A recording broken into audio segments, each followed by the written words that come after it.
Chapter 1 Acceptance. Hogwarts, a beautiful and enchanting place for young wizards and witches to learn the art of magic. Sitting at his desk in the headmaster's office, Albus Wulfric Percival Dumbledore was going through the Book of Acceptance and writing out letters to the new first years who would be attending Hogwarts, when he suddenly came across a name he hadn't heard for a long time. Uzumaki Naruto. I haven't heard the name Uzumaki in quite a while, not since Kushina attended, Dumbledore said, as he remembers a Rabuncio's red-headed girl causing trouble for him and his staff. I wonder if my old friend Hiruzen is still Hokage of Konoha. Dumbledore starts to write his letter that would go to young Naruto and decided to write one for his old friend, when his office door is slammed open by Hogwarts potion master Severus Snape. Snape walks up to the headmaster's desk and in a dark, agitated voice asks, "What new dunderhead do you wish me to help find their way here that no one else can help? I do have potions that I need to finish."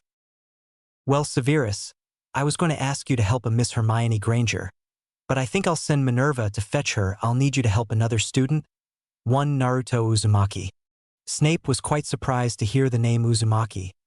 His best friend and confidant Kushina never told him she had a child before she died, and when he heard that she died he was wrecked with grief, only shadowed by the death of the women he loved most. When he and Kushina were in school together, they were almost inseparable. They were both sorted into Slytherin, though it seemed that she would fit better in Gryffindor, all the better in his opinion. "I will prepare to depart to pick him up in a few days," Snape told the headmaster. "No protest?" asked Dumbledore. "Well, you and Kushina were the best of friends in your school days. I can't say I'm surprised," he said with a smile. "I'll have a portkey ready for you when you depart. I'm sure you still know the way, since you've been to Konoha many times to visit her." "Yes, I still know the way," Snape replied. "Good, make sure you speak with the Hokage first before you approach Mr. Uzumaki. You will need his permission to take the boy out of the village," Dumbledore told him as he handed Snape the acceptance letter along with his personal one to Hiruzen. As Snape left his office, the headmaster sat back in his chair and chuckled silently. "Wonder if he is just like his mother. If so, Hogwarts is going to be in for a storm." Now then to one Harry Potter, the headmaster writes out, preparing for Harry to return to the magical community. Potion Laboratory. As Snape steps into his office, he shuts the door and takes out a hidden black book behind his potion cabinet. The book was full of pictures of him and Kushina in their school days.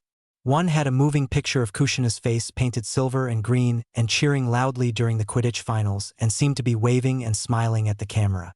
She had a great smile. Her smile could make anyone smile as well. "I can't wait to meet your son.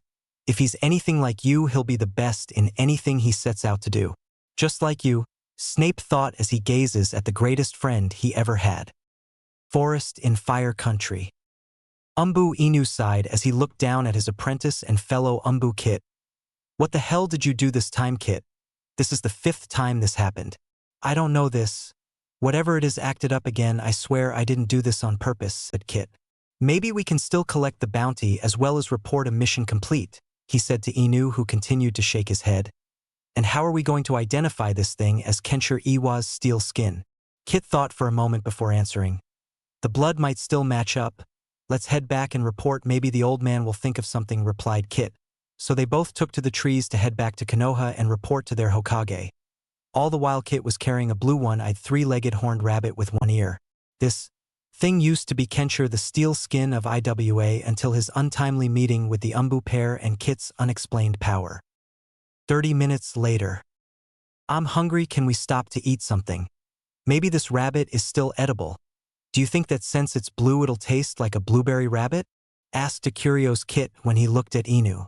"I don't think we should eat that. That could probably still count as cannibalism," Inu said as he looked back at Kit. "Yeah, you're probably right. Maybe I'll give him to Anko to keep. It's as fucked up as she is, don't you think?" "And oh," yelled Inu. "She'll probably eat it anyway to see if it really is a blueberry-flavored rabbit. And don't let her hear you say that about her. What, we're all as fucked up as she is. The rest of you just try and hide it. She just taught me not to hide how awesome I am," Kit told Inu just as they passed the gates to Konoha and head to the Hokage Tower. "Kami Anko is a bad influence on you, Naruto. I should have never introduced you to her," thought Inu. Konoha Hokage Tower. Sarutobi Hiruzen, 3rd Hokage, sat at his large desk fighting the toughest enemy, he has faced in his entire life: paperwork. As he was working, two umbu flew through the window and kneeled in front of his desk and waited to be acknowledged. Without looking up from the papers on his desk, the Hokage said sharply, "Report," and waited for one of them to speak. "Mission, sort of completed, Hokage-sama," said Inu as he and Kit stood up.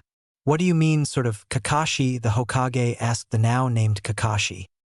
"Well, you see, Sir, Naruto's unexplained power acted up during contact, and well, you see, it happened again," he replied. The Hokage looked down at the twisted form of a rabbit in Naruto's arms and sighed. "Isn't this the 5th time, Naruto?" the Hokage asked as he looked at Kit. Naruto scratched at the back of his head and chuckled nervously. "Actually, it's the 7th time," he replied. Hiruzen chuckled as well. "Yes, well, unfortunately, we will not be able to identify him as Kenshiro, so we cannot give you the bounty." "What? But what about the blood? Maybe it will still match," Naruto yelled, trying to convince the Hokage to change his mind. Now, Naruto, do you not remember all the others that you changed? Even their blood is completely different, just like Mizuki here," the Hokage said as he gestured to the ugly goldfish swimming in a fishbowl on his desk. "Oh yeah," Naruto laughed. "Hey there, Mizuki Baka, how are you doing?" he said to the fish as he poked the glass. Mizuki was a traitor to the village and attempted to steal the forbidden scroll of sealing and escape to Orochimaru, another traitor. He ran into Kit and ended up as a bug-eyed horned goldfish that sits on the Hokage's desk as a trophy. "See, Kakashi, even the old man is fucked up keeping this fish on his desk as a pet," Naruto tells Kakashi as he gestured towards the Hokage. Kakashi didn't say anything, just stood there and shook his head and sighed again. The Hokage chuckled. "Well then, what should we do with this new creature you created, Naruto?" he asked. "Well, I was thinking of giving it to Anko," Naruto replied. "No," the Hokage yelled. "I mean, she might eat it to see if it will taste any good. I'll go ahead and take care of this little guy, and why don't you take off and grab some ramen?" Hiruzen told Naruto as he grabbed the rabbit from him. "Hell yeah, you're the best, old man," Naruto yelled as he formed a hand sign and transformed into civilian clothes that consisted of orange pants and a black short-sleeve shirt and his shinobi sandals, and head out the window. Kakashi changed into normal jonin wear and proceeded to follow Naruto. When they left, Hiruzen got up from his desk and carried the rabbit over to a nondescript wall and placed his hand on it. A seal appeared and the walls parted, and suddenly many animal noises came out. He walked into the room that contained all of Naruto's victims who could not be changed back to normal. There was a turtle that was a chocolate brown, and its shell was bash and in the shape of a cone. It looked as if someone had dropped their ice cream on the ground. There was also a duck that had bat wings and ears. Its beak was yellow and the body was a dark gray with a single yellow stripe across it. Were many odd-looking creatures, and he collected them all, knowing exactly why these things were happening. Setting the rabbit in a cage, he left the room, sealing it shut, and returned to his desk. "I expect that we'll probably get a visit soon." Naruto could use the time outside the village, especially since Kakashi will be taking on a genin squad soon, he thought just as his door opened to allow a black-robed person to enter. He smiled as he remembered this young man running around with a certain redhead. Ichiraku Ramen Stand. Just as Naruto finished his 8th bowl of godly ramen, he was glomped by a scantily clad Anko as she hugged his head in her bosom, much to the envy of the other males. "Welcome back, Chibi. How'd the mission go?" she asked just as she released him. "Horrible," Naruto yelled.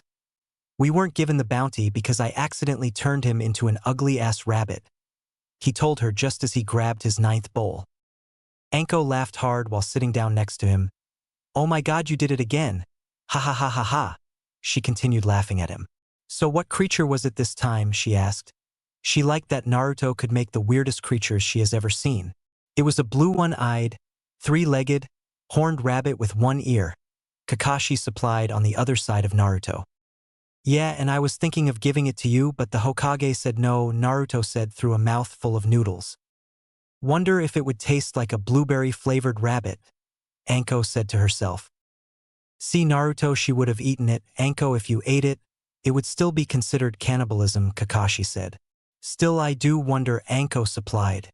"So did you tell him yet?" Anko asked Kakashi. "Tell me what?" asked Naruto. Sighing for what must have been the 53rd time today, he turns to Naruto, putting away the orange book he seems to always have out, and said, "Well, you see, Naruto, the Hokage, and the council wanted me to take on a team of genin for this year's graduating class." "What?" screamed Naruto loud enough to have Anko cover her ears, all the while smirking. "They're all brats, you hate brats. You told me you never wanted to take any more students after dealing with me," he told Kakashi. "True, but Sasuke Uchiha is graduating this year, so someone needs to teach him how to use the Sharingan when he awakens it. Besides, they're all your age, Naruto, you're 11 years old, you shouldn't be calling them brats. Aren't you a brat as well?" Kakashi asked. "HLL no," Naruto yelled. "I haven't been a brat since I was 7, he told Kakashi. "Yeah, but you're an exceptional shinobi, Naruto, and a fast learner. You graduated at 6 just like Kakashi here." Anko told him, knowing how Naruto hates how Sasuke always got looked at as a prodigy. Even though Naruto has broken the record for youngest Umbu, he was still looked at as the Priya of the village. Facing all those glares and whispers behind his back, it was amazing how he would push back and prove them all wrong. It was what made Anko want to meet him. She threatened Kakashi's precious books if he didn't introduce him to her.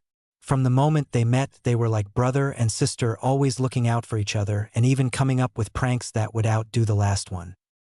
Kakashi places his hand on Naruto's head. "She's right, Naruto, you are an exceptional shinobi, and besides, it's about time for you to start developing your own repertoire of jutsus. There's nothing else I can really teach you anymore." "Yeah, but aren't we part of a team? It won't be the same," Naruto told him as he looked down into his ramen. "True, but you'll find others that you'll trust, and if not, you can always work with me in T&I with me," Anko suggested. "Don't you work in the torture section?" "So, you know," said Naruto as he finishes his last ramen bowl. "Suit yourself, kid, you're missing out." And for the 54th time, Kakashi sighs, listening to these two. "Hey Naruto, it's 3, don't you need to go?" called out Ayam from the other side of the counter. "Oh, that's right, I got to go pick up Hinaheim. She's getting out of class." Naruto gets up and turns to leave before Kakashi speaks up. "Well then, Naruto, make sure you get back to headquarters by 6, we have a meeting."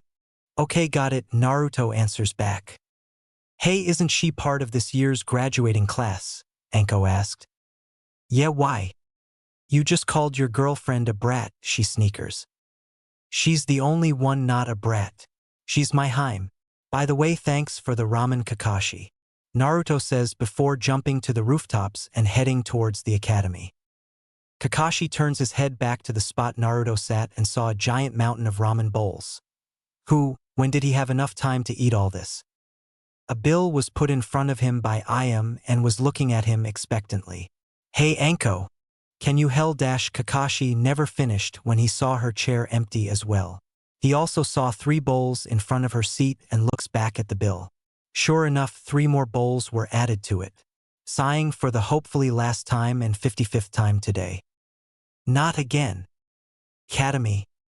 Walking out of the academy, Hinata Hyuga, heir to the noble clan, was walking to the single swing in the academy's field and sat down to wait. She wore blue pants and undershirt with a mesh shirt over that for protection, and to top it of a tan coat with white fur trim around the collar. She had a pixie-cut hair that was black with a midnight bluish tint, and pupilless white lavender color eyes. She was waiting for her friend Naruto to meet her after school, hopefully more than a friend later on. She had had a major crush on Naruto since they were 4 when he ended up rescuing her from the Kumo-nin that kidnapped her to become a breeding mule to give Kumo the Byakugan. Ever since then they became best friends, and as they spent more time together she has gained a confidence that was keeping her from really improving her skills. With the help of Naruto, she was able to train without worry of hurting those she cared about, and her standing in class has also improved. She now stood in third right behind Sasuke and Sakura. She was still somewhat shy and blushes every time Naruto did something incredibly romantic, even if he isn't aware of it at the time. She really liked it when he calls her his Haim and blushes just thinking about it. She really wants to gain the courage to tell him how she feels, but she keeps chickening out at the last second. All of a sudden she is knocked out of her thoughts by a pair of arms encircling her in a hug, and a voice that is very familiar and greatly enjoyed said softly, "Hey there Hina, I'm sorry for keeping you waiting." Naruto turns her towards him and smiles down at her. She blushes when she sees his smile. She loved that smile. It was a smile he rarely ever shows, but to only those who he holds dear. A true smile that goes all the way to his eyes and can make you smile back no matter how bad your day went. Ha. Hi Naruto-kun, how did your last mission go? She stutters, mentally kicking herself. Naruto and her had worked on her stuttering, and yet he still makes her stutter. Naruto smiles again. It went okay except for the part where my awesomeness acted up again, he tells her. She was his confidant and would tell her everything he does, done, or going to do, unless the Hokage classifies the information. She knows he's in Umbu, she knows about some of the mission he does, she knows about his life before becoming a shinobi, and she knows about his problem controlling his unexplained power. She giggles at him, knowing what it would usually mean when that happens. He didn't get paid nor received the bounty. Don't worry Naruto-kun, maybe next time, she says as she always does when this happens. It always cheers him up too. Thanks Hinaheim, he says as he puts his head on her shoulder. She blushes as she rubs his head how he likes it. He helps her up from the swing and holds her hand as she blushes and started to head towards the academy entrance. Well then Hinaheim, let's go to the training grounds for a little bit. We can work on those jutsus for the final in 3 days, and even some of your own personal fighting style. Okay Naruto-kun, but I must be home at 5:30 for dinner, Hinata says as she smiles while holding his hand. No worries, that's plenty of time. Again he smiles at her, making her blush. I swear I will tell him how I feel. I can't keep chickening out, she thought. Training grounds.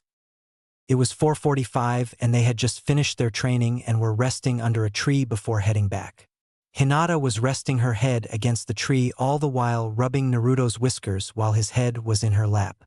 He hated when people did that to him because he would let out a small purr and was made fun of because of it. Anko and the rest of the female Umbu greatly enjoy rubbing his whiskers and would sometimes keep him prisoner just to pass their afternoon petting him, as they call it.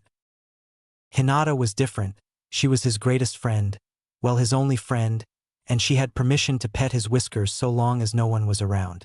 The only time he'll ever be shy is when others hear him purr. He won't admit it, but he secretly likes getting his whiskers petted. They were sitting there, Hinata not wanting to get up but knew she would have to in order to get home on time. Her father knew she spends time with Naruto and allows it because she does improve in her ninja skills, and it doesn't help that he knows Naruto is a Umbu because he's on the Shinobi Council and is private to a few of the identities of Umbu members, which just so happens that Naruto is part of those few. Their rest was interrupted by a Umbu with a cat mask who landed in front of them mere seconds later. Nico smirked as she caught Naruto purring while his little friend was petting him. Naruto, the Hokage, has asked you to report to him immediately. Also, if you wanted a petting, you could have just asked me. She smiles as he jumps up and pretend like he wasn't enjoying Hinata's administrations. Hey Nico-nichan, what about the meeting? All taken care of, so say goodbye to your sweetheart and report to the Hokage, she says and then vanishes. Both Naruto and Hinata blush red and turn away, hoping the other didn't see their blush. I got to go Hinaheim, I'll see you tomorrow and we'll do a review for your test. Alright Naruto-kun, that would be great, she stammers and gives him a hug. He turns to leave, but before he jumps off, Hinata speaks up. Naruto-kun. Yes Hinaheim, he turns back and smiles. Never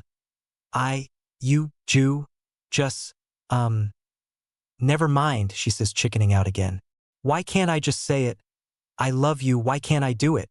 She rants in her head. Okay Hinaheim, I'll see you tomorrow, he said and heads towards the Hokage Tower. Hinata slumps her shoulders and walks back to the Hyuga Manor. Hokage Tower. Naruto jumps through the window and kneels down still in civilian clothes.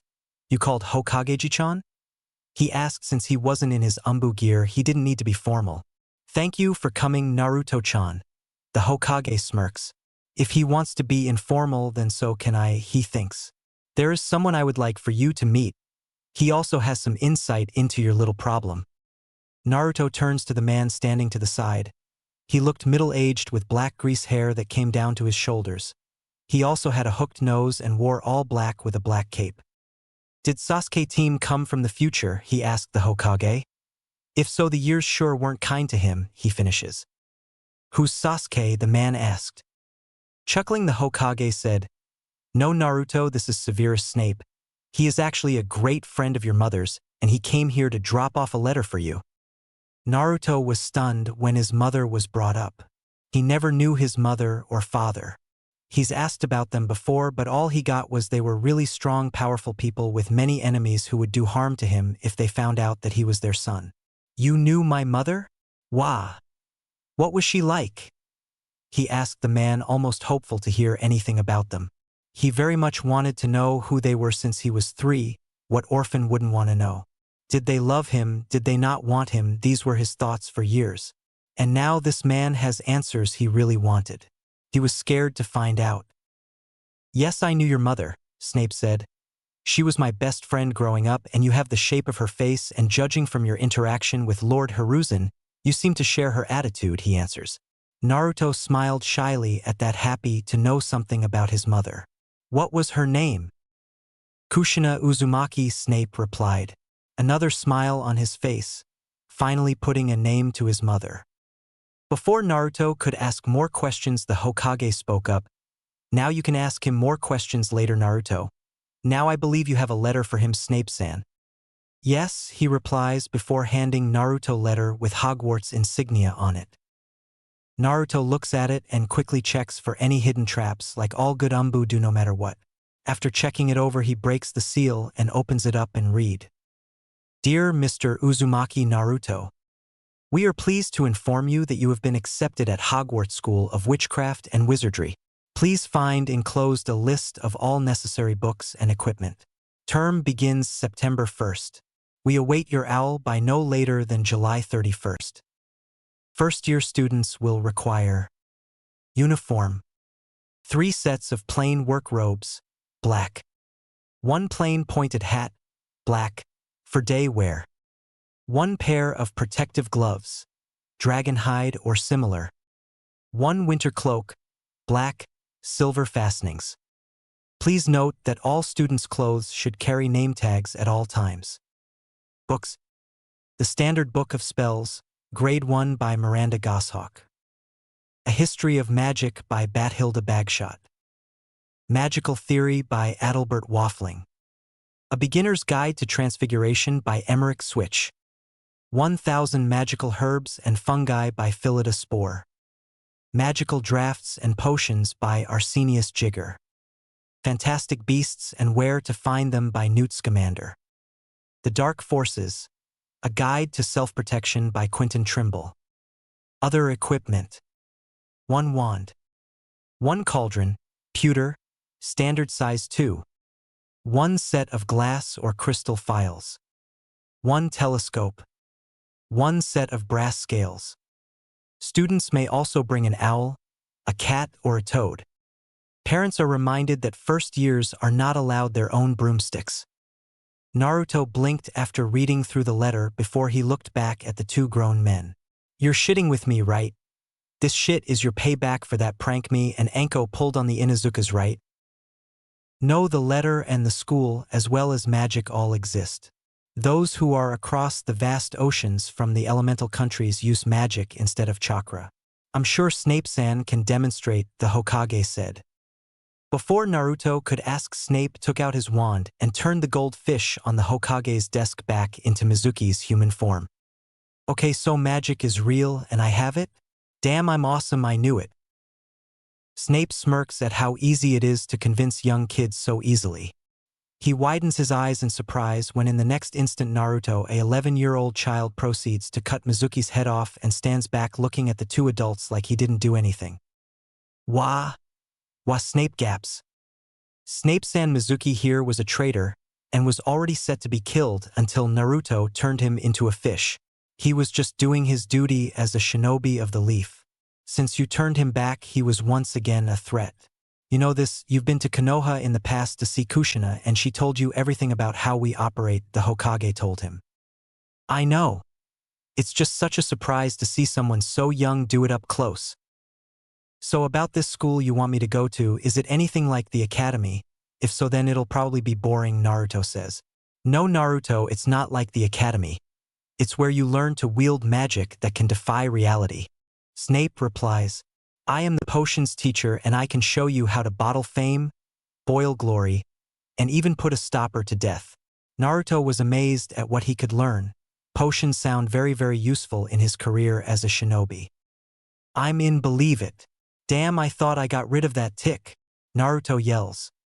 Laughing, the Hokage said, "Alright then, have your things ready to go tomorrow so you can go pick up school supplies and Snape-san can fill you in on the magic countries.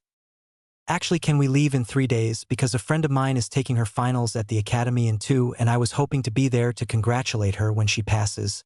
I know she'll do it. Please," he asked Snape.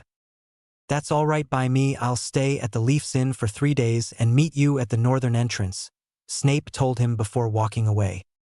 "Well then, I guess we're settled. Make sure you say goodbye to Kakashi and the rest. Let the Umbu commander know you'll be gone for most of the year and will be back next summer," Hiruzen tells him as he gives him permission to leave. "Hiya," Naruto says and jumps out the window towards Umbu headquarters to pack his things. Academy graduation day. After returning to headquarters, Naruto packed the little bit of things he owned, reported to his superiors, and now he was waiting at the swing he usually meets Hinata at to wait and see her when she gets out, which is right about now. The doors open and the graduates walk out to be greeted by cheering parents. He saw Hinata walking out, smiling brightly at him when she saw him. She ran to him and hugged him. I passed. I even got Kunoichi of the year," she tells him. "That's awesome, Hinaheim. I knew you could do it. It just shows how awesome you truly are," he says as he swings her around. She blushes and smiles. They sit under the academy tree and talked about what she will do when she starts her career and what team she might be on. "Hey Hinata, there's something I need to tell you," he said hesitantly. "What is it, Naruto-kun?" And so he told her everything that transpired at the Hokage's office, and she was amazed at what she heard, only to be sad when she learned he would be gone for most of the year. She was still very happy for him and encouraged him to still go. They spent the rest of the day together and talked about anything and everything, and Hinata promised to be at the gate tomorrow to say goodbye and see him off. Northern Gate next day. Naruto stands at the entrance looking at all the people who came to say goodbye. There was Irika, who was his academy teacher, even if he only taught him for 2 years. Anko was next to him, eyeing him like a piece of meat, making him very uncomfortable. Kakashi stood there with his head still in that damn book. He swears he's going to burn it one of these days. He just needs to find a way to take it from him. He never could understand how he'll let him take anything else off him if he tried hard enough. But the book, that book could never be taken. One of these days, he thought. The Hokage was next, and smiling his grandfather smile and wished him luck. Last was Hinata with the beginning of tears in her eyes, telling him to make sure he studies and to write to her when he can. With all his goodbyes done, he follows Snape out of the village and towards the nearest town. When they were a mile out of the village, Naruto turns to Snape and asked, "So, can you tell me more about my mother and about the magical world you live in? Will you interrupt me when I'm speaking?" "Mama Yib." "Then no." "Aw, come on. I'll shut the hell up, please tell me." "Fine, but no interruptions." And so for the rest of the journey, Snape told him about his mother and the magical world. He spoke of how his mother was from the oldest and most renowned family in the magical world. The Uzumakis were one of the first wizarding families to exist. They were even older than the Dumbledores. The Uzumakis were powerful and created a lot of the spells and runes that are used today. They were extremely rich, their fortune were spread out in several countries, along with what they have stored at the manor back in Konoha. Kushina was a brilliant witch. She outdone all others in charms and transfiguration, which was what Naruto used when his magic got out of hand. In potions, she was only second to himself. She was a dueling champion, undefeated for 10 years, which is a record undefeated still today. She became a Aurora and was known to defeat the darkest of wizards and break many accursed wizards from the Imperial Curse. She is still celebrated for stopping a cult of wizards trying to open a portal to the otherworld and releasing whatever it is that dwells there. Naruto was amazed at what his mother accomplished and hoped he could meet what was expected of him to honor her memory. At last they made it to the town, but Snape took him to the outskirts where he saw Old Dirty Boot right at the edge of the lake. "So what now? How do we get to wherever it is we need to go for supplies?" Naruto asked as he looked up at Snape. Just grab onto the boot, was all he said. That's it. Yes. Are you sure? Yes. Positive. Yes. Isn't there, I don't know, something nicer to grab onto? Just grab the damn boot. Snape yells, losing his composure for the first time since he had to deal with a child. Well, okay, Naruto said as he grabbed the boot at the same time as Snape grabbed his shoulder. He felt a twisting sensation in his stomach like he was being pulled through a pipe. The last words he said right before they disappeared were, "Well, shit. That's it, folks, my first chapter up. Hopefully I can get another one up soon. This is much harder than I thought. I am changing some of the stories around to fit my fiction, so no canon mode. Disclaimer, I still don't own those damn books or characters. Chapter 2 First Encounters and First Class Service. Alleyway outside the leaky cauldron. Fuck, Naruto grunts out as he lands on the cemented walkway.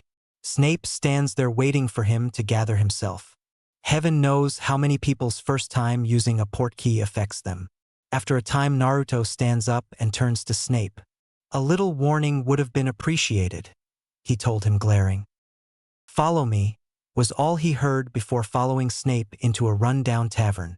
Snape walks by the occupants without acknowledging them, while Naruto at least gives a wave to the bartender before following out the back and into a small area with a bricked wall in front of them. Sir. Professor Snape. Yeah, Professor Snape, why are we here? Naruto asks as he rolls his eye at him. I believe the shinobi saying look underneath the underneath applies here as well. Watch carefully because you will come here by yourself sometime and need to know how to enter. Snape taps the wall in 3 places in a counterclockwise manner, and an archway is made with the bricks, and Naruto looks on with amazement at all the colorful robed people walking around. We will first stop at Gringotts to take some money from your account to buy your supplies. I suggest taking a few more coins for things you may wish to buy. I have an account here? Cool, Naruto says as they walked to a giant white building at the end of the alley. This place is called Diagon Alley, and this is where you can buy all your school supplies, Snape told him. He was a little amazed at all the shops around the place, but was a little confused by a shop selling brooms. Hey, maybe they're self-cleaning brooms. I know a few lazy people who could use one. They could make a fortune selling to the Naras, he thought. They made it to the entrance and Snape stops and looks at Naruto. Make sure you are polite to the goblins that run this place. Remember, they are here guarding your fortune. So be polite. Naruto nods his head and the went in. Naruto held in a snort when he saw these short and funny-looking creatures at the counter helping some people. Must be the goblins. They have some really crooked noses. Wonder if Professor Snape is related to any of them, he thought as he peeks at Snape from the corner of his eye. Griphook, one of the bank's caretakers of large important vaults, one of which was the very large and very valued vault of the great house of Uzumaki, was running down the hallway towards the customer's hall because he received a note that a Uzumaki has entered and wished to make a withdrawal. And so he had them moved to a private receiving room with some condiments to keep them comfy. If they were lying to him about being one of the renowned Uzumaki, he would make them regret ever uttering that name again. He'll be sure to get them sent to Azkaban. He made it to the room huffing and puffing and looked through the glass. He knew the man to be Professor Snape from Hogwarts, but the blonde-whiskered boy next to him he did not know. This is the boy claiming to be a Uzumaki? He doesn't even have the crimson hair that they have, he thought as he entered. Hello, Griphook says as he enters. I am led to believe that Mr. Uzumaki wishes to make a withdrawal? He looks at Snape for clarification that this boy is either a real Uzumaki or an imposter forcing him to help steal from their vault. It wasn't the first time someone tried to impersonate a member, and it wouldn't be the last. But so long as he lives, no one will succeed. Yes, Snape supplied. No unnecessary words need be spoken. Does Mr. Uzumaki have a key? Snape reaches into a pocket and retrieves a very elaborate crystal key. It had a bunch of seal-looking designs on it and the great red Uzumaki crest right on top. Griphook knew the key was real, but now is the boy the real deal? He's handed the key and turns to the boy and bows slightly, showing respect for the next request. If Mr. Uzumaki would be inclined, I would like to have a small sample of blood to confirm his identity. No disrespect, sir, but for this particular account we must be very vigilant, he tells the boy while still slightly bowed. Sure, the boy said, and quickly bites his thumb, drawing a few drops of blood before giving his hand to Griphook. Griphook uses magic to take a drop of the boy's blood and drops it on the crest at the top of the key and waited for the proof that this child was in fact the last great Uzumaki. The symbols glowed blue and then turned green for 3 seconds before turning blue again and disappeared. There it was, proof that this child was in fact a Uzumaki. Not only that, but was the last of his great dash. No, the last of his most noble and magnificent family. Now Griphook bowed even lower and in an almost awed voice said, Lord Uzumaki, thank you for coming right this way, and we'll head towards your family vault. As they were heading towards the vault room, Snape smirked at how the goblin was scrambling around once he learned Naruto's family name. What was better was the scrunched-up face Naruto was making when he was referred to as Lord. Just like his mother, Naruto didn't like to stand on ceremony and would prefer to be informal and personal. Just before they reached the minecart, the goblin stopped and turned to a wall with certain symbols and pressed a few, then swirling the one at the bottom. The cart waiting on the tracks took off right before a much nicer and comfortable cart came to a stop in front of them. The cart was of a orangish red and had a red Uzumaki swirl on its side. There was also a roof over it to keep falling stone and water off the occupants. Griphook opens the side door and steps to the side. This way, Lord Uzumaki, will head down to your vault. Naruto and Snape get in and sits down only to find the seats are cushioned and quite comfortable. Griphook gets in the front and pulls one of the levers. The cart rolls off and they start gaining speed more and more as they keep going down. This cart is much nicer than those rusted cans they make people get into. Kushina never told me about this. The ride is smooth and we're not thrown to either side as it turns sharply, Snape thought, as he looks at Naruto, who's slowly getting more excited as they gain more speed. I'll have to escort him more often if he receives these kinds of services. He smirked. By the time they reached the vault, Naruto had his hands up, enjoying the ride as the cart went into sharp turns and a few loops. He swore he saw a dragon somewhere on the way down. Vault 001, Griphook said as he got out and held the door for them. The vault door was made of stone with the Uzumaki symbol in the stone and a few runes going along the path of the crest and more encircling it. The goblin walks up to the door and strokes his finger down the middle, revealing a keyhole. He inserts the key and thanks to before it already had his blood as well, which would unlock the rest. As the doors opened, Naruto was flabbergasted. He was gaping at the large piles of coins that seemed to be as big as the academy back home, and it looked like it went on for miles. Oh! How far down does it go?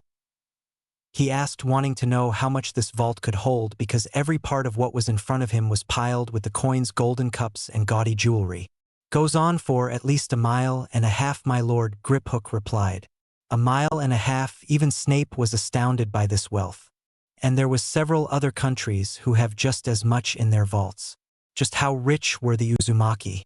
Naruto whistles in astonishment before scrunching up his face again. You know you don't have to keep calling me Lord. But anything else would be an insult to you and your family. Yeah, but I would prefer if you just called me Naruto. Okay. As you wish, Lord Naruto, Griphook said, bowing low. Again Naruto scrunches his face and Snape smirked. Why don't we grab some coins and we'll continue with our errands? He told Naruto as he walked towards him and the vault entrance. Naruto went in to grab a few coins and placed them in a few hidden pockets he had. Snape was about to enter when Griphook put out his arm and Snape froze as if he was tied up. Only Lord Naruto may enter. It is our largest account and pride ourselves in the keeping of it. So you will not touch it, said the goblin as he glared up at Snape. As they got back into the cart and head up, Naruto spoke. You know, if there was a mini-bar with drinks and snacks, this would be an even better ride. No one answered him, but Griphook's right ear twitched. They made their way back to the entrance with Griphook bowing to Naruto all the way, much to his chagrin. Well, that was a bit much, Naruto said. I did tell you the Uzumaki family is a very prominent house. Yeah. But damn, that was a lot. They headed down the entrance stairs before Snape turned to him. I still have a few things to get ready for the school year. So here is a ticket to the train that will take you to Hogwarts. The bartender back at the bar will help you get there. And your letter already has a list of supplies for you to get. And I will see you then, Snape said before he turned to walk away. Wait, aren't you supposed to show me around? I taken the liberty to write down the shop's names on your list for you. I'm sure a shinobi of your caliber can find his way around. Snape retorted, raising an eyebrow. You did just cut someone's head off, so I'm sure shopping can't be too much of a problem. Okay, you don't have to be snip about it, Naruto tells him as he looks around for the first stop for supplies. Then I shall be off, and don't even think of going down there. Snape snaps at Naruto when he caught him looking down Nocturne Alley. There is nothing down there for you that's on the list, unless you mean to do harm to others. And any item that is banned from Hogwarts will be confiscated when you step on Hogwarts ground.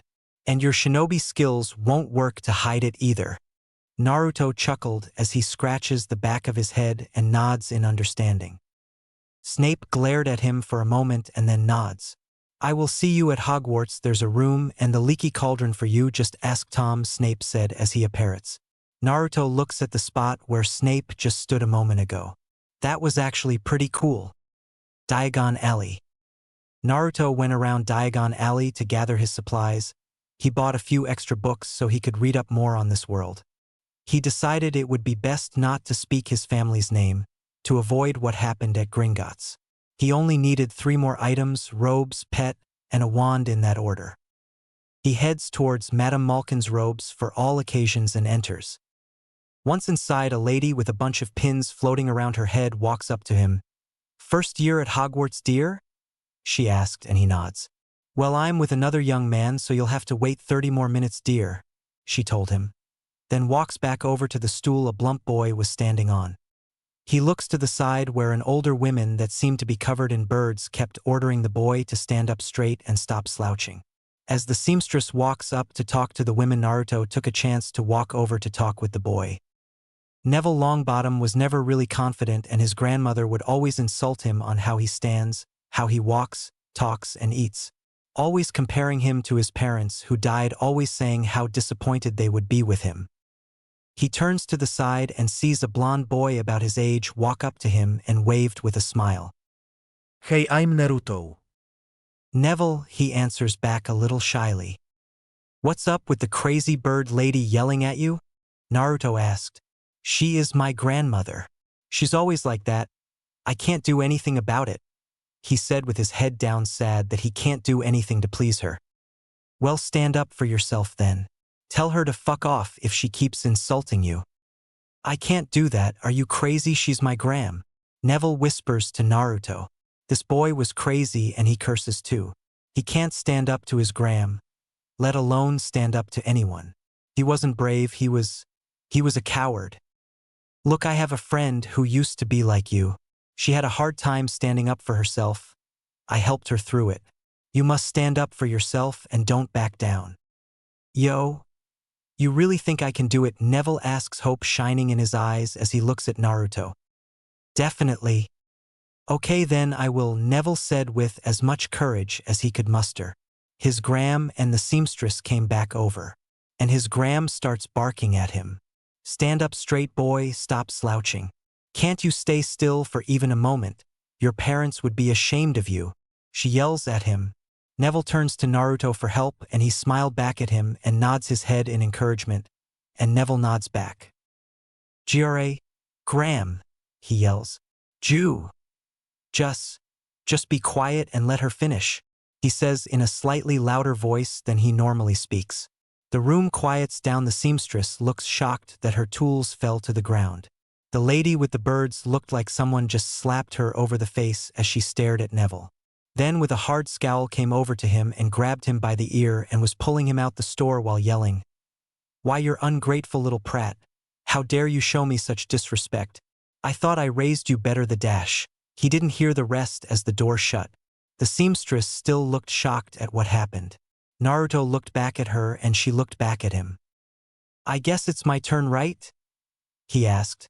All she could do was nod as he got on the stool for her to measure him. After paying for his robes, Naruto walked around trying to find a shop selling owls. He wanted an owl because a cat would remind him of that demon cat from Hell Torah. Kakashi would make him go after it whenever that mission was available, which was at least 8 times a day. He swears by his ramen that some asshole decided to teach that damn cat how to mold chakra and how to attack and evade. I bet it was Ankone. She always enjoyed watching people chase that cat. She likes it better when I have to chase it, he thought. And a toad was just boring, so a owl it was. In a few minutes he found Elop's Owl Emporium and entered the shop. There were owls flapping their wings everywhere, and hoots of different pitches would sound out, making it loud and hard to hear others speak. He went down the alls looking at all the different kinds of owls, small, big, white, brown, but none caught his eye. As he turns the last alls, he sees a beautiful owl at the end standing on a perch and not in a cage. He walked up to it and saw it had black feathers. In fact, they seemed darker than black. There was also a slight gray coloring around its eyes. Its eyes were a bright gold color that made gold seem plain. It was a medium-sized owl, so it wasn't much to struggle with when he had to carry it. He held out his arm to it, waiting for it to respond to him. A few run-ins with animals, normal, and those who could use chakra taught him to wait and see if they'll allow you near it. The owl looked at him with scrutiny before letting out a small hoot and jumped on his arm. Well, I'll be that there isn't Shadow Owl. She sure is a beauty. You're one lucky lad, a loud voice behind him.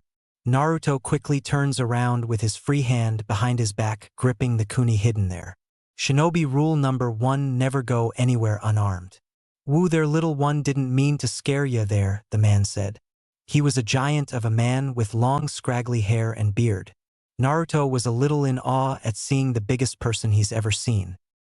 That's all right, I'm Naruto. What was that you said about this owl? Name's Rubius Hagrid. I'm the groundskeeper at Hogwarts.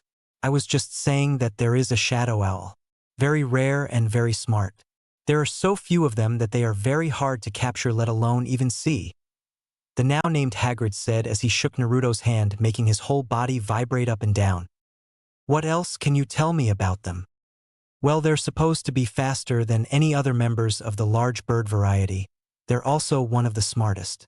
They're very picky. When one chooses its master, they become very protective of their master, very loyal they are. They can fly halfway around the world in one flight and absolutely impossible to see at night. You got to look for them eyes. They're the only thing giving away their location. The only place to find them would be those hidden continents on the other side of the world. The more he spoke about the owl, the more he seemed to get excited. This is the first time I get to see one in person. It looks like she's taken a liking to you. Are you thinking of purchasing her? Hagrid asked him. After hearing about the owl, the choice was clear.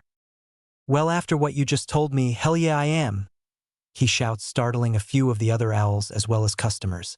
Hagrid just laughs and led the boy to the front. When they got there, Hagrid purchased a white snow owl. He was getting hairy while he was getting a wand.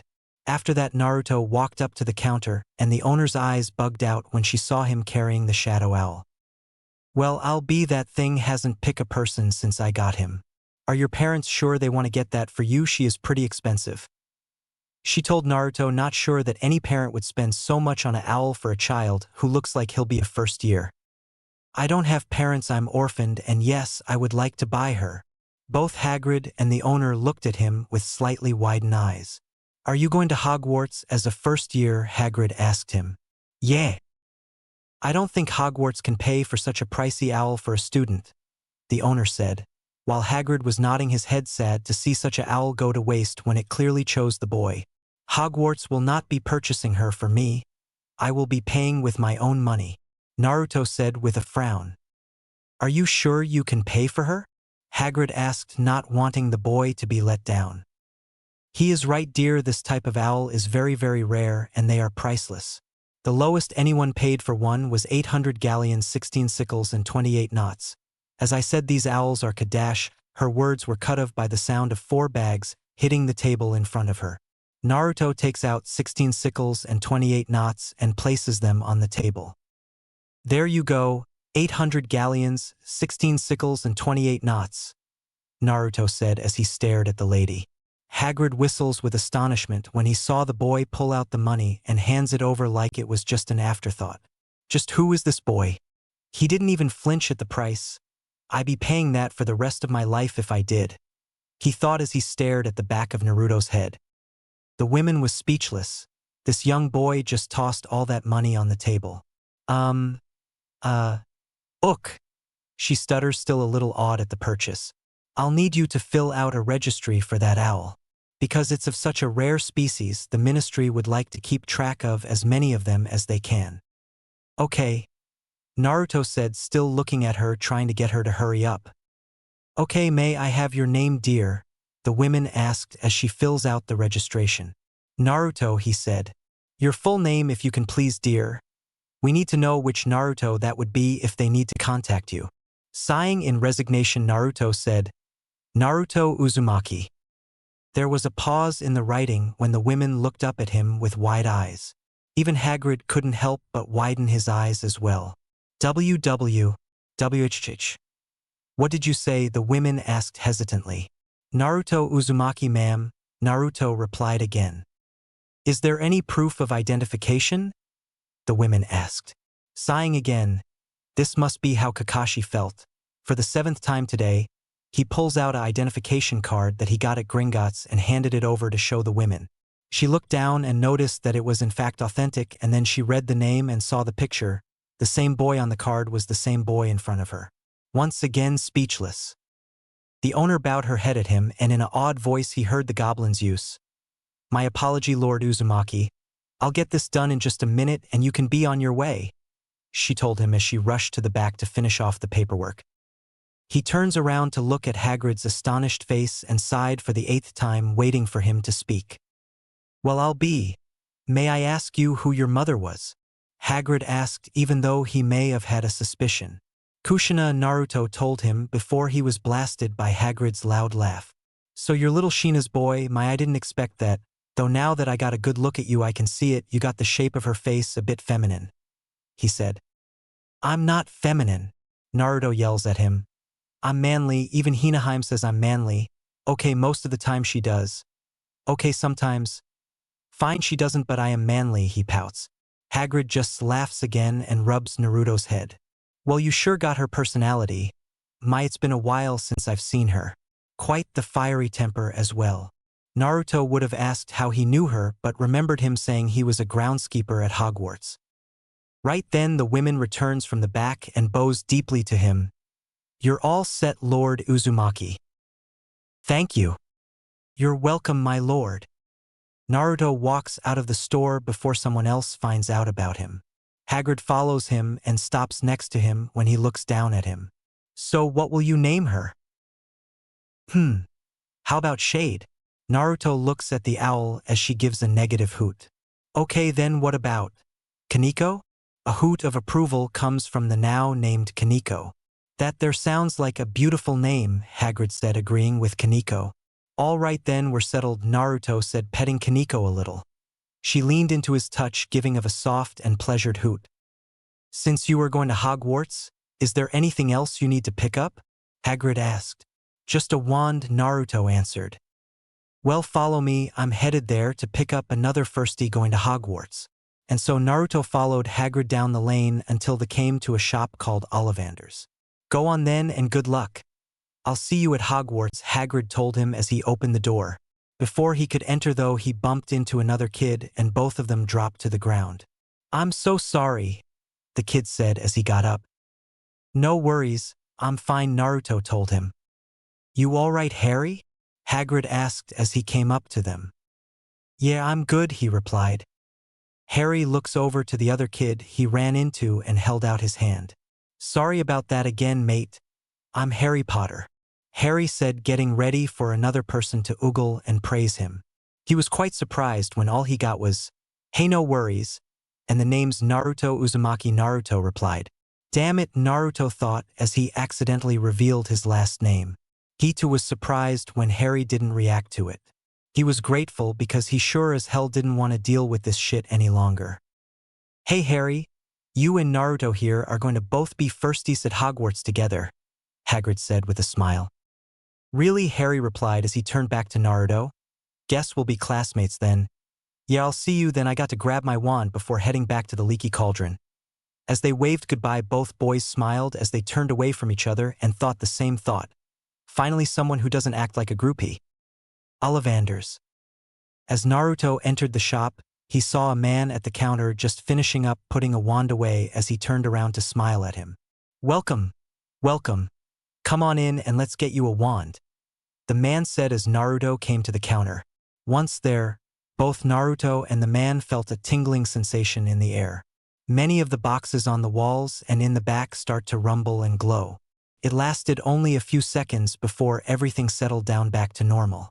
They both looked at each other wondering what could have caused this. Very peculiar, the man said as he continues to look at Naruto. Only one other person I know did the same thing a few years back, and she was destined for great things, incredible things, he said as he continues staring. What is your name, young man? He asked. It's polite to give your name first before asking someone theirs, Naruto said, hoping just to get this moving along. Why is it always the last things he needs always ends up being the most annoying? You're quite right, young man, let's start over. I'm Garrick Ollivander and this is my family's shop. Finest wands in Britain. And may I ask who you might be, good sir? He asked politely. Naruto didn't hear any sarcasm in his voice, so he decided to return the favor, even though he was going to hate this next part. Naruto Uzumaki, he nods at the man. Here we go. Cedar with a unicorn's hair, the man said. Naruto was puzzled by what this man said. What the hell, he thought. That, my good boy, was the wand that your mother Kushina Uzumaki received when she came to my shop. So that's what he was talking about. At first Naruto thought this man might have lost it for a second. You seem to take after her in the way you carry yourself. I can expect great things from you, young man, great things. So now all we need to do is pair you with a wand. Do I just pick one? Heavens no. The wand chooses its wizard, not the other way around. Yup, I was right the first time, he really did lose it. How the fuck does a stick pick someone? Does it poke them and go, hey, I choose you? Naruto took a step back from the man and asked in a cautious tone. Is there someone else that I could probably talk to? You know, someone not maybe crazy? My, aren't you a bit snarky? Come on then, let's get to it. Show me your wand hand, the man said as he waited. My, what now? The hand you write with, he said. Oh, Naruto puts out his right hand. You could have just said that. A wand was put in his hand and the man looked back at him. Let's try a oak with unicorn tail hair. 11. Give it a wave. So Naruto waved it around and then the wand exploded in his hand. Ow, damn it. What the hell you trying to do, blow up my arm? Nope. Let's try fur with dragon heartstring tens. So Naruto, with a lot more caution, flicked the wand only for a part of the wall on the left to burst up in flames. Ollivander took the wand and used a water spell to put out the fire. Guess not that one, Ether? Naruto retorts. Nope, but this is interesting, this is going to be fun. Ollivander said as they continued to try many wands, and every time something would explode or go up in flames. Maybe, just maybe, Ollivander said as he walked to the back. He opens a safe, took out his wand, and waved it over the safe as well. He came back carrying a small box and set it down in front of him. This here is a very rare wand. He took it out and handed it to Naruto. Made with the very rare elder wood and a phoenix feather, 11's a very powerful wand, he said as he stepped way back and gestures for him to give it a try. Naruto hesitated for a few seconds. Okay, these sticks are way more dangerous than I thought. Who the fuck would give these things to untrained children? Someone is bound to kill themselves, he thought before flicking it away from him, just to be sure. The next thing they see is the entire front of the shop explode out into Diagon Alley, and they heard screams as wizards and witches run from the vicinity. Naruto looks back at Ollivander. You were right, it really is a powerful wand. So why the hell would you give it to a kid that doesn't do magic yet? I swore that would be the one. Well, back to the drawing board. Fuck the board.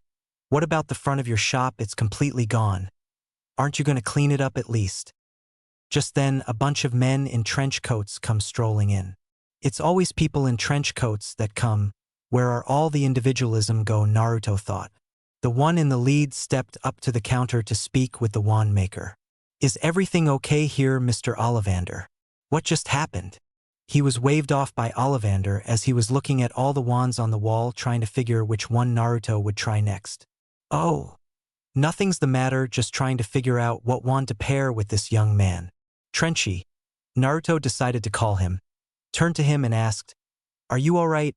I'm Maxwell Scattervane, may I have your name?" No.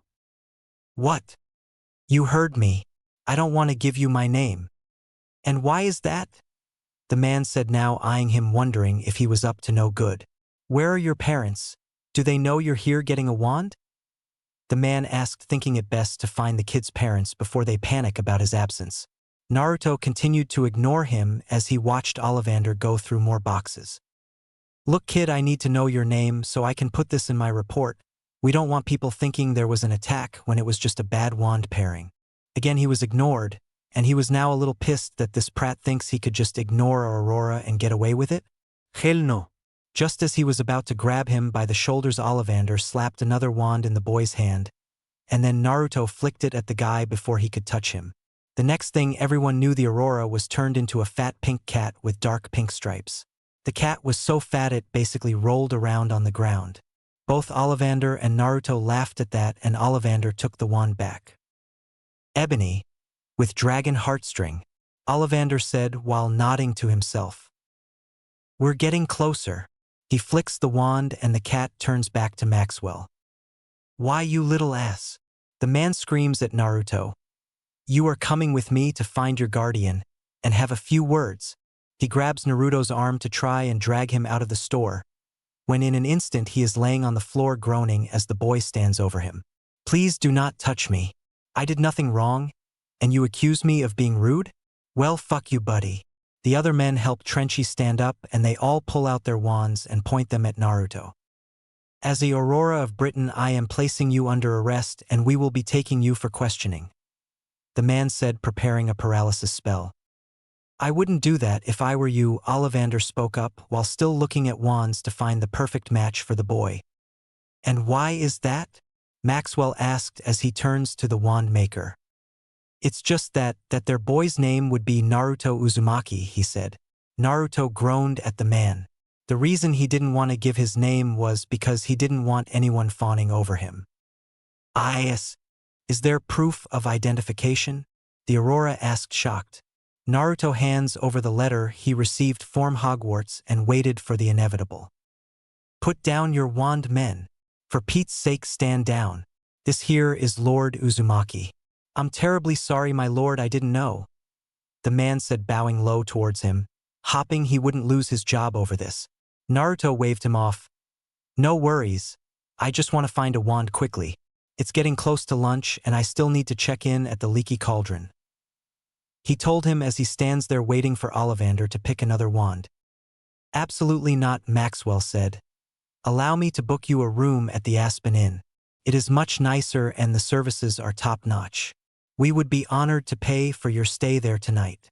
The bar owner needs to show me how to get to the train station from here. We would be honored to escort you there ourselves. I went to Hogwarts myself, so I can show you the way. Besides, Tom would prank you and not tell you how to get to platform 9 3/4. Maxwell said as he sends one of his men to make the arrangements before Naruto could speak up. Fine, but I would like to finish my shopping if you wouldn't mind, Naruto said politely, but had a scowl on his face when he keeps getting referred to as Lord. As you wish, my lord, we'll be outside waiting, the man said as the Auroras bowed and left, not before they fixed the front entrance on the shop. Naruto sighs as he turns back to face Ollivander, only to jerk back when said man was right in front of him with widened eyes and the largest smile on his face. Eureka, I got it, I know the perfect one. If this doesn't work, then I'm out of ideas. So, where is it? Follow me into the back, the wand maker said as he headed deeper into the store. Naruto followed until he saw the man open the floorboard and take out an elaborate box. The man opens it and there inside was one of the most beautiful wand Naruto seen so far. It was a dark orangish brown with intricate swirls all over it and a purple double spiral going from the butt of the wand and spiraling around the wand all the way to its tip. He looked closer at it and saw that the purple spiral were made up of tiny seals that were interwoven together all the way to the tip. This work was definitely made by a seal master. There is a great story of how it was made, the owner said fondly. My father Gervais Ollivander traveled all over the world and even into the hidden countries, and even met a great rune mistress Mito Uzumaki. Together they found the oldest yew tree in the world and took a single piece of wood. My father shaped it into what it is, and Mito Uzumaki used her mastery over runes to place intricate spirals of runes on it. No one, not even my father, knew what it would do to the wand, but Mito said that with it someone will be able to combine two energies together, and with that it would become far superior beyond any wand. After they finished, Mito took a thread of hair from a thestral and used it as its core. You with a thestral hair 9 inches. This wand is made for someone who will become a legend. He finished as he held it out to Naruto. He took it hesitantly and waited for the explosion. The spiral glowed and a golden light came from the tip. And now we have your wand, Ollivander smiled. That'll be 7 gallons. That's it. Yup. This seems like a very expensive wand. I am rich, I can pay more. No need. Naruto shrugged his shoulder and paid for the wand. Do you have a sheath for it? Ollivander simply gestured over to the very nice and expensive-looking sheaths. Do you have a simpler design? You can afford it, he smiled. Naruto sweat drops and bought a simple design and left the shop with a sigh of relief. Finally he was done and went over to Trenchy to be escorted to his new lodgings for tonight. Aspen Inn. The inn was a dark brown color and was 8 stories tall and had all sorts of fancy designs on it. As Naruto and Trenchy entered, he saw it was a tile floor that was shined to a sparkle. There was a waiting area with different colored couches that looked really comfy, and the front desk was made from a mahogany tree with moving sculptures of armored knights on either side of it. They were halfway to the desk when he saw a family of 3 standing there talking with the receptionist. There was a tall, bleached, blonde, long-haired man, and a kid about his age with hair a few shades darker than what he presumed to be his father. And on the other side of the kid was a black-haired woman with a few white streaks in her hair. This could be the mother. 2/3 of the way he could hear the man yelling at the girl behind the desk. I don't care what insignificant little pest is in the executive suit, move them. I'm sorry, sir, but that is not our policy. We can provide you rooms across the hall if you would like. The women said, scared from being yelled at. We'll take them. Come along, dear. Draco, let's go. The woman, who was the kid's mother, walked away with her hand on her son's shoulder. The man follows, but complaining the whole time how it was insulting that they would not be in the best rooms. He could only shake his head at the man. He reminds me of a blonde Hyuga. They get to the counter and Maxwell looks at the girl with a smile. We're here to check in Lord Naruto Uzumaki into the executive suit. Oh, well, guess I'm the insignificant little pest that took it. Naruto inwardly chuckled. The women's eyes widened this time in astonishment and bowed to Naruto. Oh, of course, and welcome my lord to Aspen Inn. If there is anything you need, please just let the staff know, she told him as he was handed a key. They made it to the white double doors to the room, and Naruto entered and turned around to face Maxwell. Well, my lord, I'll get you in the morning.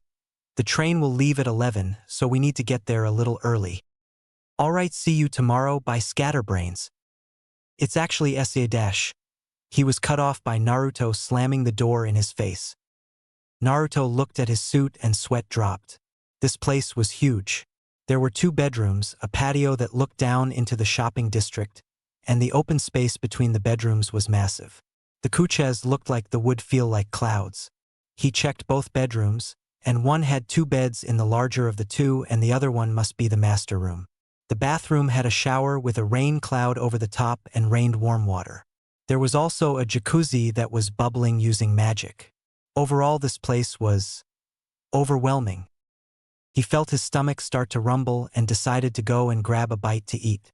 He walks out of the suit and starts to head towards the stairs, when he noticed the kid from before going the same way. Hey, wait up a second, the boy said, catching up to him. He puts out his hand to him and introduces himself. Name's Draco, Draco Malfoy. Naruto, he said, avoiding giving anyone else his last name. So Naruto, where you heading? Out for lunch, wanna join, he asked. Might as well be polite. Sure. I was gonna head in to Diagon Alley for some food. Are you new here to Britain? You look a little Eastern if I can guess.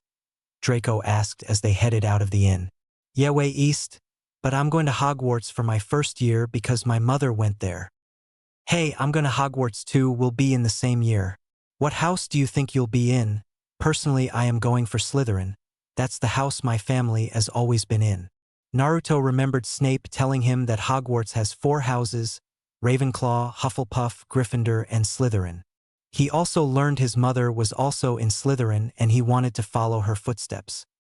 Yeah, I guess Slytherin would be my choice as well.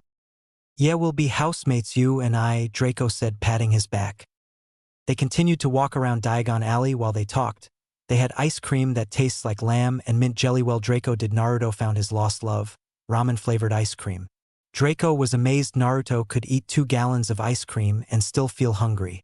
They made their way back to the inn and up the stairs to their appointed suits. As Draco passes the executive suite, he turns to find Naruto at the door, opening it with a key. Hey Naruto, you're staying there? Dako asked, shocked that the kid he was hanging out with all day was the one staying in that suit. His father was very important and they were rarely denied anything. Whoever Naruto's parents are, they must be very, very important if he wasn't moved for the Malfoys. Yeah, wanna come in? They got a mini bar with some snacks? Naruto asked, holding the door open. Draco quickly agrees and enters. They ate out the mini bar, though Draco didn't touch the alcohol, but was more shocked that Naruto had no inhibitions about it. Hey mate, won't your parents be pissed if they catch you drink that? He asked, looking around the room wondering where his parents might be. No, I'm a orphan. My parents died the day I was born. I never knew them. I only heard about my mother 3 days ago when I got my letter to Hogwarts. Draco's eyes widen. So you're staying here all by yourself? Yup. He couldn't believe it. This kid went his entire life not knowing who his parents were. He must know who they are now if he's able to pull this much power over his father. So who were they? Were they purebloods, half-bloods, or muggles? Naruto heard Snape brief him on their walk out of the village. He told him the terms for non-magical people, and those born with one magical parent, and one with both magical parents. He knew his mother was at least a pureblood, and the Hokage told him his father was a shinobi, which according to Snape still considered magical in the outside world. Purebloods, and I don't want to talk about them, he answered. Draco sighed in relief. If his new friend wasn't pureblood, his father would conjure bricks if he found out the Naruto was anything else. It was approaching 6 and he needed to go meet up with his parents for dinner. His mother was very firm in that their family always eats together. He decided since Naruto was by himself for the night, he'll invite him to dinner with them. Hey Naruto, my parents and I are going to dinner, and I was wondering if you would like to join? Sure. I still feel a little hungry, I can go for a bite. Draco sweat drops. He just ate 3 gallons of ice cream and still hungry. Why isn't he fat yet? They headed over to Draco's rooms and enters as his parents are just coming out of their bedroom ready to go down for dinner. Oh, Draco dear, who's your friend? His mother asked as she walks up to them. Mom. Dad. This is Naruto, I was hanging out with him and was wondering if he could join us for dinner? Yes/no, his parents say at the same time. Of course, dear Naruto is more than welcome to join us, his mother said while looking pointedly at her husband. She then turns to Naruto and takes his hand in hers. I'm Narcissa, and my husband's name is Lucius. It is very nice to meet you. She smiles at him and he gives her a smile back. Apparently Lucius did not have the same idea about allowing him to join them. Draco, we don't bring in lessers in our inner circles. Imagine if we were seen fornicating with the lower class, he said in a snobbish tone. Woo, flashback to the Uchiha and Hyugas. This guy shares their attitude, thought Naruto. Draco and Narcissa had their mouth open to speak up, before Naruto beat them both in his usual manner of dealing with these people. That's all right, I'll just go back to my room and be the what was it? Insignificant little pest that's staying in the suit across the hall, Naruto said with a small smirk that no one could see. Draco had his jaw on the ground. He couldn't believe that he just said that to his father. Narcissa's cheeks turned red more with anger that Lucius' words were heard by the very person he spoke of. And all Lucius did was raise an eyebrow a little. So the four of them were at dinner trying to get to know Naruto a little. When they heard that he was an orphan and that he just learned of his heritage not 3 days ago, Narcissa started on him like a mother hen and practically made him her unofficial son. And Lucius decided to allow her moments of over-smothering a child. It was sort of his payback for not getting the suit. He was petty that way. As they were heading up to their suits, Naruto suggested that they go ahead and share the executive suit with him since he was the only one and there was more than enough space for them all. Lucius was about to decline. He didn't want a boy to think he was still put out that he wasn't given the suit. When Naruto mentioned that the auroras that brought him here was paying for it, well, he did feel a little better. Any way to save him money. So Naruto gave Narcissa and Lucius the master room with its own bathroom, and Draco and him shared a room and spent some time in the jacuzzi. That night, when they were lying in bed, Draco was thinking about his new friend's mysterious past and how he avoided answering questions about his parents. He and his own parents were shocked to see him polish of 10 bowls of ramen at dinner. They didn't even have ramen on the menu, they still made it especially for him. What amazed them all was when the check came, the maitre d' said dinner was on the house and bowed towards Naruto. No one even bows to his father. He turns his head to stare at Naruto as he gazed at the ceiling. Just who are Naruto? Hey Draco. He was brought back and looked at him. Yeah. Are we friends? Naruto asked as he turned towards Draco. Yeah mate, we're friends. Naruto just nodded. You know, you're only my second friend I have? Draco just started wondering how a guy like Naruto not have more friends? He is awesome to hang out with. As they both drift off to sleep. Naruto's dream was of the wonders he hopes to find at Hogwarts tomorrow. Next morning, the Malfoys and Naruto made it to the lobby as they were checking out to head over to King's Crossing. The receptionist from yesterday was there looking at Lucius with a little fear, and she kept bowing to Naruto, which continued to confuse them. Naruto still refused to talk about his family, and Lucius was gaining more and more respect for the boy by the second. Just then Trenchy and his cronies walked up to them to escort him to the train. With a single look Naruto gave Maxwell, it told him not to speak or else. And seeing that this was an Uzumaki, Maxwell decided to keep his health and refused to give any information to the Malfoys when they asked him about Naruto.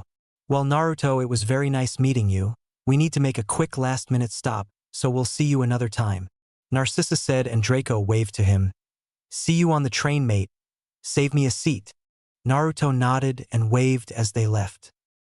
King's Crossing. Sue, you want me to go through the wall? Yup. Really, you're not fucking with me? No, I'm not, it's perfectly safe. Is this revenge for turning you into a pink cat? In my defense, it was a bad wand pairing. Naruto told Maxwell as they stood before a column between platform 9 and 10. Look, I'll show you, he said, looking around to make sure no one was looking in their direction. He then grabbed Naruto's cart and disappeared through the wall. After seeing nothing bad happen, Naruto followed, and when he came out the other side, he saw a giant red steam train with the writing on the side saying Hogwarts Express. Why don't you go get on while I get this stored and talk to the conductor for you? Maxwell said with a smile. Thanks Trenchy, see you later. And then Naruto left him standing there with a confused face. Who's Trenchy? On the Hogwarts Express. It was crowded on the train. Naruto struggled to get through the throng of kids and checked the compartments. Most of them were full and some had others who were waiting for their friends. So he moved on until he found one with 2 kids in it. One was a dark-skinned boy with a close shave, and the other one was pale and had brown hair. He opened the door and poked his head in. Hey, can I join you guys? He asked, looking at them. No, sorry, we're full, said the paled kid. But there's only 2 of you and this compartment is big enough for 6 people. The dark-skinned kid got up and tried to push him out. Get your trashy arse out of here, you dunderhead. We are very important people in the wizarding world, so we don't need to be stuffed in like luggage with the rest of you trash. Naruto looked at them with a raised eyebrow before reaching behind him and into his pouch. He pulled out nothing dangerous because they would be confiscated except his kunais. He was allowed those for when he trains in his shinobi skills. He pulled out a roll of duct tape and brought it in front of him. Both boys laughed at him as they saw what he brought out. "What are you going to do, tape our mouth shut or something, ha?" the paled boy said as both of them were laughing. A loud screech was heard when Naruto stretched some type, or something. Few seconds later. Naruto sat down by the window and opened a history book to learn more about this magical world. He used the duct tape to hog-tie the boys and some to gag them to shut them up. Aha! Oh, shut up you two. I'm trying to read here, Naruto told them as he looked up at the boys tied with their hands and feet together behind their backs. Before coming here, duct tape was a magical item to him back home. You could use it to tie up enemies, use it to fix items like a broken kunai. He had to do that in the middle of a battle because he was out and used the now taped kunai and killed his opponent. You could also use it to build useful items. One time he used duct tape to build a slingshot that he and Anko used to shoot paint balloons all over the village. Naruto's pranking rule number 3, always have duct tape on hand. Never know when it'll be handy. Naruto returned to reading his book when the train took off. For a few minutes he sat there reading and the boys still tied up, when the door opened and Draco came in with 2 girls. One was dark hair that went down to her shoulders, dark brown eyes and a nose that was just like a pug dog that Kakashi has, and the other girl was a long blonde-haired and green-eyed and was pale like her companion. Draco looked at Naruto first without seeing the other 2 boys. "Hey Naruto, can we join you? These are some of my other friends, Pansy Parkinson." He gestured to the pug-nosed girl. "And Daphne Greengrass," he said, pointing to the blonde-haired girl. "Sure." Draco and the girls came in, and when they finally laid eyes on the other 2 boys tied up in a corner, they all started to laugh. MHMH. Ha ha ha. "Oh man Naruto, that's hilarious," Draco told him as he laughed again at the boys. "Hey there Blaze. Theodore, you guys seem a little tied up at the moment, should we leave?" Everyone laughed again as he tore off the tape covering their mouth. Or at least he tried to, the tape would not come off. He turned to Naruto and waved at the tape. "If you could, I think they learned not to mess with you, mate." Naruto snapped his fingers and the tape fell off the boys. It was industrial shinobi duct tape after all and can conduct chakra. As they all sat down, Naruto sandwiched between Pansy and Daphne while Draco, Blaze, and Theodore sat on the opposite side. "So what did you guys do to piss off Naruto?" Draco asked them with a smirk still on his face. "We may have insulted him and called him trash," Theodore said as Blaze nodded in agreement. "Just so you guys know, Naruto here is from a pureblood family. He's an orphan and just learned about his parents a few days ago," Draco told them. Blaze and Theo looked down now with regret for insulting him, and Pansy and Daphne now looked at him with a little bit of pity. "He doesn't like to talk about them, but they must have been someone very important if my father couldn't get the Aspen employee to move him out of the executive suit. They even bowed to him." Now the others were looking at him with more respect, wondering how important he really is. "Draco?" "Yeah, mate." "Shut up." Draco decided to change the subject, hoping to avoid the same fate Theo and Blaze suffered. They talked about a few things like what house they want to be in, what they did on their summer vacation, and they even got to know a little about Naruto. He told them that he never knew magic existed and wasn't told about his parents because they had many enemies who would not think twice on getting revenge on a child. They also learned that he was in love with ramen. A lady with a trolley full of candy came by and asked if they would like to buy any treats. They all pitched in for some and even treated Naruto since he's never had magical candy before. He tried acid pops for the first time. They burned a hole through his tongue and he swore that these are used for torture. "Maybe I should get Ankone a few packs, she would love to try them out on her." Visitors, he thought, trying to get his tongue working again. They opened a pack of Birdie Bots every flavor beans and played a few rounds to see who got the worst flavored bean. And every round Naruto got a fruity bean or one that was like a delicious piece of meat cooked perfectly. And one time, much to his great delight, a ramen-flavored bean that he declared as the best bean in the world. Everyone chuckled at his antics and they also greatly enjoyed his company. Pansy gave him a chocolate frog to try and he looked at her in shock. "You dip live frogs in chocolate? What the fuck is wrong with you guys? Naruto said as the others stare at him. They couldn't believe he would curse. No, they're shaped like frogs and are enchanted to act like one. They are completely made of chocolate, Daphne told him. He opened it up and caught the frog before it jumped away in midair, and ate it. Sure enough, it was chocolate and not frog guts he tasted. Phew. Thank Cammy that I didn't end up eating another frog. They're just nasty. Nice catch their mate, Blaze said. Open it up more, they usually have collectible cards of famous wizards. Yeah, we all collect them, we're only a few short and trying to find the ultra-rare ones, Draco said, gesturing for Naruto to look inside. And so he did, and when he pulled out the card he froze and his eyes widened. The woman on the card was the most beautiful woman he's ever seen. She had long flowing crimson hair that reached past her hips. She had a heart-shaped face and violet-colored eyes. She was grinning at him while placing one hand on her hips and pumping her other arm, holding a wand up and down in victory.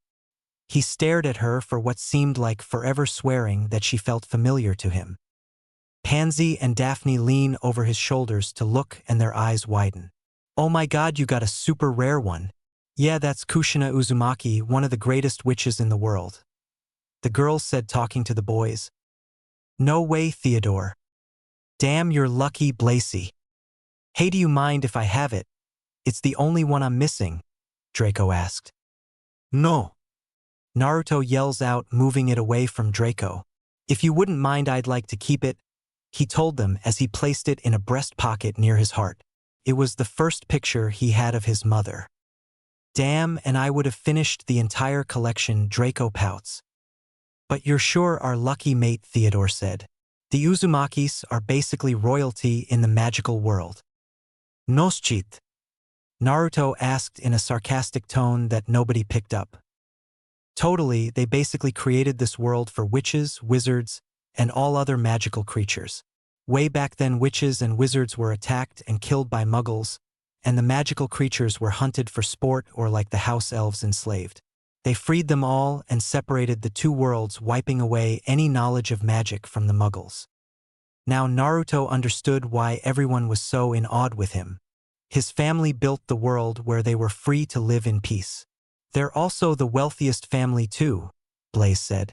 They say that with all their wealth they collected over the years, you could buy the magical world several times over. Draco decides to pitch in. They come from the hidden continents that's located in the Bermuda Triangle. One of them cast a powerful illusion over the land and no muggles are able to enter. Even the witches and wizards are careful going there. They say that the people over there have mastered wandless magic and even made their magic more powerful. Naruto knew they were talking of the elemental countries, and this wandless magic was jutsus. They are called wizards, but apparently very few know them as shinobi. Just then the door opens again and a brown bushy-haired girl sticks her head in. Have anyone seen a toad? A boy named Neville lost his? She asked as they stared at her. Oh, clumsy Longbottom lost his toad, probably trying to run from him, Draco says, laughing with Theo and Blaze as the girls giggle. Naruto looked on with interest. Neville comes running up to the girl and couldn't stop in time, and they both ended on the ground.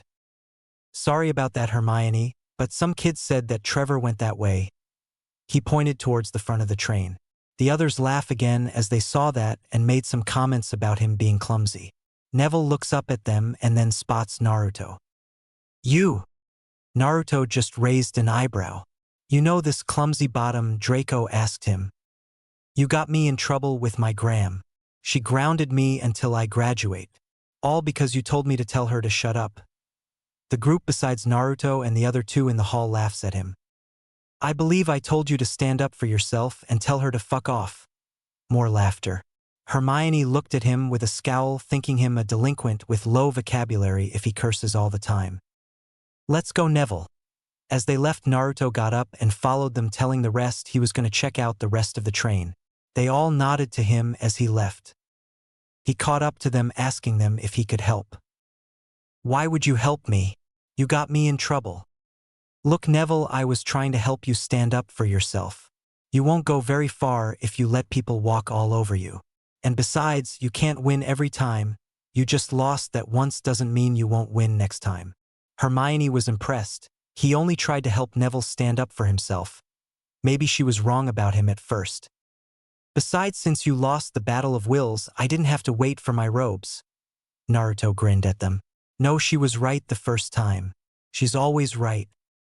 So they walked down the hall looking for Neville's toad. When they lost Neville, and Naruto and Hermione ended up continuing on. Naruto turned to her to start a conversation because he wanted to meet new people that were not biased against him. He was able to get her to start talking, and he almost regretted it. Once she started talking, there was no way to stop her.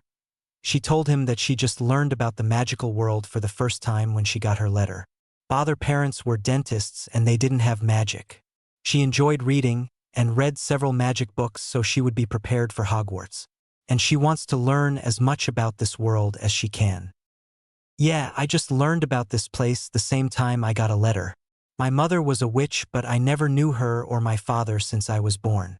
I hope I can live up to their expectations, he told them as they moved to another cart to check. Sorry about your loss. Are you excited that you get to walk in their footsteps? Yeah, I'm actually excited to go back to school. It's been 5 years since I've been to the academy. What? Hermione turned back to him.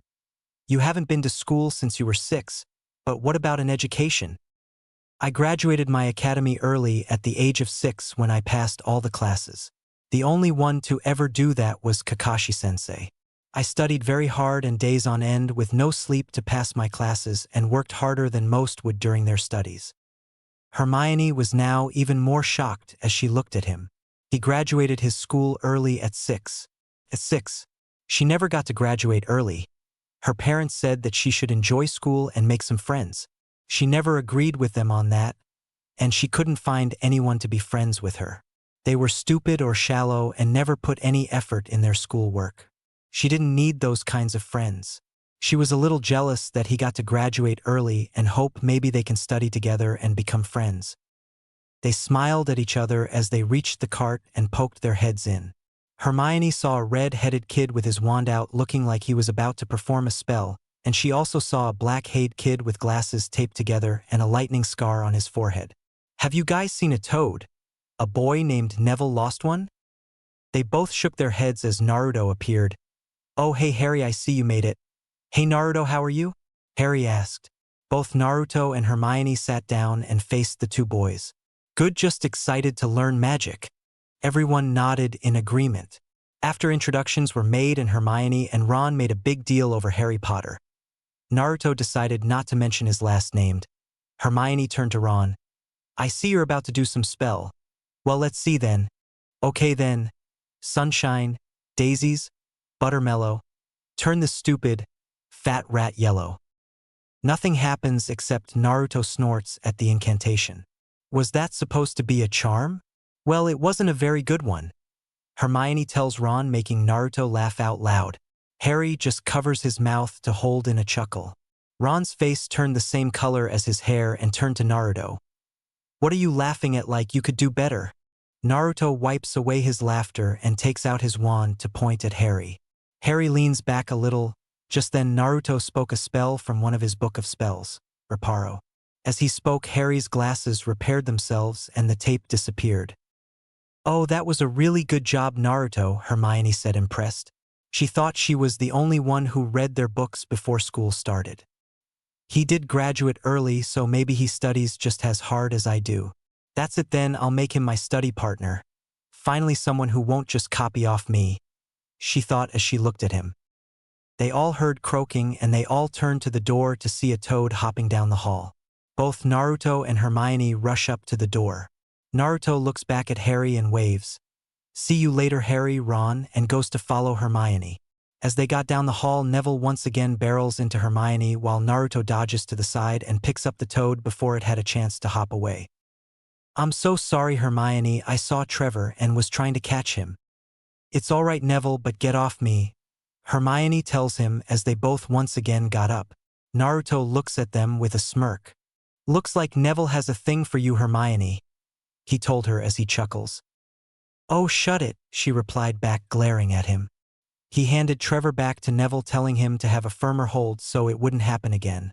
When the conductor ran up to them, Hermione and Neville were a little scared, thinking that they were in trouble. Hermione more so because she never got in trouble before and school hadn't even started yet. Naruto saw the look on the man's face and sighed, knowing where this was going to go. "I'm terribly sorry, my lord, for not finding you earlier. If you would like to follow me, we have your personal cart ready for you and your companions with some refreshments," he said while bowing to Naruto. Both Neville and Hermione had their jaw dropped and were staring at Naruto with shock. He turns to them, "So you guys want to go?"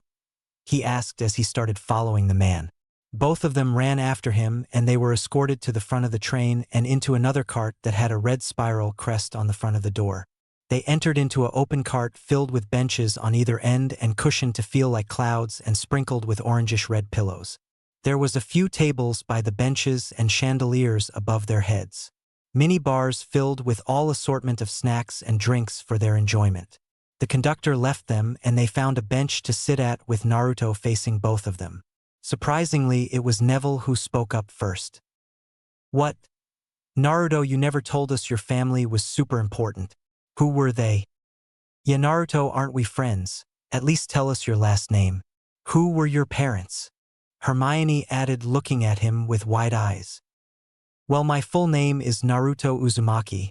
My mother was Kushina Uzumaki. My family is apparently really important in the magical world, and that's about all I know. I never knew them growing up, and their identities were kept from me to protect me from their enemies," he told them as they sat there listening. They were more shocked when they learned his family name and that his mother made the biggest name for herself. "Naruto, you're more popular than Harry Potter. Your family basically owns the wizarding world," Neville said, excited to meet someone from the Uzumaki family. They were very inspirational to him. "I've read about her in History of the Uzumaki. She was a very powerful and inspirational witch. I hope I could be like her when I'm older," Hermione said. "And I know you'll make her proud no matter what, Naruto," she finished. He smiled at her with his true smile, and she smiled back with a little blush.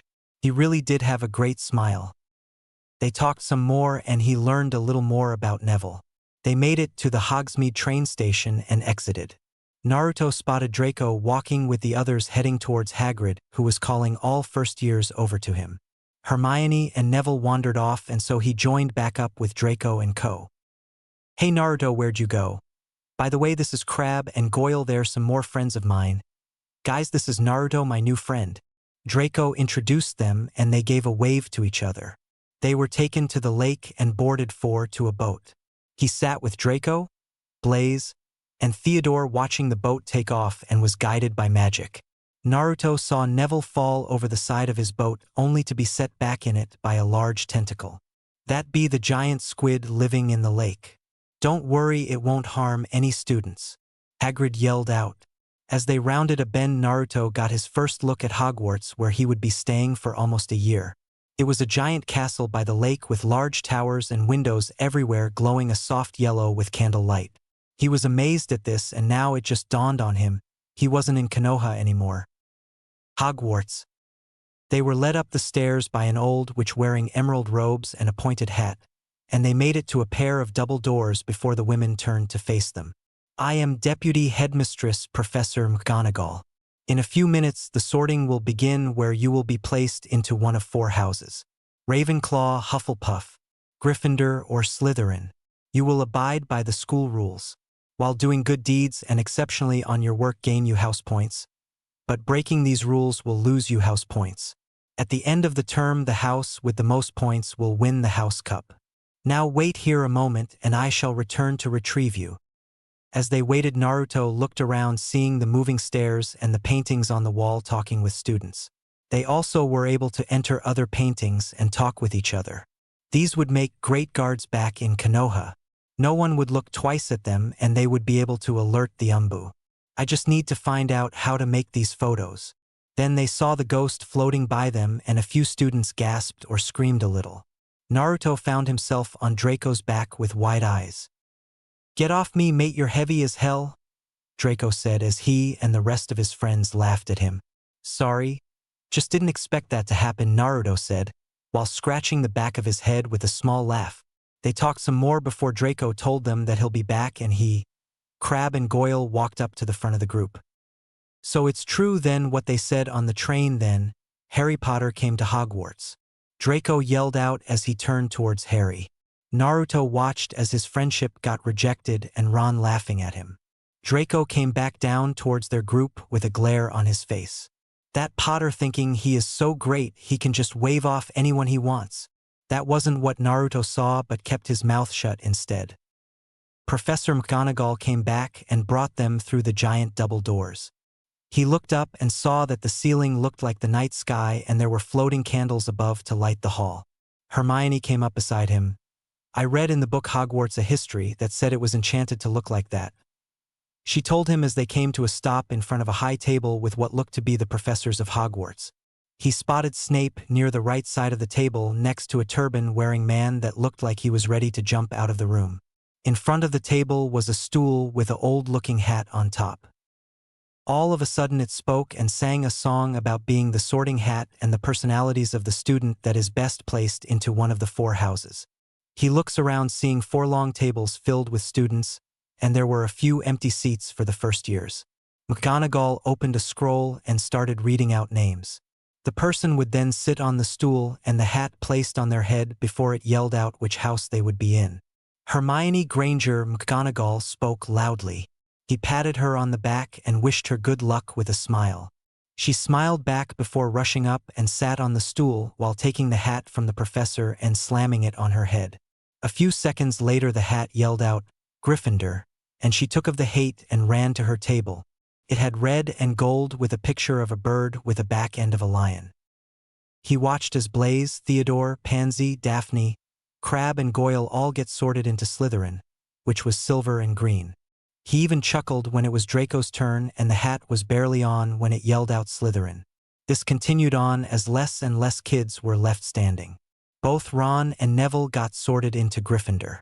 There must be some bravery and courage in him somewhere if he was sent there. Good for you, Neville, Naruto thought as the last 2 students left were Harry and him. Harry Potter McGonagall called out and the room went silent. There were a few whispers and Harry stood there frozen for a moment. Naruto gave him a small shove forward and he walked up to the stool and sat down. The hat was placed on his head and everyone held their breath. He could hear the hat talking, it wasn't being very subtle at all. Not Slytherin, you say, you could be great. No, then there is only one place for you. Gryffindor, the hat yelled out and the Gryffindor table cheered loudly. He saw a pair of red-headed twins yelling at the Slytherins. We got Potter. We got Potter. They must be related to Ron, Naruto thought. If Harry got this much attention, then Naruto feared what will happen next. McGonagall looks down to speak the last name, Naruto Uz. She froze and her eyes widened at the last name on the list. She looked back at Dumbledore and he nodded to her as if telling her that it was correct. The hall became quiet watching McGonagall stumble saying the name. Draco looked at the rest of the table, everyone was confused and wondered what was wrong. Why would the professor freeze reading Naruto's last name? Finally the answer came when McGonagall cleared her throat and spoke, Naruto Uzumaki. She said just as there were gasps all around the room. There was not a sound to be made. Everyone was wide-eyed looking at the only person left standing. Naruto looked to the side and saw that his friends at the Slytherin table had their jaws on the ground. No one knew he was an Uzumaki, and it didn't help that he had blonde hair instead of the usual Uzumaki crimson. He walked up to the stool and sat down. The sorting hat was placed on his head, and he felt a slight tug on his mind. That's probably how it finds where to place them. Right you are, the hat said out loud. My, what a complicated mind you have. I can see that you're a genius and a protege. Maybe Ravenclaw would be for you. No, I found that you're quite the loyal one, aren't you? Maybe Hufflepuff? No, there's more. Oh, you are quite brave, most likely the bravest one here, and your courage is quite outstanding.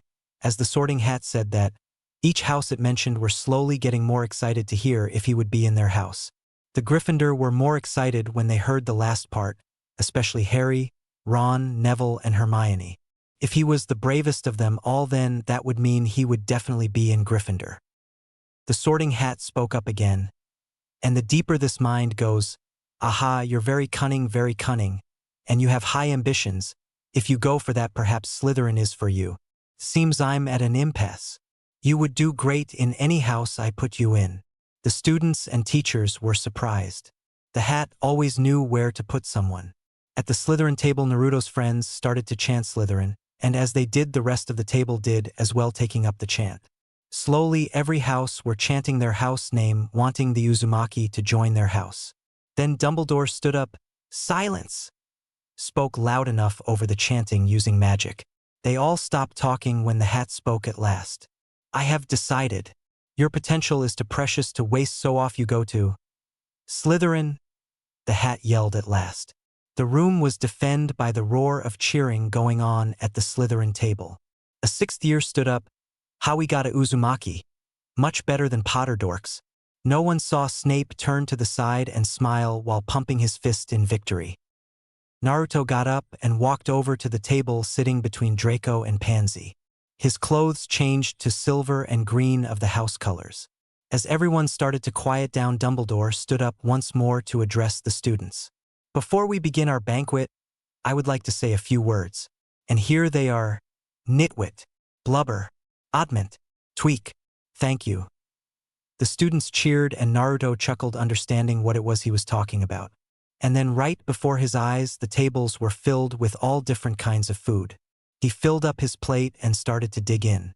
It wasn't until he was on his second round of food that he noticed the entire table was staring at him. What? He said with a mouth full of ramen he found and nearly took someone's arm off retrieving it. Dealing with Naruto rule number 1, never get between him and his ramen. Only the Hokage stands a chance. Draco decided to speak since he knew Naruto longest, which was only a single day. Mate, you're a Uzumaki. Why didn't you say anything on the train? I told you before I didn't want to talk about it, and besides, I didn't know anything until I received my letter from Snape. But you could have said something. No wonder everyone was bowing to you. They stopped when everyone at the table wanted to shake his hand. After that, the conversation switched to his home. He told them the truth because why not? It's not like it was a secret. He told them about being a shinobi. Like a ninja? Asked Theo. No, we are ninjas. We use hand seals instead of wands, and we can move faster and punch stronger than any normal person can. Damn. Hey, you think you can show us some of those jutsus later? Pansy asked, excited to see the shinobi in action. Maybe sometime when I go train. The rest of his friends wanted to see as well but decided to wait when Naruto was going to take them to watch him train. At the Gryffindor table, Harry learned about the Uzumakis as well, and he was awed by Naruto's family. Guess he was just as if not more popular than him. As the food disappeared, Dumbledore stood up once more to address the students. Ahern. Just a few more words now that we are all fed and watered. I have a few start-of-term notices to give you. First years should note that the forest on the grounds is forbidden to all pupils. And a few of our older students would do well to remember that as well. Dumbledore's twinkling eyes flashed in the direction of the Weasley twins. I have also been asked by Mr. Filch, the caretaker, to remind you all that no magic should be used between classes in the corridors. Quidditch trials will be held in the second week of the term. Anyone interested in playing for their house teams should contact Madam Hooch. And finally, I must tell you that this year, the third-floor corridor on the right-hand side is out of bounds to everyone who does not wish to die a very painful death. He probably keeps a giant three-headed dog there. Naruto jokes, laughing with the rest of the table. And now, before we go to bed, let us sing the school song, cried Dumbledore. Everyone pick their favorite tune, said Dumbledore. Naruto turned to his friends. Do you guys really want to see some of my jutsus? He asked, ginning a mischievous smile. The whole table said yes, and he decided to give them something to remember. At the head table, Snape looked over at the Slytherin and saw Naruto grin mischievously. It was that same grin that Kushina had right before a great prank. And so, as a longtime friend of an Uzumaki, he braced himself and prepared to take cover. And off we go! Just then Naruto jumped on the table and used a single hand sign. A giant poof of smoke appeared across the Slytherin table. When it disappeared, there were female versions of Naruto in green and silver kimonos waving around giant fans and other copies of him playing instruments. and as the school bellowed, the clones begin playing their instruments. Hogwarts, Hogwarts, Hoggy Warty Hogwarts. Teach us something, please. Whether we be old and bald, or young with scabby knees, our heads could do with filling, with some interesting stuff. For now they're bare and full of air, dead flies and bits of fluff. So teach us things worth knowing. Bring back what we've forgot. Just do your best, we'll do the rest. And learn until our brains all rot. Everybody finished the song at different times. At last, only the Weasley twins and Naruto. The twins were singing along to a very slow funeral march. Naruto's clones twirled around in a final display before poofing. Dumbledore conducted their last few lines with his wand, and when they had finished, he was one of those who clapped loudest. The twins gave Naruto a thumbs up and smiled at him. He gave it back in return. "Ah, music," he said, wiping his eyes. "A magic beyond all we do here. And now bedtime. Off you trot." As they left the hall, he was surrounded by other Slytherins clapping him on the back, telling him that was the best show they seen ever. They walked down to the dungeons and faced a solid wall. One of the perfects spoke the password, which was Emerald Serpent. As they entered the common room, he noticed that they were under the lake and he could see fishes swimming by the windows. It seemed like it would be cold, but the fire in the fireplace kept the temperature warm. Snape was standing there by two hallways and looked at them with a scowl. "Welcome to Slytherin House. I am Professor Snape, the head of house as well as your potions teacher. If there is a inter-house problem, it stays here. I do not want it to spill out into the halls. You will have tomorrow free, but I expect you to be ready for class the next day." With that, he allowed them to go to their rooms. Girls on the left and boys on the right. As Naruto passed him, Snape handed him a note. Naruto found his room, which he would share with Draco, Blaze, and Theodore, to which they all celebrated. He picked the one closer to the wall and started to unpack before bed. The others just wanted to sleep, but he had to set defenses, which was a habit of his, a hidden kunai here and there, and last he needs to get his shinobi gear put away. He took out a scroll and opened it to a seal that contained his gear. The others were watching him and widened their eyes as they saw a trunk poof out of the scroll. "Now that's a way to travel. Very convenient," Blaise spoke up. "Think you can teach us that?" Theo asked. "Maybe later," Naruto said as he opened his trunk. He peered inside and stopped. "Konohamaru, what are you doing in there?" A brown-haired boy with a yellow shirt and blue shorts with a very long blue scarf, and wearing a pair of green goggles that Naruto gave him when he was 7, looked up at him and smiled. Naruto's eyebrow twitched hard. "Not again." "Konoha." Kakashi looked up from his book and gazed into the distance. He giggled for some unknown reason. Payback sure is a bitch," he said, not knowing why he said it. Chapter 3: A Apprentice and School Life. Slytherin Common Room. When morning came to the students of Hogwarts, down in the common room of Slytherin House, Naruto was pacing the floor. All the while Konohamaru was kneeling in front of the fireplace tied up in duct tape. This was the sight many of the students walked in on and were wondering what a young child was doing here. Draco and the others were sitting on the couches and were joined by Pansy and Daphne watching Naruto. "So who's the kid?" Pansy asked, looking at the guys. "Apparently that boy is Konohamaru, and he is from Naruto's home village, and he snuck into one of his trunks without him knowing. This wasn't the first time," Theodore told them as they continued watching Naruto pace. "What am I going to do now? I can't send him back home. I don't know how to do that yet. Of all the times Konohamaru could do this, it had to be this time. I need to inform the Hokage as soon as possible," he thought as he stopped in front of the tied-up Konohamaru. "What the hell were you thinking? This is not the elemental countries. This could go very badly for you and most likely me.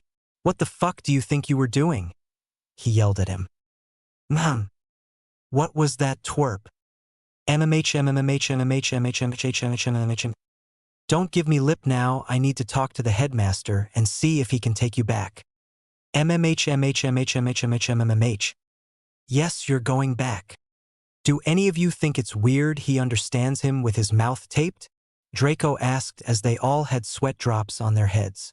They decided to grab breakfast before Naruto would go to the headmaster's office. As they sat at the Slytherin table, Naruto forced Konohamaru to sit on the floor. He was untied but was attached to Naruto with ninja wire so he couldn't escape. As the other houses came in, they looked at Konohamaru, wondering what was going on with him. Harry, Ron, and Hermione were at the Gryffindor table discussing the child and what his connection to Naruto was. "Who's the kid?" Ron asked them, looking at everyone. They all shook their heads and shrugged their shoulders. "I don't know, but Naruto looks pissed off at him," Harry answers. "Well, why don't we find out?" Hermione said as she got up to go talk to Naruto. Ron grabs her arm. "Are you nuts? We shouldn't go to the snakes. They're a bunch of snotty prats. They'll toss you out the hall." He told her, remembering the times his brothers spoke about how the Slytherins were lazy and hated anyone not in their house. "Oh, hush, Naruto's not like that," she said as she wrenched her arm away and headed over to Naruto. "Well, she's a goner. We'll probably find her crying in a bathroom somewhere," Ron told Harry as he looked at Naruto. "I don't think Naruto's like that either," he thought as Hermione reached Naruto. "Hey Naruto, who is this with you, and why is he sitting on the floor? Let him up." Hermione lectured him about not being mean and not be cruel to a kid. "Hermione," Naruto said as a hello. "This is Konohamaru. He lives in the same village I do, and he snuck into one of my trunks and followed me here. And as to why he's sitting on the ground, he's being punished," he said without regret for putting him there. "Shouldn't you have gone to get a teacher?" "I will be going to the headmaster after this, then I'll have to send a letter back to my Hokage." Hermione had nothing else to say to that, knowing that Naruto would know best how to deal with this situation, and walked back to her table. Pansy watched Hermione walk off before turning to Naruto. "What did that JRYFFY want?" she asked in a scowl when mentioning anyone in Gryffindor. Hermione was curious of Konohamaru and why I'm punishing him, he told her as he continued eating. "She needs to show more respect to her betters. Trash like that is why purebloods are against letting Muggle-born in," she said, still with a scowl. "OW," she said as she rubbed her forehead.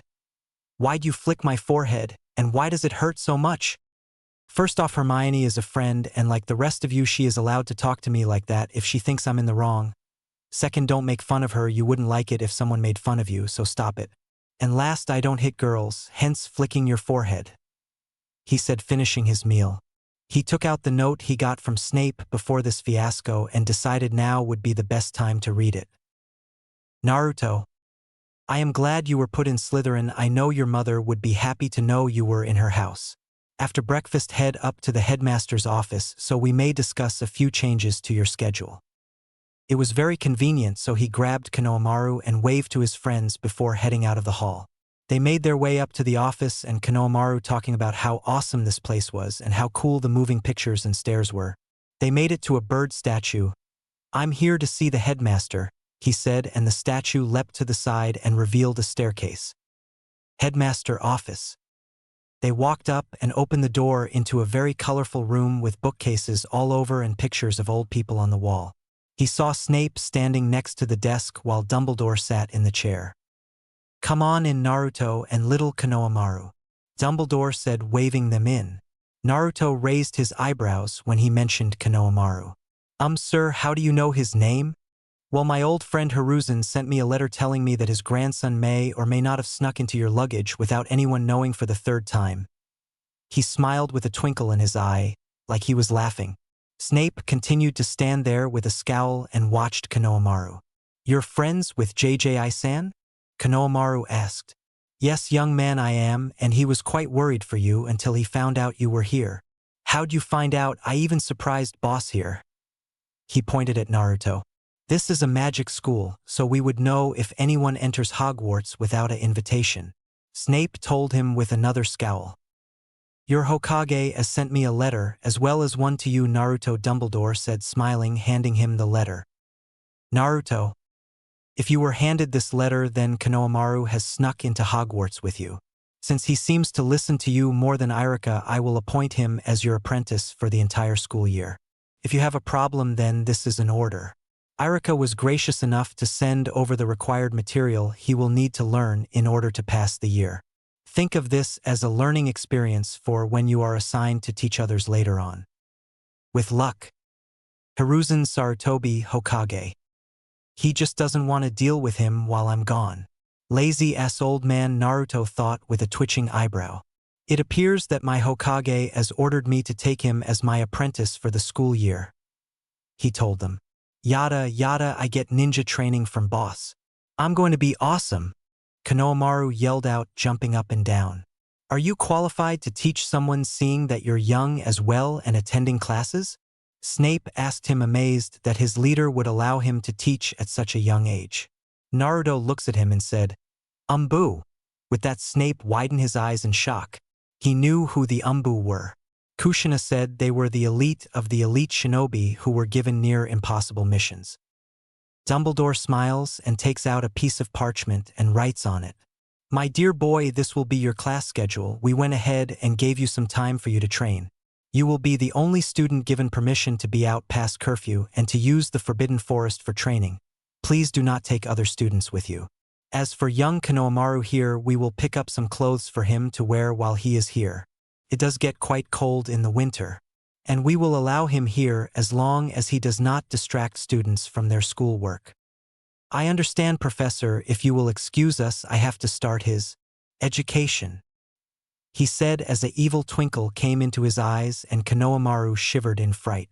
As they left, Snape and Dumbledore looked at each other. I am surprised that someone that young would be in Umbu, Dumbledore told him.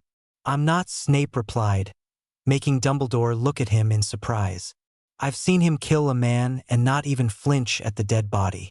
That tells me he's done it many times and he moved smoothly, which means he is very well trained and trained hard. Dumbledore just nodded his head, thinking that Naruto would continue to surprise them throughout his years at Hogwarts. Slytherin common room. Naruto sits down on the couch between Pansy and Daphne facing the fireplace, while Theodore and Blaze take the one on the right facing the other couch on the other side where Draco was sitting with Crabbe and Goyle.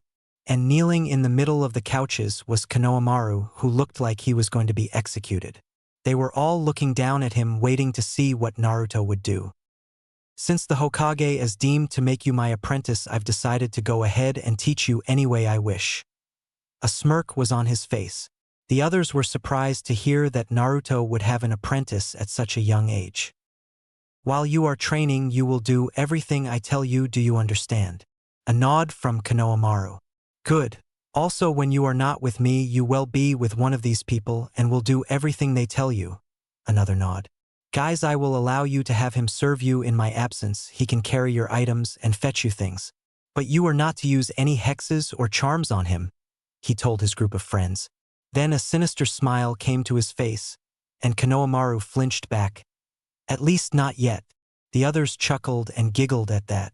Konohamaru gulped when he realized he probably should have stayed home. Konohamaru?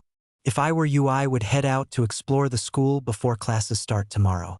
You're going to have a very busy day, Naruto said as Konohamaru rushed out the entrance, escaping the predatory looks he was receiving. So what is our class schedule for the year? Asked Theo as he lazily leaned his leg over the side of the couch. Well, we have history of magic and transfiguration on Monday, herbology and charms on Tuesday, care of magical creatures and dada on Wednesday, astronomy and transfiguration again on Thursday, and finally double potions on Friday. I heard we would learn how to fly in 2 weeks. It will be Friday after potions. Blaze reads out on the first year schedule. We get to fly? Naruto asked, curious. That sounded fun, and he would really like to learn to fly. Yeah, we do, Draco explains. We learn to fly brooms, and they even have a sport around it called Quidditch. Draco continues telling Naruto about the sport since he's still learning about the magical world. Ah, so they're used for flying. Well, guess the Naras will still have to get their lazy asses up to sweep. For the next 6 hours they hung out in the common room talking or going out to explore the school to find out all the ins and outs of Hogwarts. As they passed the library, Naruto decided to read up on some of the classes he would be taking. He really is a very dedicated student. It's the whole reason he was able to graduate early in the academy. The rest of them just joked with him being a nerd before waving by. See you at lunch, Whiskers, Daphne and Pansy said at the same time. Even here he couldn't get away from that nickname, though when the guys tried calling him that, the sound of him stretching his duct tape had them quickly apologizing and promising never to say that again. Blaze and Theodore kept flinching every time he did that, remembering what happened on the train. They still had no recollection of how they ended up hogtied. One moment they're looking at him and the next they're tied up and gagged. Naruto walked to a table and pulled out his book on history with a cringe, and his transfiguration book to be better prepared for tomorrow. Hermione walked around the whole school to find the classrooms to all her classes so that she wouldn't get lost finding them. She spent the whole day looking around for the library to catch up on her reading. She would not fail at magic, it would be the worst thing to ever happen.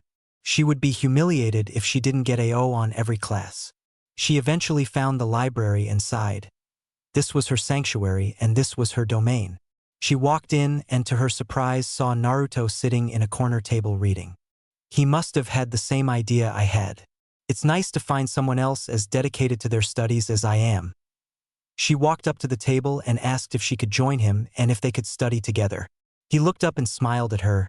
Sure, grab a seat. She blushed when he smiled. He really does have a great smile, she thought. They sat there for hours reading and discussing what they should expect in their classes. They also learned that they would have potions together. Hey Naruto, you said that you and that kid Konohamaru were from the same village. Can you tell me about your home? She asked, wanting to know as much about the hidden continents. Not she told herself, wanting to learn more about him too. He gave her a brief geography lesson and names of the elemental countries. Told her about the hidden villages. Everyone here calls us wizards, but we are actually shinobi. Instead of wands, we use hand seals to manipulate chakra that our body makes, and we create jutsus which can be compared to spells. She was amazed by all he was telling her. She remembered that at dinner last night he didn't take out his wand to create those copies, or were they illusions? Do you think I could learn some jutsus from you? I don't know, we'd have to see if you have a chakra network in you for you to even try. She didn't know how they would be able to know if she could learn his jutsus, but hoped to find out later. Right now she needed to learn magic. So they went back to reading their books until lunch, where they separated to their tables. Few minutes before, Pansy and Daphne separated from the guys and went off in search of something interesting to find. They came upon Konohamaru and grabbed him to get him to tell them more about Naruto. So twerp, what little secrets does Naruto have hidden? Asked Daphne right off the bat. Seeing their faces, he smiled and in a whisper, well, you know those whiskers he has on his face? They nodded. Well, he doesn't tell anyone, but if you were to rub them, he'll let out a purr. He gets very embarrassed when others hear him purr. Though the look on his face would tell you he secretly likes being petted there. He smirks as they let out a small squeal and rush off to find Naruto just to see if it was true. Ha! Take that, boss. It's only fair since you made me their servant. Now. Pansy and Daphne arrive at the table and sat on either end of Naruto. Daphne practically shoved Draco to the side to sit next to Naruto. Once seated, they looked at Naruto with a grin on their faces, and Naruto started to worry about what they were planning. So Naruto, what's with those cute whiskers? Pansy asked, scooting closer. Yeah, are they birthmarks or magical tattoos? Asked Daphne as she too scooted closer, trapping him between them. They're birthmarks, why? He asked, now suspicious of them. Oh, just wondering, Pansy said, placing her hand on his shoulder. They both slowly raised their hand towards his cheeks. Right before they could rub his cheeks, he leans forward to take a bite of his ramen. He had a tug-of-war with a fourth year, and after threatening to take his arm off and beat him with it, the fourth year wisely backed down. It was then that the Slytherins learned to never get between Naruto and his ramen. Pansy and Daphne missed and tried again. Again they missed as he leaned back up. They were determined to get those whiskers. All of a sudden they both slammed their palms towards him. They were met with success when they felt it connect. They started rubbing the cheeks, then they realized that it was Draco between them. Dewe wo min wetting gewe we fwhx. Draco asked with his cheeks squished together. They took off their hands and saw that Naruto was sitting where Draco was while continuing eating. Wah! Pansy. How did? Daphne. Naruto stopped eating and looked at them. Ninja do! After lunch, they decided to head back to the common room to hang out until Naruto would have to leave for his training. The others asked if they could join him, but he told them that he would be training in the forest. They quickly changed their minds, afraid of the forest. Naruto smiled and laughed at them, calling them chickens. But the forest is dangerous, Pansy. Ninja. There are werewolves in there, Draco. Ninja. You could get hurt and no one would know, Theo. Ninja. What if something kills you and eats you, then shits you out another day and uses the feces to grow food for their young, who grow up and eats another student someday, Daphne says. Everyone looks at her with a sweat drop. Guys. Helloer, I'm a ninja, I can handle myself, okay? Naruto tells them. Is that your answer to everything? Asked Draco. Ninja. Just be careful, can't lose a friend this early in the year, Blaze said, and everyone laughed. Ninja. Night. When night came and with permission to be out after curfew, Naruto heads towards the forest to explore. He saw Snape standing just at the entrance of the forest, standing there waiting for him. He walks up to him and gave him a wave. What are you doing here, Snape? Professor. Right, Professor Snape, what are you doing here? I wanted to ask if you would allow me to observe your training tonight? He asked him. He was interested in how these shinobi trained and what kind of jutsus, as they were called, worked.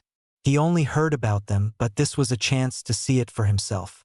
Sure, but I need to find a clearing before I start. It might take a while. I know a spot for you to use, follow, he said before taking off into the forest. So Naruto followed him a few miles until they came to a clearing right next to the lake. It was big enough for him to use his more destructive jutsus without harming any more of the surrounding forest. This place is perfect. How'd you find this place? Your mother would drag me into the forest and we found this spot not too far in. And what exactly did you do here? Naruto asked with a raised eyebrow and a smirk. We practiced our spells. That was one of the reasons we were at the top of our year. Okay then. Just let me stretch and then I'll work on my taijutsu and you can observe. When he started training, Snape could see how well trained he was. No wasted movement, no step missed, and he flowed like the wind from one form to the next flawlessly. This was, he could tell, what a elite shinobi is like. Perfect fighting machine. And he is so young. What was it that made him push so hard so young to achieve this, he thought as he watched Naruto train for 2 hours. After bathing, Naruto made it up to his room and saw the others already asleep. He also saw that a bed was brought in for Konohamaru and he too was asleep, though like a shinobi in training he kept a kunai under his pillow. At least he remembers what I teach him, he whispers to himself before getting into bed. As he lays his head down, he couldn't wait for school to start. He was ready to see what magic was all about and wondered if he would be able to make his mother proud. I never liked school and here I am willingly going. Still, it will be awesome to expand on my skills. This is going to be awesome. Yes, it will be. Shut up, furball. Meat spay. Rabbit ears. Asshole. Next day, first week. They were at breakfast filling their stomachs before class, and Pansy and Daphne continued to try to pet Naruto's cheeks, and every time they failed. One time Snape was the one that ended up with his cheeks squished as Naruto sat in his seat. To say he was amused was quite the understatement. Naruto assigned Konohamaru his workload and told him that he would be tested on it before their workout. With that done, they headed over to their first class, which was History of Magic. When the professor appeared through the wall, Naruto ended back on Draco's back. He shoved him off again, and after everyone laughs at him, they sat down to begin class. Professor Binns was droning on and on. Soon Naruto became sleepy and found himself as bored as the rest of the class. When it ended, Naruto made sure that next time he brings something to keep him entertained. Their next class was transmutation and he was looking forward to that class. Professor McGonagall was in her cat form waiting for her next class to arrive. Usually she would not enjoy teaching Slytherins because they become obnoxious and arrogant little prats. But this time would be the first time she teaches Kushina's son Naruto. She was one of her favorite students, even if she was a Slytherin. She was amazed by what he was able to do at the welcoming feast, and today at breakfast when he switched places with Snape. I swear that he is all his mother. If what Snape and Dumbledore told me was true, Then he must be a prodigy if he graduated so young. He might even be a ho-ho that feels good, a little to the left. Her thoughts were interrupted when she realized she was being petted.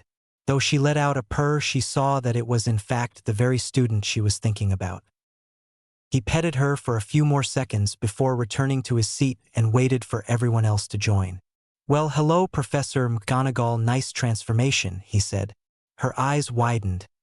He knew she was the professor, and yet he still petted her. She was a little embarrassed about the whole purring thing but decided to forgive him. Only this once. As the class continued, she could see how intelligent and focused he was at learning from her class. When she assigned them to turn a match into needles, she didn't expect them to get it until next week, but lo and behold, he gets it after a few minutes and even turns it back. Oh yes, a prodigy he is most definitely, she thought as she watched him continuing practicing and even giving tips to the others. By the end of classes, she could honestly say that this first-year class was ahead in their studies than her other classes. For the next 3 days, it was the same. He would go to class after assigning an assignment to Konohamaru. During his free period, he and Konohamaru would go out to the open field where he would put him through a grueling workout that by the end he had to carry him to the baths and toss him in. His friends wanted him to train them as well, but after seeing what Konohamaru had to do, they changed their minds. Naruto was a punishing teacher when he wants to be. He even managed to get Konohamaru to do a decent transformation jutsu and replacement jutsu. The Academy clone jutsu would come next year. When McGonagall saw the technique, she interrogated him to find out why he would use and even teach a child a spell that is dangerous. She was shocked to learn that the transformation was the Academy basic illusion back at his home village, and they learned it their 3rd year there. Not only that, but the children are only 8 when they first learn it. As Friday rolled around, Naruto was studying his potions book before class. He figured Snape was not someone who tolerated students who are not prepared for his classes, and so he studied. Most of the ingredients in the book were very familiar to him, because shinobi uses these for their poisons, cures, and disabling enemies. He remembered being on the run with Anko when they pulled off an impossible mission. They snuck into the Raikage's office to steal information on their Jinchurikis and were seen by the Raikage himself. They were unable to lose him, but he wasn't able to catch them because they were sneaky and slipped through his clutches every time. As they were running, Naruto was able to create a disabling toxin that doubled as a smoke bomb. When the Raikage caught up to them for the upteenth time, Naruto caught him off guard by blasting him with the bomb he created. He was incapacitated and they were able to escape. As the class entered, he saw that there was an odd number of students, so he ended up by himself in the front row. He waved to Harry, Ron, and Hermione as they took their seats and saw Draco and Harry glare at each other. There might be some rivalry going on. It might even motivate them to study harder. I can use this. Hey, I might even get Ron involved. He thought, going through plans to help his friends pass their studies. Kakashi's rule number 1, always help your friends as best you can, or that's how he interpreted that. Snape slammed his door shut and he stormed to the front of the class and glared at them. As there is little foolish wand waving here, many of you will hardly believe this is magic. I don't expect you will really understand the beauty of the softly simmering cauldron with its shimmering fumes, the delicate power of liquids that creep through the human veins, bewitching the minds, ensnaring the senses. I can teach you how to bottle fame, brew glory, and even put a stopper to death, if you aren't as big a bunch of dunderheads as I usually have to teach. A few people chuckled but stopped once Snape glared at them. Without further words, he started taking roll call. Naruto raised an eyebrow when he saw Snape pause. Well, Harry Potter, it seems we have a celebrity in our midst. Tell me, Mr. Potter, what is the difference between monkshood and wolfsbane? Harry dips deeper into his seat, clearly uncomfortable. I don't know, sir. A few students giggled, and he saw that Draco and his other friends laughed too. Both Hermione and Naruto's hand shot up. They smiled at each other when they saw the others' hand up as well. Apparently they had the same idea about studying before class. Snape ignored their raised hands and continued. Then can you tell me where I might find a bezoar and what they're used for? Again Harry answered with a, I don't know, sir. And again both Hermione's and Naruto's hand were ignored.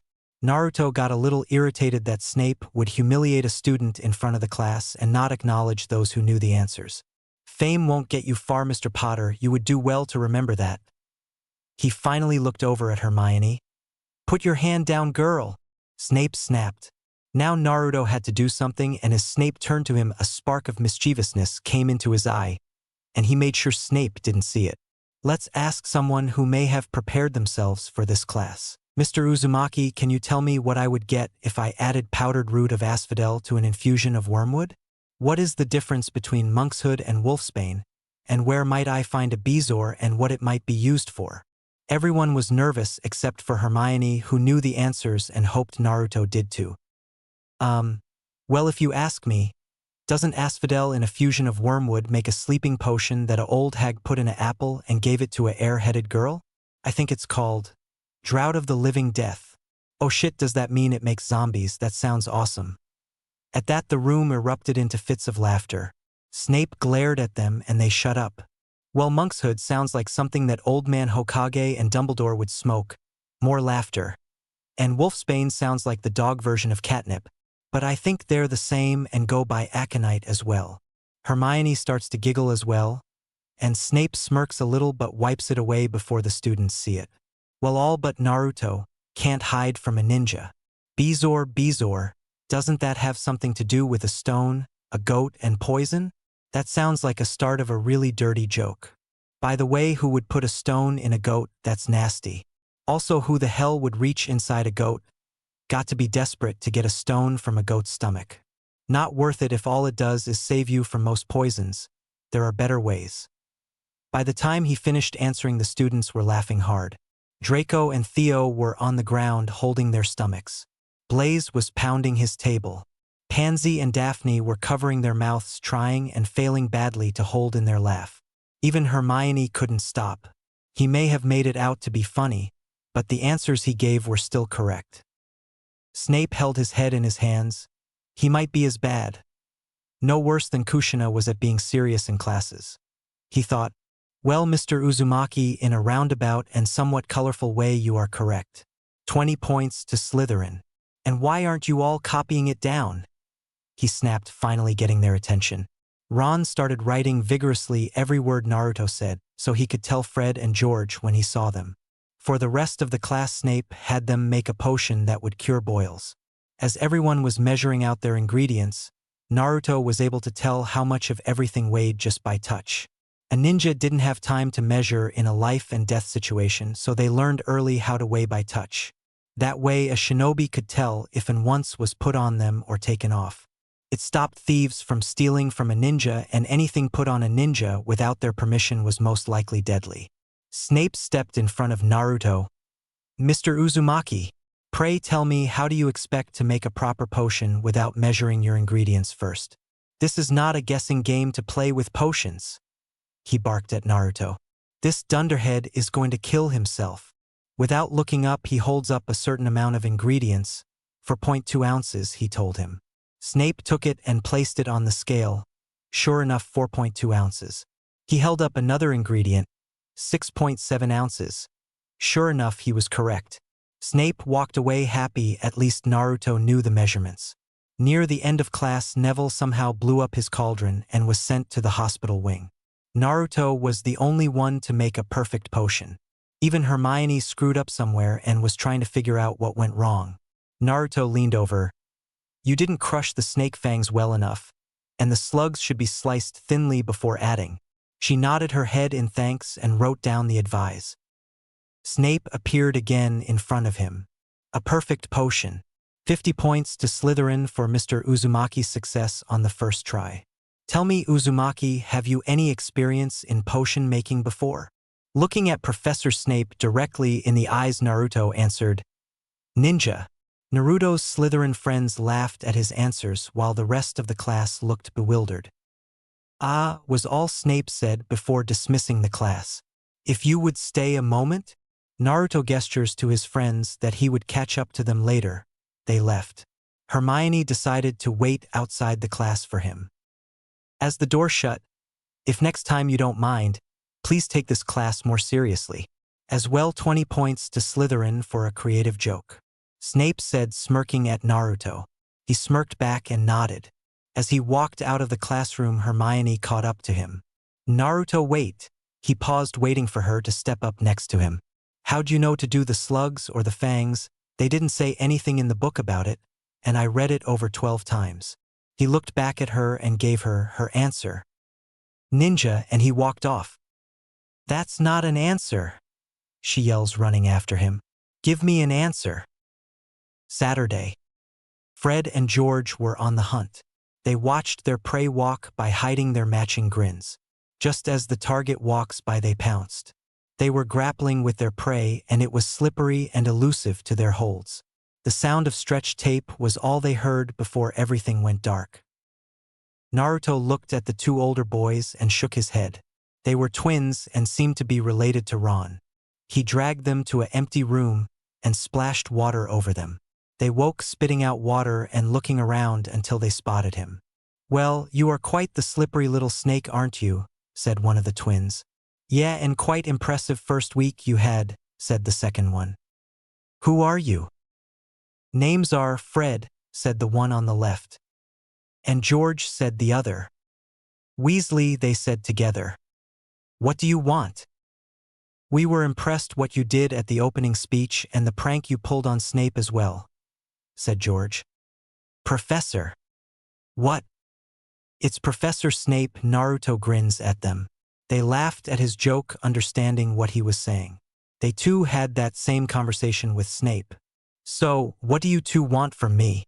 Naruto asked again. Well, we're kind of known as the Hogwarts pranksters, and would like for you to join our group to help us pull off some of the best pranks this school has ever known, Fred said with a flourish, even though he was tied up at the moment. I don't mind, but right now I need to go train my apprentice right now, so rain check. A apprentice who? Well, can we come watch? Fred asked. So they headed outside, and Naruto had Konohamaru and the twins follow him around until he found the tallest tower and headed for its base. So Konohamaru, this isn't on your schoolwork, but it is an essential tool for shinobi. Fred and George were even more excited when they heard that. What, so you guys are like ninjas? Blimey, said the twins at the same time. We're not like ninjas, we are ninjas. Well, he is, and I will be too once I graduate the academy, said Konohamaru. He was excited as well to learn some else besides the academy curriculum. So Konohamaru, Naruto spoke, regaining his attention. You are going to climb this tower all the way to about halfway. All three of them looked up and Konohamaru gulped. Amok, he said gently, slowly walking up to the base. Are you really going to make him do it? What if he fell so far up? Asked George, a little shocked. This has got to be a joke. Then he gets a lesson in pain tolerance, Naruto said with a straight face. Oh, and you have to do it without your hands. Now all three looked at him like he was crazy. Well, they were right, but he was only a little crazy. Go big or go big and die going big, he thought as he watched their faces. Konohamaru was trembling as he looked at his big brother figure. But how the hell am I going to do that? He screams, not wanting to fall halfway up and die. He had so much to live for, like finally beating that uptight Hanabi. Observe, Naruto said before he walked up next to Konohamaru. He then proceeded to walk up the side of the tower and went up to the first window. There was a ledge, so he stepped to the bottom of it and looked back at them upside down. You need to concentrate on putting chakra to the bottom of your feet and connect it to the solid surface. The twins were slack-jawed. This kid could walk up and down walls and ceilings? The possibilities they could use it for were phenomenal. They really wanted to learn this as well, but maybe not with such a tall tower. He gets down and looks at Konohamaru. Now you need enough to stay on, to much and you will blast off the building, to little and you fall. Any questions? Yam, what's this for? He asked, still a little nervous. This is a chakra control exercises to help you get better control of your chakra. Now get to it. If you are able to get up to the halfway point, I'll teach you a jutsu. Also, I suggest getting a running start. Okay. Now he was motivated. Konohamaru ran towards the tower and tried to run up it with chakra at his feet like Naruto once showed him. He didn't put enough and promptly fell down and his head smacked against the wall. Face first, ouch. He tried again, but this time he put too much and was blasted off the wall and ended up tackling George. Both Naruto and Fred laughed as they got up and Konohamaru continued with his exercises. So Naruto and the twins sat down to watch and talked. They learned about each other and the pranks they pulled. To say they were impressed by Naruto's pranks he pulled. They knew that with him they would pull of the greatest prank in the world. They were really interested in meeting this Anko chick that Naruto spoke of, if anything just to see if she really does dress so scantily. Eventually Draco and his friends joined Naruto. Merlin's hairy balls, what is he doing? Blaze asked as they spotted Konohamaru running up about a few feet up before falling. Control exercise, Naruto told them. He's going to get hurt, Pansy. He's going to die, Theo. He's going to fall on one of us and will be crushed, and then Naruto will have to chop up the body and hide it, then threaten the rest to keep their mouth shut or he'll make them disappear. And little Konohamaru will be so wrecked with grief that he will kill himself and Naruto will be blamed for it by his leader. Daphne said. All of them look at her with a sweat drop. You have some pretty bizarre explanations, Draco told her. Just then Konohamaru fell down in the middle of them. He gets back up to go again, and they all moved back some more before settling down. Naruto and his friends start to talk and the twins start cheering on Konohamaru. As Konohamaru got farther and farther up, more students came to watch him. Soon Harry and Ron came by just as surprised to see what was going on and worried for the little guy. Hermione ran up to Naruto. What in Merlin's beard are you making him do? He could get hurt.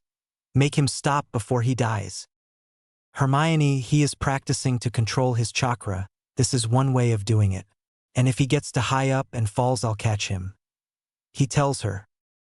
Walk away, Gryffindor, you're not wanted around here. Ouch, why whiskers? I told you to watch what you say to her, remember? He asked, narrowing his eyes. Pansy looks down and nods. The rest didn't say anything because they all knew Naruto didn't have a lot of friends. And the ones he has, he protects them ruthlessly. They were really glad to have him as a friend and not an enemy. Hermione smiled, glad that Naruto would stand up for her, and decided to trust his judgment when training Konohamaru. Soon the whole school was outside watching Konohamaru and cheering him on as he progressed upwards. Even the teachers were stunned at a child running up the side of a building without his hands or using the sticking charm. It was close to lunchtime when Konohamaru made his last attempt. He ran at the wall and proceeded up and up and up, and up until he reached out to grab on to a window ledge about halfway. The school roared with cheering, shouting, Maru, Maru, Maru. He raised his hands up and screamed with success. He then passed out and fell off the ledge. Students screamed, and a few staff members gasped. Snape, who was watching from the back, pulled out his wand before the other staff could think to do, and yelled out Arresto Momentum, catching him before he hit the ground. Naruto picked him up and started to head inside. Konohamaru opened his eyes to a slit and asked in a tired voice, Did I do it, boss? Can you teach me a jutsu now? Yeah, Maru, yeah, I will. Good job. That night Naruto sent his report along with Konohamaru's progress and letters to his friends. As he sat there, he thought about his village and how different it was compared to here.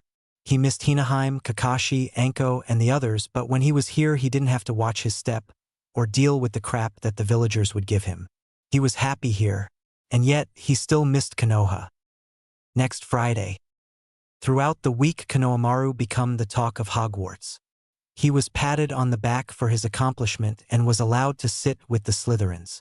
He became an unofficial member of Slytherin House. The next night after he finished his workout, Naruto took him into the forest and the clearing he made his own, and taught him a low-power fire jutsu. Using a earth jutsu that Kakashi taught him, Naruto built a giant bowl. He then used a water jutsu to gather water from the lake and put it into the bowl made of earth. For the next 3 hours Naruto made Konohamaru practice his new fire jutsu and kept a nice hot jacuzzi for Naruto to relax in. Friday morning Naruto's roommates were woken from their sleep by an excited and singing Naruto. Today is the day. Today will be the day, Naruto sings, as he jumps on Draco's bed and swings around the bedpost. Today is the day we fly. So up and get dressed because you see. Today is the stitch dash. Shut up. Everyone yells as they toss their pillows at him. Naruto appeared in Theodore's bed while a slightly confused Theo got hit by the pillows instead of Naruto. Bloody ninjas, he growls out. They were at breakfast discussing their flying lessons that'll be after their potions class. Can't believe we have to be with Gryffindor for our flying lessons. Draco complained, sitting across from Naruto. Since Pansy or Daphne would shove him to the side to sit next to Naruto, he moved so he was facing across from Naruto. Theo would be on his left and Blaze would be on his right. Pansy took to sitting on Naruto's left and Daphne took the other side. Crab and Goyle sat on either end of Naruto's side and Konohamaru took any space he could find near them. They had a small group that they were comfortable with, usually sat together every meal. Look on the bright side, you can show up Potter and Weasley with your flying skills. Naruto shot back while dodging Pansy and Daphne's hands from reaching his cheeks. He decided that Draco would do almost anything to outdo those two and would throw their names out to get him to do better in homework and classwork. Yeah, you're right. I will show them what it takes to fly. Maybe they'll let me be on the Quidditch team after they see how good I am. Draco boasts. Everyone just rolls their eyes at him. They don't allow first years on the team, Blaze told him. Besides, I saw you fly before, you suck. Couldn't even dodge a tree standing still, Pansy said, to which everyone laughed. Hey, uncalled for. And I only hit that tree because you called out my name, Draco glared at her. They continued to talk more when swarms of owls started to swoop in and deliver mail. Naruto found Kaneko landing in front of him with a stack of letters. There was a letter for Konohamaru, so he handed him his and went through his own pile. It was mostly letters from his friends back home. One was from his Hinaheim and it told him she was put on a tracking team with Kiba and Shino, two other clan heirs, and her sensei was Kurinai. Another was Kakashi, and of course he got Sasuke and some pink-haired girl Sakura. Anko just put down all the ways she tortured her visitors and really enjoyed those acid pops he sent for her amusement. He even got a letter from Narcissa Malfoy. Hey Draco, your mother sent me a letter. What does it say? He asked. Dear Naruto, I hope you and Draco are having a good time at Hogwarts. I hope you are both studying hard and doing good in your classes. Remember to do your homework and make sure Draco does his. It is very important that you both get a good education. When Draco wrote to us that your mother was Kushina Uzumaki, I found myself in tears. Kushina and I were great friends in our school years and she became a great witch. I do so hope that you and Draco can be close friends just as we were. It would be my greatest pleasure if you would join our family for Christmas. I know it is a little early to ask, but I would love to see you again and even bring up stories of me and Kushina. Sincerely, Narcissa Malfoy. Wow, and all I got was a lecture on doing well in school. I think she likes you better already. She did smother you at dinner, Draco said, laughing a little with everyone. Naruto shook his head with a smile. So, will you come over for Christmas? Draco asked. Well, I don't mind, but I do have Konohamaru with me and we don't know what Christmas is. We do have a winter festival if it's anything like it. Well, Christmas is where families get together and pass out presents. It is also about a world religion, but we won't get into that, Blaze said. Oh, can we go? Can we go, please? Asked Konohamaru as he begged Naruto and Draco. Sure, why not? I'll send a letter back to let them know to expect one more. Hey, why don't we all go to the Malfoys for Christmas? I mean, we'll be there for the party, so why not stay longer? We'll celebrate Naruto's and Konohamaru's first Christmas? Theodore suggested. They all eagerly agreed and said that they would send letters back to their families. Hey guys, check this out. You're in the papers, Naruto. Blaze put the paper down, and on the second page, right after the Gringotts break-in, was a story covering the appearance of the last Uzumaki. The Uzumaki appears. Sources say that for the 12 years since the death of Kushina, many have thought that the line of the Uzumaki family have died out. But after an incident that blew up the front of Ollivander's wand shop, one Aurora by the name Maxwell Scattervian had this to say. I was just entering the scene and spoke with both Ollivander and a young child who would be attending his first year at Hogwarts. It was later revealed with identification along with confirmation from the Bank of Gringotts that the child was indeed a Uzumaki. It seemed that a bad wand pairing between the boy and a very powerful wand. He then went on to describe the boy as a noble heart and kind, forgiving character. He also had another interesting to say about this particular boy. You wouldn't believe him to be a Uzumaki, for he does not possess the crimson hair that the Uzumakis are known for. There you have it, folks. Another Uzumaki has appeared and any other descriptions have been denied. Everyone looks up at Naruto. Noble heart. Tells not. Kind and forgiving? Draco snorts. Now why would you lie, Whiskers? Pansy snorts. Wow, they don't have your description? You must have killed someone when you blew up the shop and had to threaten both the Auroras and the shop owner to not give out your description. And now you're on the run and decided to go to Hogwarts because no one would expect you to go to a school that you said you were going to, and so they can't find you. Daphne snorted. Hugh's sweat drops. Naruto pats Daphne's head and smiled. Oh, Daphne, you make me blush. Don't ever change, you always make my day. He laughed. Does that mean you'll let me pet your whiskers, Whiskers? No. And with the bell about to ring for classes, Pansy and Daphne take one more lunge at Naruto to get his whiskers. When they made contact, it was Ron Weasley who ended up in the spot this time. Wah! Slap. Both Pansy and Daphne slapped him harder once they realized that Naruto did it again. They sighed into their cups. We won't give up, we will pet Whiskers, Whiskers. They thought together. Naruto appeared in Ron's seat at the Gryffindor's table and everyone there was startled. He was sitting next to Harry and Hermione and across from Neville. Hey guys, what's up? Are you excited for flying lessons later? It's going to be awesome. He asked in an excited voice. Wah! How'd you do that, Naruto? Neville asked, still a little startled. Both Fred and George looked over. Wicked, they both said. Naruto looked at Neville and smirked. Ninja. Harry chuckled at that. Seriously, how'd you do that? He asked. And again, ninja was all he got. Hermione slapped the back of Naruto's head gently, and he allowed it. Naruto, that's not an answer that can explain anything.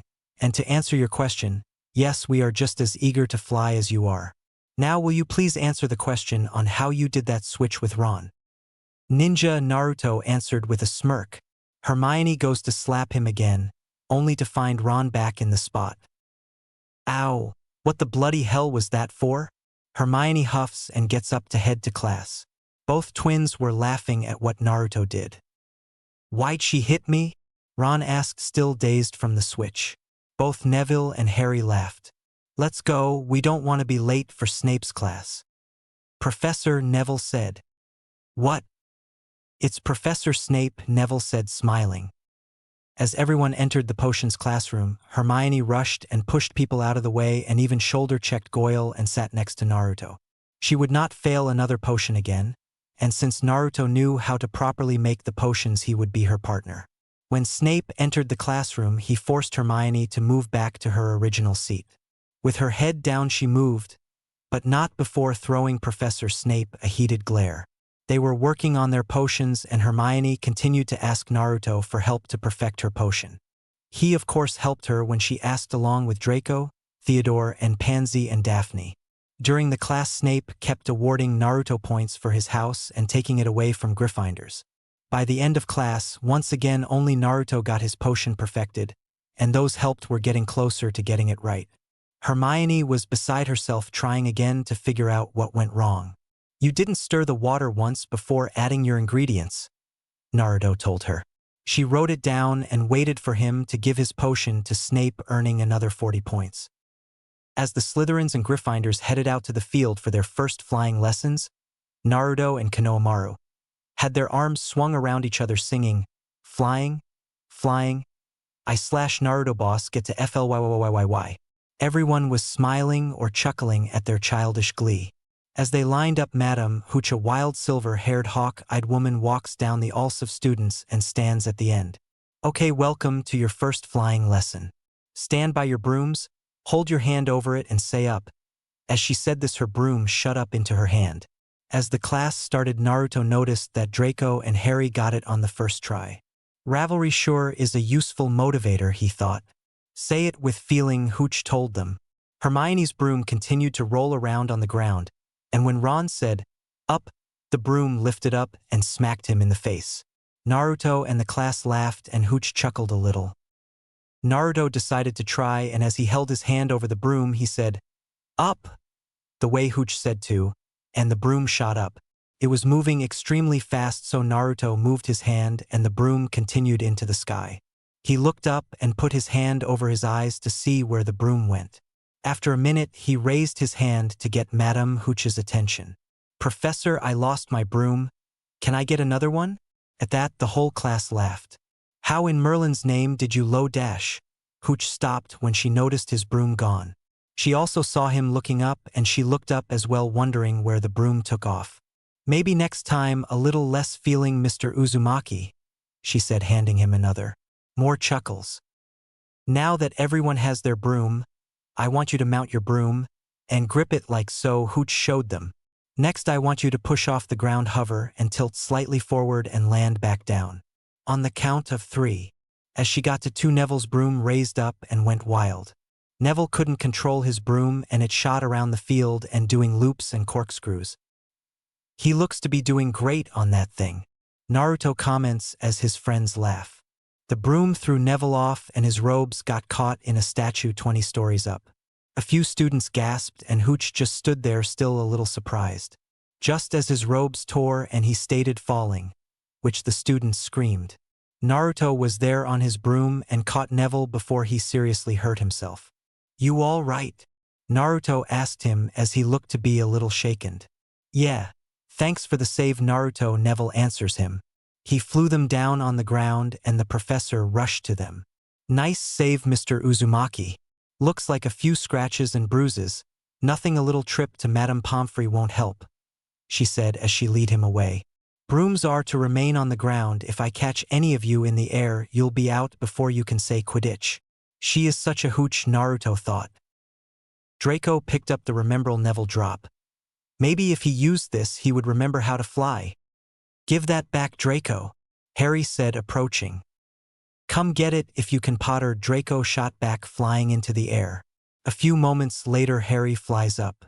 Naruto watched them in interest, wondering how this was going to play out. Again, as they were his friends, he wanted to push them to be the best. That means letting this rivalry fester, but not too much. When Draco threw the ball, he was impressed by Harry's catch and applauded him as he flew down in victory. Well, until Professor McGonagall came and took him away. "Ha, Potter's about to get it now," Draco spoke in a sneer. "Doesn't look that way to me," Naruto answered him. "What do you mean?" She looked a little gleeful, but she was trying to hide it. "My guess is she saw his flying and was impressed." Draco sneered again, angry his plan for getting Potter in trouble backfired. As class ended and they were heading inside, Naruto saw Professor Snape standing with an older student talking. "Would mind if we had a word with you?" Snape asked as he walked in. Naruto waved his friends later and walked up. "What can I do for you?" "This young man here is Marcus Flint. He is captain of Slytherin Quidditch team." Both boys waved at each other. Snape continued, "I saw that McGonagall took Mr. Potter away after that ordeal. She thought she was being sly, but I know she was planning on having him join the Gryffindor Quidditch team," he said with a scowl. "I also saw the way you flew to catch that student when he fell. You have quite the speed on you." "Thanks. I have talked with Mr. Flint here, and we agreed that with your talents and other unique traits could be put to good use on the Slytherin team. If you want, come by the Quidditch pitch tomorrow morning around 6 and we'll see just how well you can fly," Marcus said as he nodded his head towards Naruto and Snape. "I will see you later, Uzumaki," Marcus said and turns to Snape and nods again. "Snape." "Professor," both Naruto and Snape said at the same time. Snape turned to Naruto with a raised eyebrow. "What?" Marcus asked. "It's Professor Snape," Naruto told him, smirking. "Right, see you later, Professor Snape," Marcus said, chuckling as he left. Great Hall. "What?" "Snape wants you to try out for the house's Quidditch team," Draco asked. "Professor," Naruto said. "What?" "It's Professor Snape, and yeah, I guess I'll be going to the pitch tomorrow for tryouts," Naruto told them. "Can we come watch?" Pansy asked as her hand missed his cheek by a centimeters. She was getting closer. "Sure, it's at 6. We'll be there, Blaze answered for the group. Everyone nodded, wanting to support Naruto. What's Quidditch? Konohamaru asked. Once it was explained to him, he jumped up. Oh yeah, boss is going to own their asses. Konohamaru, stop cursing, Pansy yelled at him. She took it upon herself to be like his older sister at times and would teach him about the world of magic. Sorry, Pansy-ne-chan, he said, pouting. The rest of the time was spent talking about their classes and what work they still needed to get done. Of course, Naruto already had all his homework done. Man, mate, how do you finish your homework so fast? You spend just as much time hanging out with us and still able to finish. How do you do it? And can you share the secret? Theodore asked. He was always the one rushing at the last minute, scrambling to get homework done. Ninja. Right, of course, why'd I ask in the first place, he grumbles. I bet Naruto can secretly make copies of himself, and he is slowly building an army to take over Hogwarts first before moving on to the rest of the magic world. Daphne said as she too was getting closer to petting Naruto's cheek. More sweat drops. There is no cloning spell out there. How would he even do that, right, Naruto? Ninja. That evening, Madame Hooch was cleaning up the yard from the day's flight training. She went to the yard and made sure that all brooms were put away. After seeing it empty, she nodded and turned around to walk back. She stopped when she heard a whooshing sound coming from above. She looked up just in time to see a broom smack her right in the head, knocking her out. Percy Weasley, a Gryffindor perfect, walked out to the yard for his routine check when he saw Hooch passed out on the ground with a broom on top of her. Looks like she's losing her touch. She's not getting any younger. She'll have to stop flying at her age. He decided to turn around and ignore what he saw. He wanted to give her her pride. The next morning, Naruto's group was at the Quidditch pitch, eagerly waiting to see Naruto in action. As Naruto and Marcus were going over the rule book, because Naruto told him that he wanted it to check for any loopholes he can exploit, Snape walked up to them with a package. As he made it to Marcus, Naruto, and his friends, he spoke up to get their attention. Since you are going to go for the team, I have something that might be of use to you. Is it ramen? Because ramen is the most useful thing to me. Please be ramen. Naruto asked with a, I'm innocent but want to be a pain in your ass anyway look. Everyone's sweat drops. I think Daphne's wearing off on him, Theodore whispers to the others. They all nodded. No, it's not ramen. It's for your Quidditch tryouts. Now if you don't want this, I'll just take back to storage. No. I want it. Give it please, Naruto begged, opening and closing his hands in front of him. They all chuckled at him, and Pansy and Daphne giggled at his cute pouty face. Snape hands him the package and he tears it apart to see what's inside. Once opened, he saw a broom that was beautifully designed. What kind of broomstick is that? Draco asked, never seeing it before. Is it one of the new ones? I've never seen it, Marcus. Oh, that looks awesome. Konohamaru. Naruto's going to look like a flaming angel coming down to strike down his enemies. And then he'll hide the bodies so no one knows where they'll be hidden. Daphne says as everyone looks at her. They all sighed. Good old Daphne. Snape looks a little disturbed by her. The company that makes these brooms said that this is one of their new prototypes and would be honored if Lord Uzumaki would use it. It's called a firebolt. Snape told them, smirking at Naruto's face when he said Lord. The looks of horror on young students' faces. Merlin's beard. Get on that thing and show us what you got. Marcus said, a little excited to see the broom and Naruto in action. Naruto takes off and they watch him fly around the pitch. They were slack-jawed when they watched him. Even Snape was impressed by the speed to which he was going. Much faster than they were expecting. Soon Marcus had the whole team in the air and watching Naruto maneuver around them like they were mere amateurs. He would swoop around them, stand on his broom to free up his hands. He even caught a bludger and threw it back at the beater, knocking him off his broom. He jumped over other players and landed back on his broom. They tested him on all the positions. No quaffle made it through the hoops.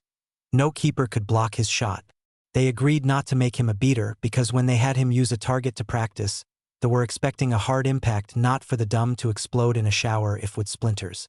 He could kill someone. They all grinned at that, but Snape shot them down. And the way he caught the snitch was impressive. He once jumped off his broom dove through a hoop while spinning, caught the snitch and landed back on the broom. Once practice was over, Marcus and Naruto landed back on the ground with the others. Bloody hell, that was some flying, Marcus said. Brilliant, Blaze. Bloody ninja skills, Theodore. We're so going to win, Draco. AoE, Konohamaru. Naruto's going to be the best Quidditch player in Hogwarts history, yeah. Pansy. Very impressive, Mr. Uzumaki. I do believe you would make a fine addition to the team. Snape. I was right, he will kill someone. Guess we'll have to help him hide all the bodies he leaves behind. Can't have our future best player arrested just because he was playing at his best. Daphne. Everyone decided it was too much to answer her. They just sighed. Marcus walks up to Naruto. Well, welcome to the team. Seeing you fly, I don't think we'll have a problem placing you anywhere. I think right now you can be our seeker. I heard Wood was going to make Potter. At that name, Draco growls. Potter. Marcus paused and then continued. As I was saying, Wood was going to make Potter their seeker, so let's give them a seeker as well. He grins at them. By the way, that was some of the most brilliant flying I've seen ever. How'd you do all those maneuvers? I've never seen those done before. Naruto and everyone looks at him, and Naruto answers with his favorite answer. Ninja. A few more days passed and Naruto would add Quidditch practice in his schedule, and continued with Konohamaru and his own ninja training. He loved flying and would take Konohamaru up and fly around with him, cheering and yelling out, "This is awesome. I wish I could be a wizard, just so I can fly." Naruto would continue going to his clearing to practice his destructive jutsus and would relax until he was ready to head back. One night, as he was heading into the forest to train, he ran into Hagrid heading in as well. "Hey Hagrid, what are you up to?" "Naruto, what are you doing out here? It's pa curfew. Shouldn't you be dreaming by now?" "Dumbledore has given me permission to be out past curfew, so I can train my more flash techniques in the forest." "Well, you think I could watch you for a bit? Would love to see a real-life shinobi in action." He seemed excited asking, and Naruto thought he was an alright guy. "Sure, why not, follow me?" As they entered the clearing, Hagrid could see a lot of scorch marks and upturned ground all over the place. It seemed like an elemental came through in a tantrum. As he stayed near the edge of the clearing like Naruto asked him, he watched Naruto perform some hand signs before his eyes widened, seeing Naruto shoot fire out of his mouth. What was more amazing was the fire took the shape of a Chinese dragon made of fire, and it even roared. Naruto even performed wind-style jutsus that cut and turned logs into kindle. He did it all with just wind. It was then that Hagrid had a thought as he watched Naruto perform more outstanding feats, such as cloning himself. Cloning himself, there's no spell yet that can do that. On top of that, the wandless magic, or jutsus he said they were, are more destructive than wizards' most powerful spells. These shinobis are dangerous. Wouldn't want to be on their bad side. As they separated, Naruto made it back to the Slytherin common room, seeing Draco still up sitting by the fire with a small grin on his face. "What are you grinning for, Draco?" Draco was startled by Naruto's voice. "Oh, it's you. So how was training?" Naruto grinned. "Destructive. Now why are you looking so smug?" he asked. "Well, I challenged Potter to a duel at midnight and that Weasley is his second. But since it's past curfew, I guess I can't go. Hope Potter shows up still. Filch is supposed to be searching around the trophy room this evening." "So you planned for Harry and Ron to get caught?" "Yeah. Well, there's about 5 minutes left. We'll make it." "What?" The last thing Draco thought when he heard Naruto stretch his duct tape was, "Oh shit." Trophy room. Harry, Ron, Hermione, and Neville made it to the trophy room with a minute and no Draco anywhere. "That block isn't here. He's nothing but a coward," Ron said as he looks back at Harry. "There's still a minute left, I'm sure he'll be here." "Look, Harry, Draco tricked you, he isn't coming. Now let's head back," Hermione said, trying to get them back to the common room. "Well then I guess we came here for nothing. HMMHMH. Oh, quiet, Draco, now that we're here, why did you guys agree to a duel?" a voice asked, startling everyone. Neville let out a yelp and they all saw Naruto coming out of the shadows carrying Draco wrapped in duct tape. "How wah?" "Wicked," How'd you do that, mate? Ron asked, excited to know, and smiled wider seeing Draco tied up. Ninja. Hermione just slaps her face in aggravation to Naruto's answer.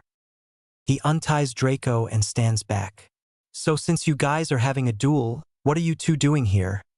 He asked Hermione and Neville. I am trying to get these two nitwits back to our dorm, and the portrait that guards our dorm is gone. She huffs. I forgot the password and couldn't get back in, Neville said, feeling like a fool. Naruto chuckled and then turned to Harry and Draco, who were glaring at each other. Well, since we're here, you two ready? I'll ref, he told them as they took a few steps back from each other. Just as Naruto was about to start their match, they all heard a meow coming from the corridor. Oh no, it's Filch's cat, Mrs. Norris, Hermione said. Naruto starts snorting in laughter. Ha ha ha. Who the fuck names their cat Mrs. Norris, haha. We need to leave now, Draco said as they all ran away towards the stairs. They were climbing a set when it changed direction to another corridor. We don't have time. Let's go, Hermione ordered and took the lead. Naruto noticed that they were in the third corridor and was about to speak up when Peeves comes out of the wall and spots them. Naruto yelped and climbed on Draco's back. Not again. Naruto, get the hell off, mate. You're fat. Ow, what the hell, did you just flick me? Pansy was right. Why does it hurt so much? Draco glared at him. Yes, I did, Naruto said, trying to regain his composure. And I'm not fat. I'm a toned motherfucker who could kick your ass. So watch it. He glared back. Draco immediately backed down. Everyone watched those two with a sweat drop. Hey Peeves, how's the pranks coming along? Naruto asked the poltergeist. Peeves smiled back and spoke a little loudly. Oh, they're coming along great. Soon the plans you gave me will be ready by Halloween. I can't wait. Sweet, Naruto responded, attempting to give Peeves a high five, but ended up going through him and falling to the ground. Come on guys, we don't have time for this rubbish. Peeves, you need to go, you'll get us all in trouble. Ron yelled whispers. Naruto, Hermione, and Draco shook their heads at Ron, knowing what will happen next. Peeves hated when the young ones interrupted his fun, especially now when they interrupt his fun with Naruto. Since first meeting him, Peeves had enjoyed scaring Naruto, and after helping with all the pranks Naruto and the Weasley twins came up with, he greatly enjoyed when Naruto and him were able to paint the entire Transfiguration corridor orange and blue, and even the ink, quills, paper, and even Professor McGonagall orange and blue. He still didn't know how Naruto did that with the paper, ink, quills, and the professor, but he greatly enjoyed the aftermath. Best part was that no one knew who did it, except for maybe Snape, but with no evidence couldn't say anything. The twins were in class, so they weren't accused. Naruto came to him a few days ago with a grand plan, but needed Peeves' help securing the supplies. So when this young one who was out after curfew ruining his fun, he yelled out to alert Filch. Firsties out of bed. Third corridor, Firsties out of bed. They all ran past him still yelling. Great job, Weasley, now we're all going to get it because of you. Draco glared at Ron. Not me, Naruto. Why won't you get in trouble, Naruto? Neville asked as they ran. Both Draco and Naruto answered, Ninja. A slap was heard and they saw Hermione with her face in her hand again. Again, Naruto, that's not an answer, she yells at him. Well, how about this then? Dumbledore gave me permission to be out after curfew and to enter the Forbidden Forest. Everyone stops and stares at him. Really? Ron asked. Aren't there dangerous creatures in there? Yeah. And you're not afraid, Neville? Nope, Ninja. Another slap. If you're not getting in trouble, why are you running then? Asked a slightly irritated Hermione. Because I am bored and not tired yet. Another slap. They heard a meow getting closer and they run to the end of the corridor. Ron tries the handle while everyone but Naruto is shaking from fear. Come on, Weasley, hurry up, Draco tells him. It's locked. Move. Hermione shoves him to the side. She pulls out her wand and points it at the door. Alohomora, she says, and the door unlocked. They run inside and shuts the door, putting an ear to the door to listen for Filch and his cat to leave. When the coast was clear, they heard Neville whimper behind them, and they all turned around to see why. They freeze when right in front of them was a sleeping three-headed dog. Everyone except for Naruto starts to step back slowly when Neville lets out a terrified squeaky fart. Naruto snorts in laughter as everyone else glares at Neville. Merlin's hairy balls, that smells? What did you eat, Longbottom? Draco said harshly, only to cover his mouth when he realized he said it a little loudly. They turned and saw the dog awake and staring at them from 3 different angles. The next thing they did, though Naruto would hold it over them, they all screamed like a girl, even though Hermione sounded manlier than the others. They rush out the door except for Naruto, who only tilts his head to the right. He really does have a 3-headed dog in here. Who knew? Draco ran back and dragged him out and all the way back to the Slytherin's common room. He didn't make a noise and knew where to avoid teachers on their way down. He would be really good in stealth, Naruto thought, letting himself be dragged. They made it to their rooms and got ready for bed. As they were settling down, Naruto spoke. "Hey, Draco." "Yeah, mate," he answered, getting deeper into his bed, wanting to forget tonight. "Next time you shouldn't make promises you can't keep. I hate people who don't keep their word. Got it?" Draco shivered with a bit of fear hearing Naruto's unheard threat. Naruto was slowly becoming his best friend, and he enjoyed his company more than any other. He didn't want to lose him over something stupid like a broken promise. "Yeah, mate, I promise." "Good, because I'd hate to lose such a great friend." And with that said, they turned over and closed their eyes. "Cammy knows I hate keeping my promise." My first flashback, yay. "Naruto, please promise me you won't tell anyone. They can't know you were here." A young man tells Naruto. But, Naruto couldn't finish as tears ran down his face. "Do not worry. Just grow up and be your very best. This is one thing you can't tell anyone or they would kill you. You know the villagers would not hesitate. Promise me, Naruto, that this remains a secret no matter what, even from the Hokage." I promise," a 7-year-old Naruto said, bowing his head as tears flowed. The man walked away from him. "And Naruto?" "Yes. One day I know you'll be the greatest there ever was, even greater than all the Hokages. Till then, get stronger and find people to cherish." I sniff. "I will, a promise of a lifetime," Naruto said, putting up a smile even though he didn't feel like it. Chapter 4: Shinobi Always Wins. It was October, and in just one more day it would be Halloween. Naruto was excited. It was the day the entire school would feel his full might of pranking. The Weasley twins had made a bet with him. They would see who would pull off the best prank. Winner gets the title of King of Pranks and gets to rule over the other pranksters. Since the twins were teaming up, Naruto pulled Peeves into his schemes. The deadline was the end of Halloween Day, so the morning of Halloween was his time to strike. The Great Hall was bursting with noise. Students were excited for Halloween, talking about how much candy they would consume. The twins were whispering conspiracy with each other, and Naruto and his friends were discussing classes and Halloween treats they were excited to eat.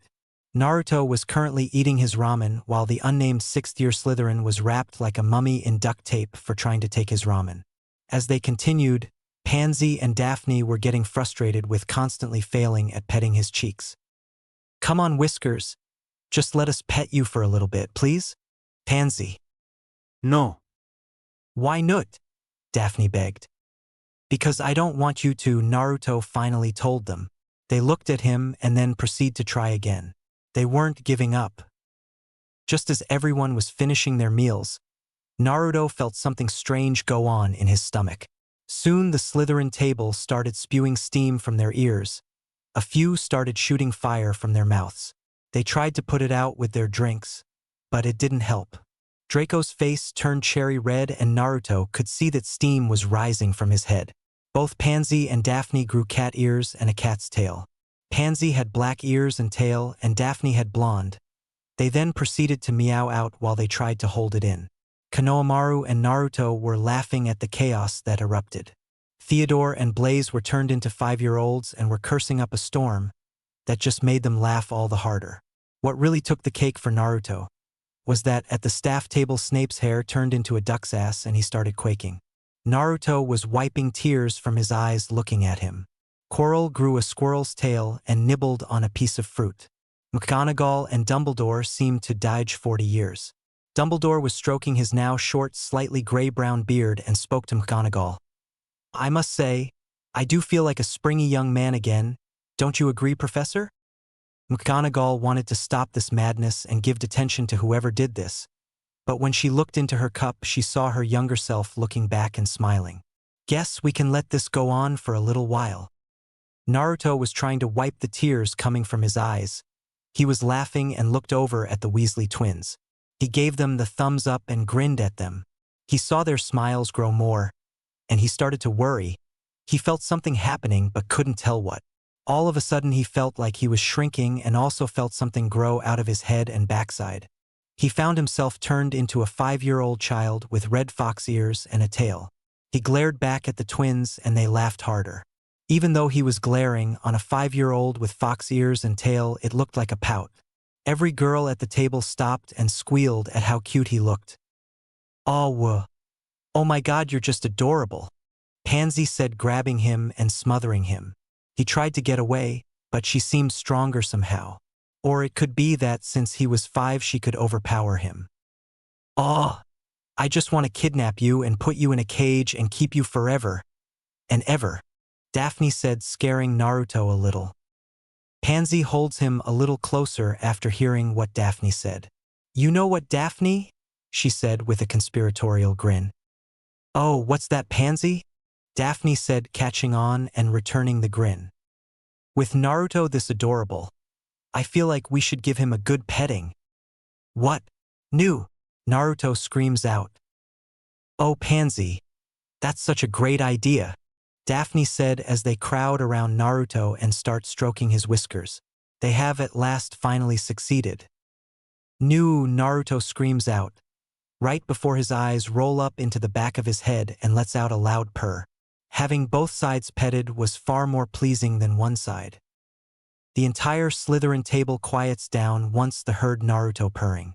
The girls squealed in adoration and the boys laughed. Naruto's face turned bright red and he tried to hide his face, but the girls wouldn't let him. Oh my God, Konohamaru was right. You really do purr, Pansy squealed. What? Konohamaru, you're so going to get it, Naruto screamed. Konohamaru was laughing so hard he didn't hear Naruto yell out.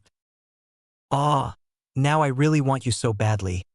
I could hold you and snuggle up in bed with you. I could dress you up like my own personal doll. I can do so much with you. Daphne smiled. Her smile was starting to turn a little crazy, and Pansy pulled him away quickly to save him from crazy Daphne that appeared. Daphne's friends looked at her and was a little, more than a little worried, and decided to keep Naruto away from her while he was in this form. He was soon passed around the table like a doll, and each Slytherin girl hugged him tight to them and petted his whiskers. Ah, he's just the cutest thing ever. Aren't you, little guy? One girl said in baby talk. Let me the fuck down, Naruto yelled out, only for the boys to laugh harder and the girls giggled.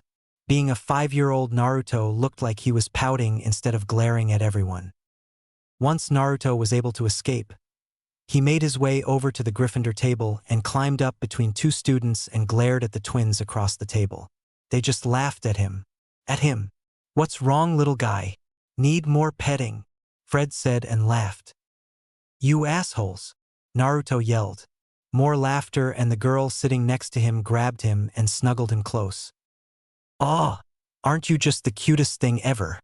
And once again the girls were petting him and he couldn't hold in his purr. The whole table laughed at him. Even Harry and Ron couldn't hold it in. Red-faced, he turned to the twins. Revenge will be mine. You will Rhaegar. Yip. His rant was cut off when Hermione picked him up and put him on her lap. She began petting him and glared at any girl trying to get a hold of him. As Hermione continued to pet him, he remained red-faced and turned to Fred and George. Laugh now, because when I get through with all of you. At this he looked at everyone around the table. You won't be laughing. In fact, now I'm upping the humiliation on you more for what you've done. Revenge.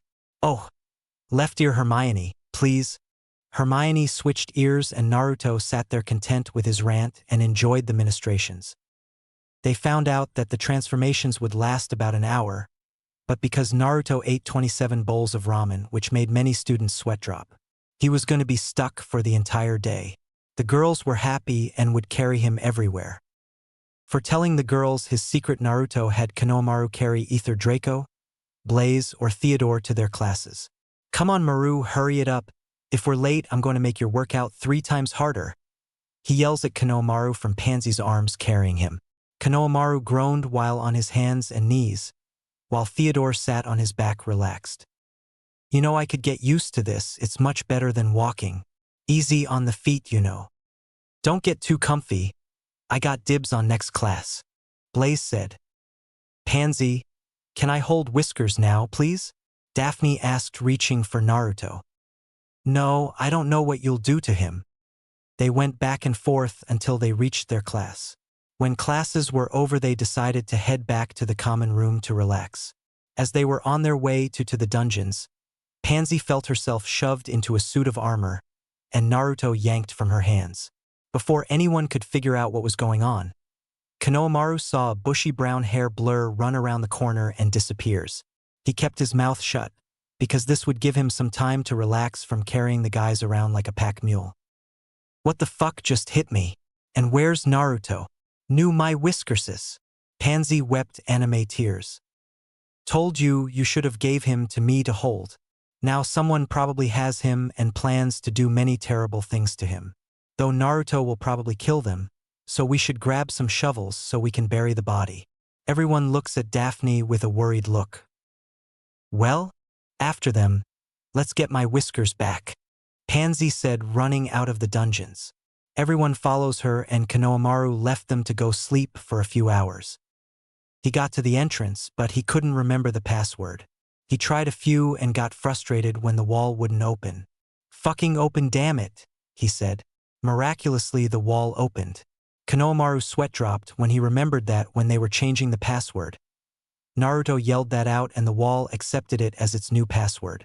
He headed to his room and took a nap before Naruto tort dash. He meant to say training, yeah training. Gryffindor common room. After Hermione made her snatch and grab, she made her way up to the Gryffindor tower to hide. The Slytherins wouldn't be able to bother her, and she could take her time with Naruto. Hermione, what did you need from me? Wow, this place is nice, he said while still in her hands. Well, I brought you up here because you had your charms class today and tomorrow Gryffindor has theirs. I was wondering if you could help me study the charms we're going to have to learn, she told him while sitting on the couch. She still held on to him and started to pet his ears, especially his left ear since he seems to enjoy that. He's just too darn adorable, she thought. Sure, don't mind. Oh, but, you need to loo. Ho ho ho. Let me go so I can help, he told her while he was purring in content. Oh, sorry, she stopped petting, but didn't let go of him. So the spell we were taught was the levitation spell Wingardium Leviosa. Here, let me show you. He took out his wand and pointed it at a book on a side table, Wingardium Leviosa. The book floated up and he guided it towards them. When it was near, he grabbed it. Remember to say Leviosa, not Leviosa. One person did that and the feather he was using exploded in his face. Funny as fuck, but dangerous. He let Hermione practice for a bit till she got it down pat. So since I helped you in charms, could you help me in history of magic? The professor is so boring I keep falling asleep. Naruto, you need to pay attention, but since you helped me, I'll help you. But next time you need to stay awake and listen. He nodded and for 2 hours she helped him with his history studies and they worked on other class work as well. When their studies were done, he switched with a pillow and headed out the entrance. How does he keep doing that? She asked while putting the pillow down. A small piece of paper falls from the air and lands in her lap. She opens to read what's inside. Ninja. Slap, her head landed in her hand. Fred and George were flirting with a couple of fourth-year Gryffindor girls, trying to get them to go out to Hogsmeade with them as a date. So why don't we 4 go on an adventure together and get to know each other more? George asked. Sure, why not? But it's your treat. The first on said. But of course, we would be honored to treat such lovely ladies. Fred kisses their hand. The girls giggled at that. Why, hello there, a small voice said behind them. They all turn around and look down at the young fox child smiling up at them. Oh my God! The girls squeal as they picked him up and petted his ears. He let out a purr and started to snuggle up to them. I was going to purr. Go outside to enjoy. Right ear, right ear. Oh yeah, right there. The sun, would you like to go with me, please? Naruto asked while purring and giving them his puppy dog eyes. They just couldn't resist. They squealed again. We would love to. By the way, I'm Angelina Johnson. And I'm Susan Bones. Hello, I'm Naruto. And thank you. You girls pet the best. He smiles at them and they melt. They hug him closer and start walking towards the yard. As they're walking, Naruto looks over the girl's shoulder at Fred and George and smirk at them. Brother dearest? Yes, dearest brother? I think that brat just stole our dates. He did indeed, brother, he did indeed. The twins found two pretty third years walking out and they caught up to them. Well, hello there. Are you two goddesses needing any valiant knights to escort you to a fine meal and perhaps a romantic walk? Fred bows to them and they giggled. We, the great Weasley twins of Hogwarts, would be most honored to be your dates for the day. George bowed as well. Hello, ladies, a small voice said behind them. Fred and George whipped around and saw Naruto there smiling at the girls. The girls squealed at him, and Aegon, he was picked up and petted. Would you two? Purr? Left ear? Oh, perfect. Would you two like to enjoy the sun with me? Please? I would love to have the best petters in Hogwarts with me. Aegon, they squealed and headed off. Naruto looks behind the girls and smirked. Did he? I think he did. But how did he? I don't know, but let's keep looking.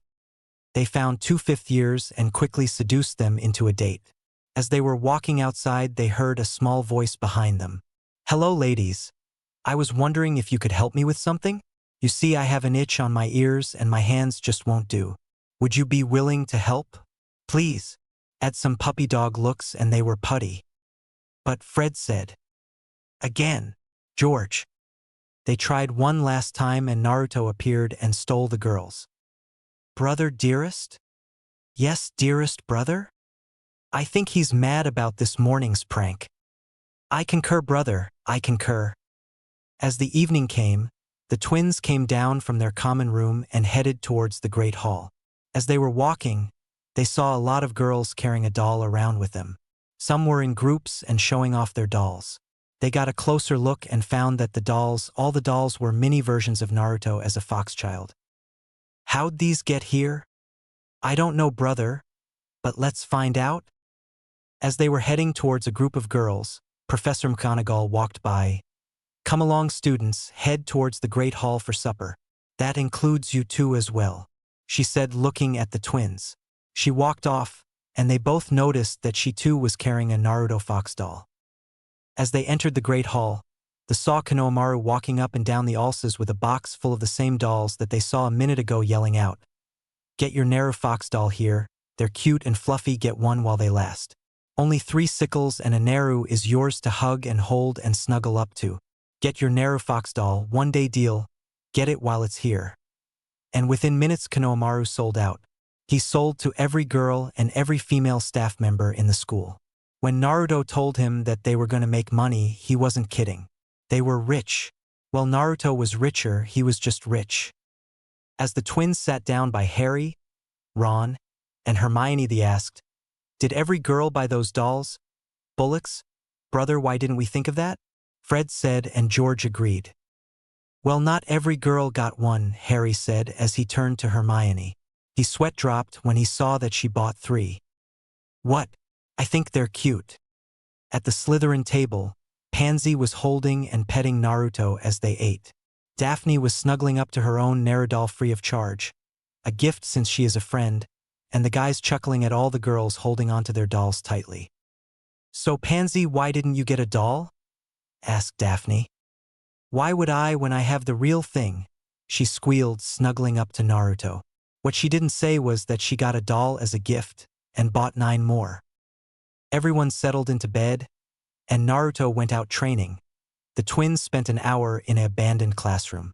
The door opened slowly and 2 first-year Slytherins snuck inside. "Do you have the stuff?" one of them asked. "Do you have our payment?" George asked.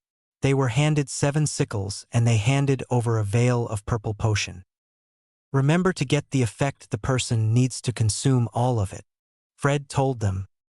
"Got it," one said and smiled a slightly crazy smile that made the twins step back. "Let's head back before we're caught," the other said, pulling the crazy smiling one through the door. "Brother dearest?" "Yes, dearest brother. Revenge sure does pay well." "You said it, brother, you said it." In another empty classroom, a figure stood in the middle of the room waiting. Soon Peeves appeared through the wall and over to the figure. "Is everything ready, Peeves?" asked the figure. "Yup, ready to go. Oh, I just can't wait. It's going to be the best one in Hogwarts history." "Then, let's get started. Shadow Clone Jutsu. Halloween. Come on, Konohamaru. Move it, we'll miss the show," Naruto said as he was relaxing as Konohamaru carried him to the Great Hall. "But why so early? No one's up yet?" "Because I have Peeves about to wake them all up." They made it to their seats and Naruto started to count down and was vibrating with excitement. 5 Peeves was in position and ready to go. His smile had never been bigger. 3 The sun was barely rising into the sky. 2 Staff and students were just opening their eyes.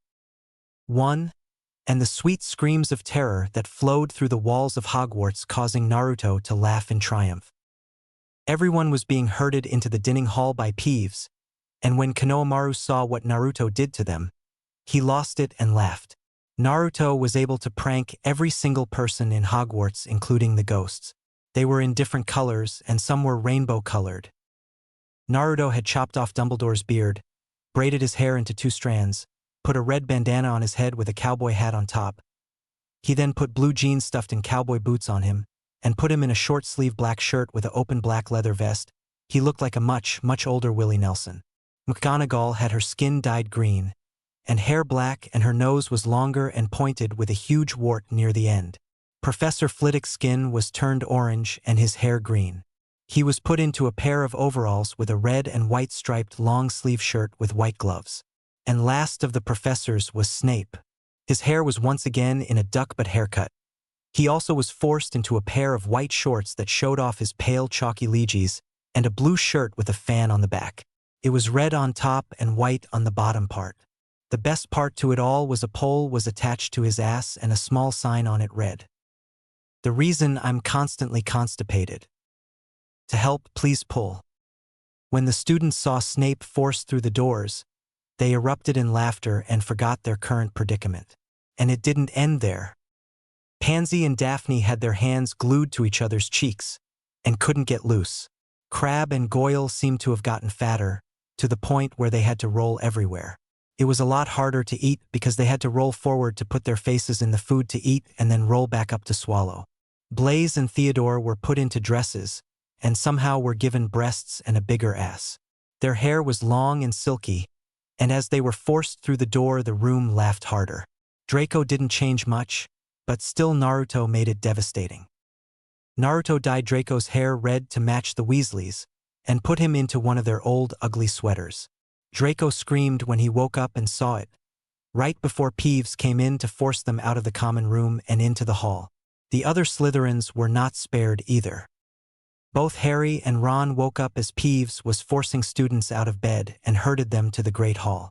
They were getting ready when they looked in the mirror and screamed like they screamed with the 3-headed dog. Like girls. Their hair was slicked back and dyed blonde to match Draco's hair. Next to them, Neville was covered in what seemed to be birds. He was given breasts that sagged and he looked like his gram. He too screamed like a girl. Hermione screamed, though at a much manlier pitch compared to the boys, was wrapped in a bubble. To her, the worst part was that she could not reach any of her books. She went insane. She needed her books, She couldn't go through an hour without a book in her hands. Peeves came in and started to roll her out. She was gonna kill someone for this.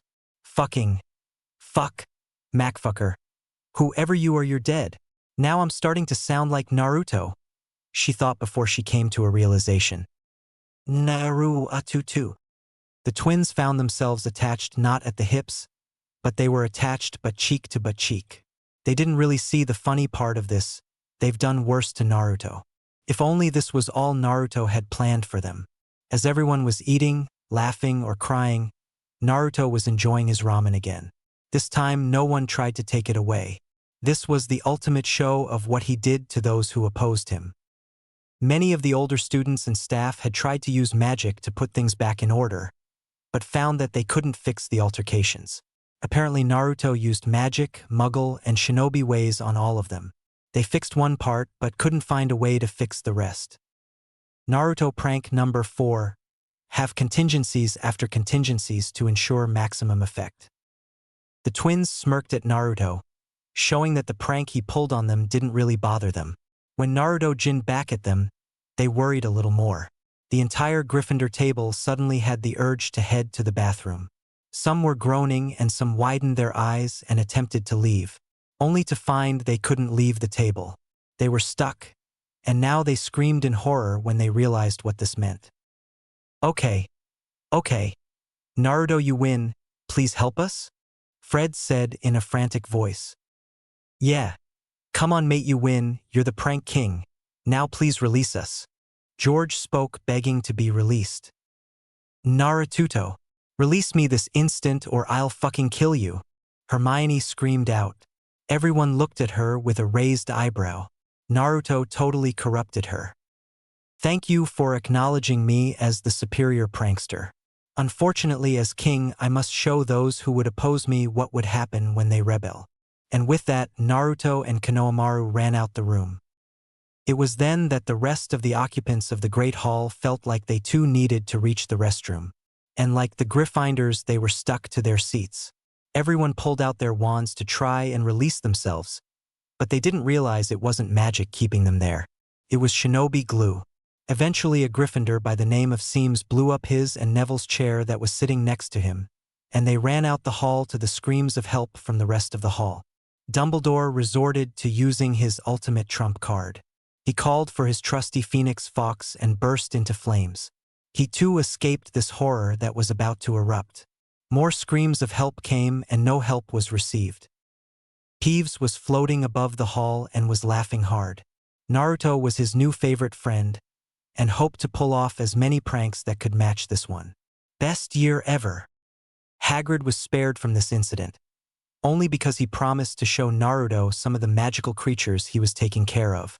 Naruto was excited, so much so that he spared Hagrid from his pranks and told him to eat breakfast in his hut. And so he did, and as he was enjoying his homemade rock cakes, he heard a loud sound come from the school. "New." After that, Hagrid swore he smelled the worst thing he has ever smelled, and he once smelled his half-brother Grob's fart. That afternoon. After that display of pranks, Naruto was regarded as the king of pranks, and no one dared to defy him. The twins bowed to him and followed his lead into the future of pranking. His friends forgave him, but he had to let Pansy and Daphne pet his whiskers for at least an hour. He was also given the riot act by both Professor Snape and McGonagall. Hermione jumped him and was pounding on his chest as she was cursing him out. Even he blushed at some of the colorful creative curses she was spewing. He totally corrupted her. He had to also let her pet his whiskers.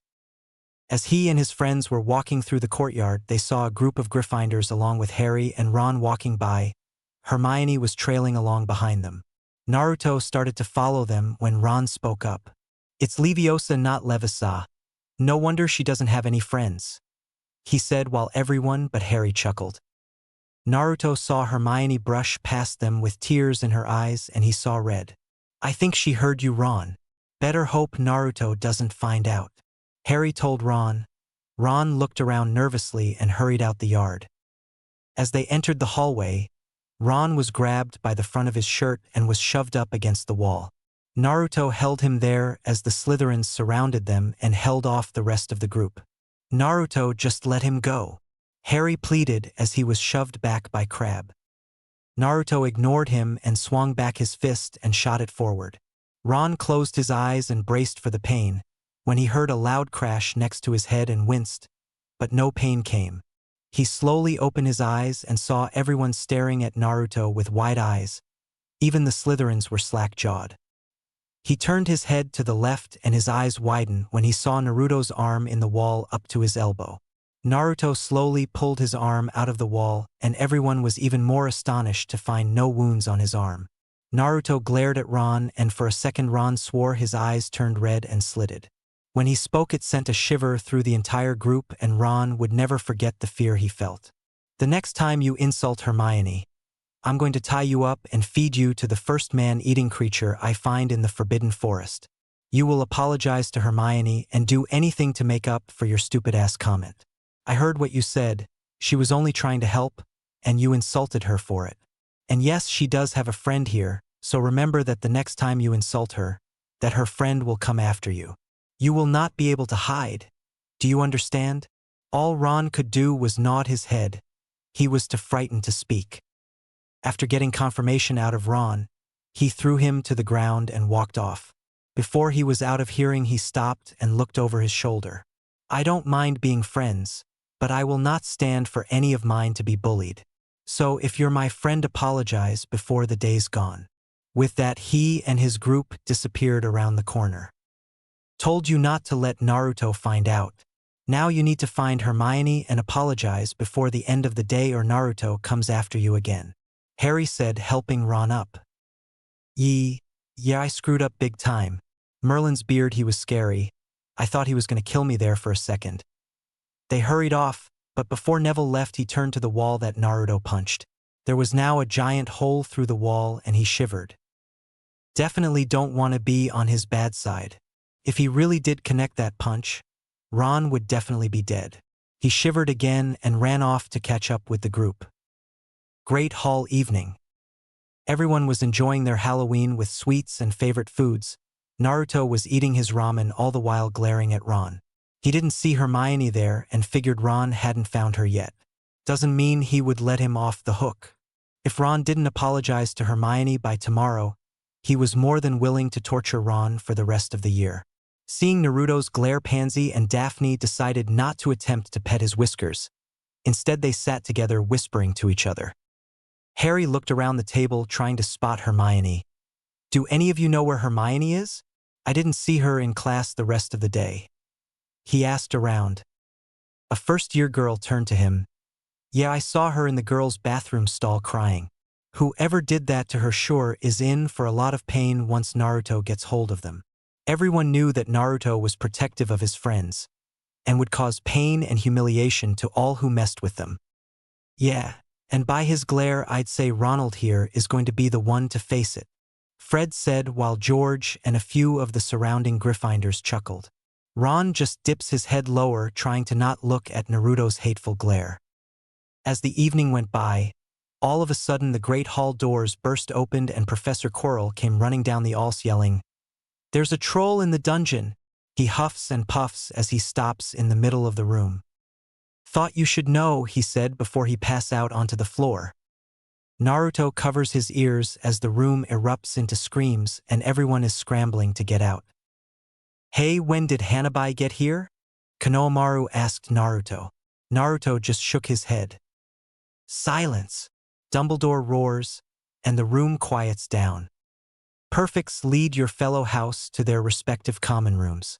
Professors with me." He spoke in an authoritative tone. Naruto couldn't hold in a small smirk seeing him still in the costume he put Dumbledore in.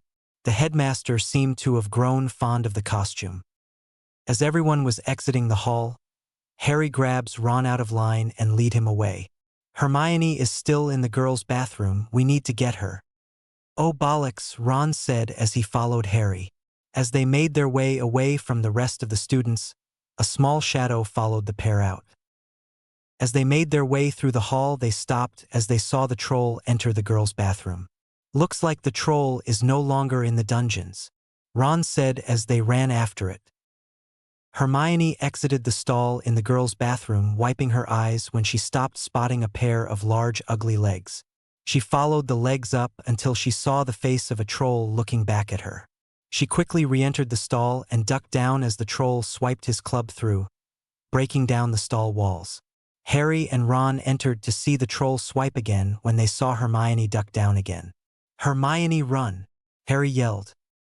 Hermione made her way under the sinks as the boys threw debris at the troll. When that didn't work, Harry ran up and jumped and made his way to the troll's shoulders. As he took out his wand, the troll was whipping back and forth until Harry's wand ended up in the troll's nostril. The troll was able to grab a hold of Harry's leg and held him up, preparing to use his club to smash his head in. "Do something, Ron!" Harry yelled as the troll swiped and missed. "Do what?" Ron said, looking around. "Another swipe and miss." "Anything!" Harry yelled again. Ron pulled out his wand, trying to remember the levitation spell. Hermione looked at him. "Remember, it's swish and flick." As the troll brought up his club again, Ron swish and flicks Wingardium Leviosa, and as the troll brought his hand down, he looked confused as to where his club went. As he looked up, Ron canceled the spell and the club came crashing down on its head. Right before it hit, a small flicker raced across the room and into the troll's ear. The troll wobbled for a few seconds and then came crashing down and dropping Harry. They walked up to the troll and Harry retrieved his wand, which was covered in snot. The troll was dead. They had killed it. Right then, Professor McGonagall, Quirrell, and Snape came running into the bathroom, only to pull up short as they saw the troll. "Merlin, what were you thinking taking on a fully grown mountain troll?" "Why, I've never dash." She was cut off as Hermione stepped forward. "It's my fault, Professor. I went after the troll thinking that I could handle it. Ron and Harry saved my life." Both Ron and Harry were surprised to hear Hermione lie for them. "Well then," Professor McGonagall said, 5 points will be taken from Gryffindor." She then turned to Harry and Ron, "And 5 points to each of you for sheer dumb luck." All 3 kids smiled at each other. It was then that Harry saw a deep gash on Snape's leg, right before he covered it up, looking back at Harry. They were herded out of the bathroom by Quirrell and McGonagall and were taken to their common room. As Snape turned to leave, a small sparkle caught his eye. It was coming from the troll's ear. As he bent down, he pulled out a thin needle-like metal object. It looked like a long toothpick made of metal. He held it up to look at it as he exited the restroom, when movement to his right caught his eye. He whipped out his wand and pointed it towards the shadows. It was then that he saw bright blue eyes stare back at him. It was Naruto, and he smiled back at Snape. "Ah, so that's where it went. Be careful, there's poison on it." Snape handed the needle back to Naruto. "Am I to presume that it was you who actually killed the troll? Why did you not reveal yourself at the time?" "Ninja." "Of course.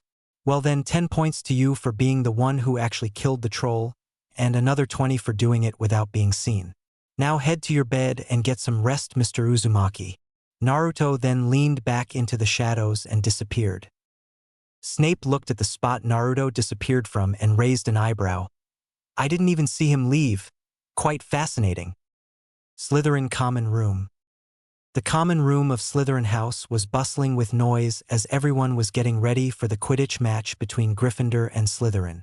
Those who weren't a part of the team who were already at the pitch was painting their faces green and silver. There was a covered area where it sounded like sawing, hammering, and Theodore swore there was jackhammering as well. The curtains opened and Pansy, Daphne, and Konohamaru came out passing items to other first years, and a few to second and third years as well. "What do you guys have there?" asked Blaze as he finished with the paint. "These are for supporting Naruto, so put them on." Pansy ordered them. There were wild blonde wigs, and they drew whiskers on everyone who was supporting Naruto. "Then why are you girls covered head to toe in a large robe?" Draco asked. He decided to just spike his own hair like Naruto and wear the whiskers. "It's a surprise," Konohamaru said, smiling with a small blush. "Lucky twerp," Theodore mumbled underneath his breath.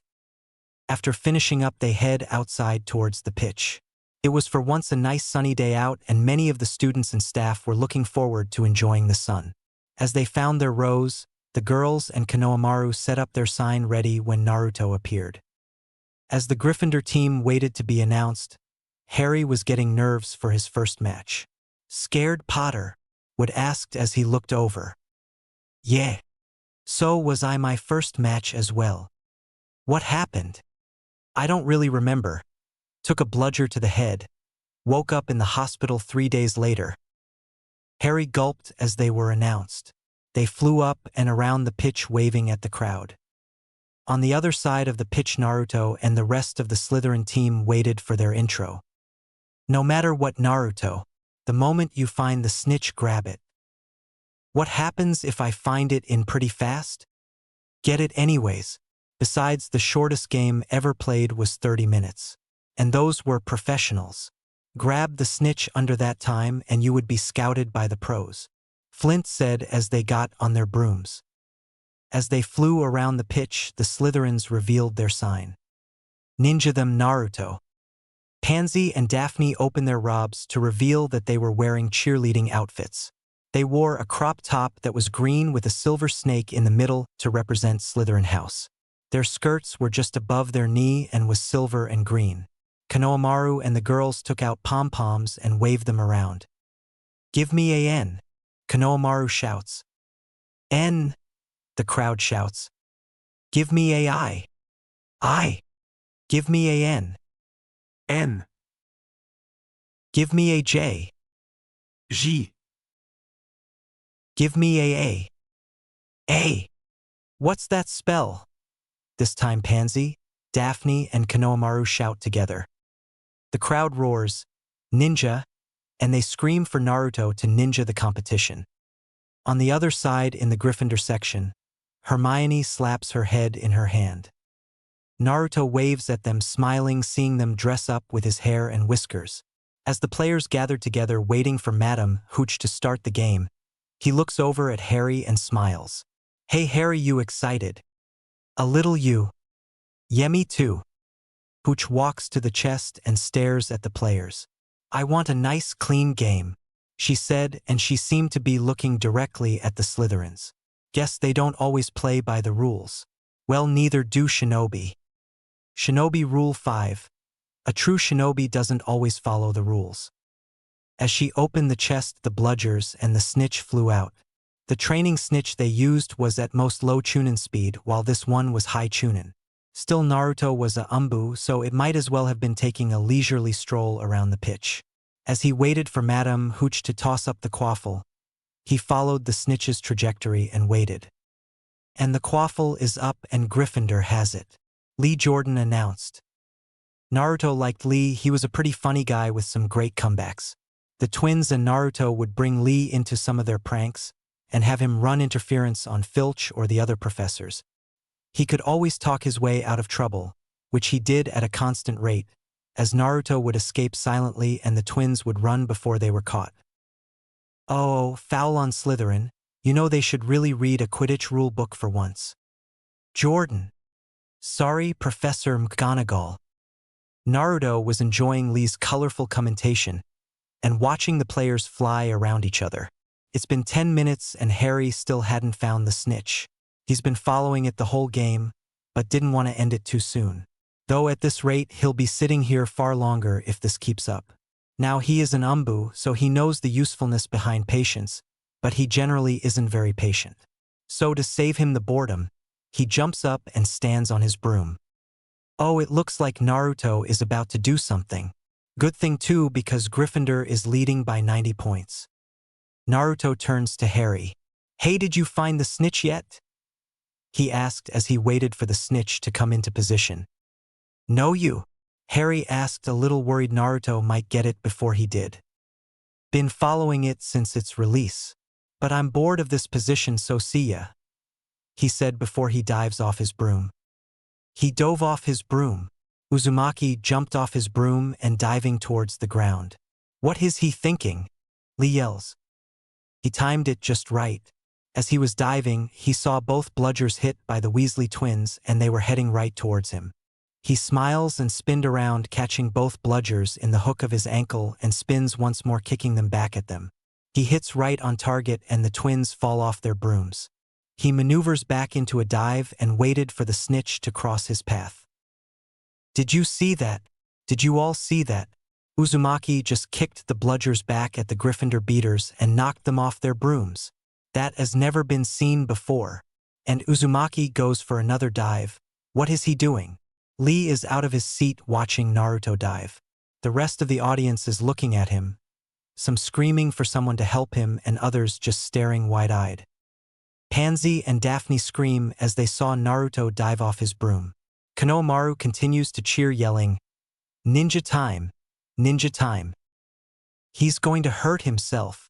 Pansy screams frantically. "Is he an idiot?" Theodore yelled. "He's dead," Blaze comments. "I'll grab the shovels. So we can bury his body? Or do you think he would prefer to be cremated?" Daphne asked. Que sweat drops. As Naruto got closer and closer to the ground, he started to worry. He knows he timed it right, but the snitch isn't in the path yet. McGonagall gasps as she just saw Naruto jump off his broom. What is that idiot boy thinking? He can seriously hurt himself that far up. She took out her wand and was about to cast the Arresto Momentum to catch him, when her arm was grabbed by Snape. "What are you doing? He's going to hit the ground." "Just wait, he jumped off for a reason, and besides I've seen shinobi like him jump off much higher places," he told her, and she lowered her wand. "Better tell Promphy to have a bed ready for him." Snape just smirks. As Naruto came closer to the ground, he caught sight of the snitch heading right in front of him. Perfect. He stretches out and grabs the snitch. Then he flips around just as Angelina, one of the Gryffindor chasers, fly by. He grabs onto her broom and flips around it to slow his momentum. He lets go and flips 2 more times, and rolls as he hits the ground and stands up. And Uzumaki sticks the landing. What a great feat of bravery. But what was his reason for doing in the first place? Hey WH-, he pauses as he remembers the last time he heard one of the girls call him Whiskers, and he decided to try it out. He too learned that Naruto could be very creative with duct tape. "Hey Naruto, why the bloody hell did you jump?" Lee Jordan, last warning. Sorry. But how did he pull it off, ladies and gentlemen? And why? Naruto holds up his arm, showing the snitch in his hands, and yells out, "Ninja!" Slap. Hermione smacked her head. Madam Hooch blows her whistle, ending the game. Uzumaki has the snitch. Slytherin wins, an amazing feat pulled off by Slytherin's Seeker, and under 30 minutes. It's a new record. Naruto Uzumaki has just broken the professional record of the shorts game played. Lee announces and the Slytherin side of the stadium roars with victory. The other players fly down and dog pile him, smiling and cheering him for catching the snitch. On the stands, Naruto's friends were cheering, the boys were hollering, and the girls were waving their pom-poms in the air. Konohamaru jumps up onto the ledge and quickly went through the now familiar hand signs and roared upwards with a low-power fire jutsu, and the crowd cheered louder. "When I saw you jump, I thought you were the craziest guy I've met," Marcus said as they were in the dressing room. "I can't believe you found the snitch so fast," a Slytherin beater said. "I found and followed the snitch since it was released. I didn't want the game to end too fast," Naruto told them. There was a silence in the room as everyone stared back at him with wide eyes. Then Y-Marsus spoke, then paused. "How?" another Slytherin said. "The snitch was moving pretty slow, and I'm used to moving at a much faster pace. And I was getting bored up there just watching. Hey, next year can I play a different position? Seeker is not that interesting." The team just sweat drops. The Seeker is the most important player of the game, and Naruto doesn't want it. They shake their head and head back for a celebration in the common room. "Sure, Uzumaki. Sure, next time," Marcus told him, patting him on the back. "But how'd you know where the snitch would be and time it just right with that Gryffindor chaser?" He really wanted to know his secret. To plan something like that would take a master strategist. "Ninja!" They hear a loud slap across the grounds. Common room celebration. In the common room of Slytherin House, every member was present, celebrating their victory over Gryffindor. Naruto was the center of attention, and he was surrounded by his friends and team. "That was so awesome, boss," Konohamaru said, jumping up and down. "Best play I've ever seen." "Teo, did you guys see what he did with the bludgers? That was awesome. The Weasleys never knew what hit them," Draco said, patting Naruto's back. "Hey Naruto, when you were falling, did you happen to think if you wanted to be buried or cremated?" Pansy hugs Naruto and slowly guides him away from Daphne. Merlin's beard. Where do these thoughts come from? Pansy thought. Marcus and the team come over with what would appear to be a bottle of liquor. The team surrounds him and Marcus throws an arm around his shoulders and holds the bottle up to him. "Since you were the one who won the game for us, you get first dibs on this fire whiskey we got from Filch's office." "You stole that from Filch?" Blaze asked, surprised. "Sure did. All we had to do is wait until he went after the Weasley twins and getting in and out was easy," he replies. "Nice," Draco said. "Well then," Naruto said before taking a sip. He immediately spits it out and Marcus just so happened to be in the path. "Did you really have to spit it out at me?" Marcus said, wiping his face with a napkin. "What kind of shit is this? This tastes like someone pissed inside," Naruto said, capping and tossing the bottle back at Marcus. "I'll be back." And with that, Naruto went back to the room and grabbed a scroll at the bottom of his chest. It was a small gift from Ankone that was hidden, and he waited for the right moment to open it. Winning Quidditch against Slytherin's rivals is a pretty good moment. He came back down and headed for the snack table. They gathered around as he opens the scroll, and they see little wiggly lines on the scroll. "What are those?" Pansy asked him. "These are seals that can do a variety of things, though here I think you guys call them runes." "Wait, so you already know how to use runes? These look like the advanced stuff we're learning," Marcus said as the rest of the team files up behind them. "These are actually basic, and even Konohamaru can use these easily enough. This particular one is a containment seal and is used to hold a vast majority of things." Naruto places his hand on the seal and added chakra. With a puff of smoke, a large jug appears, and the seals on the scroll are gone. "Now this is what I'm talking about. Grade A sake." Naruto smiles. "Hey, next time I have ancient runes, do you think you could help me study?" Adrian asked Naruto. Naruto just shrugs and pours everyone a cup of sake. Lucky Anko provided sake cups as well. "Now be careful, this stuff is strong." Everyone just nods and collects their cup. Even Konohamaru was handed one. "Naruto, don't give Maru liquor, he's too young," Pansy scolded him. "Konohamaru is training to be a ninja. He has more right to drink than any of you do." "Sniff, thanks boss," Konohamaru said with tears in his eyes.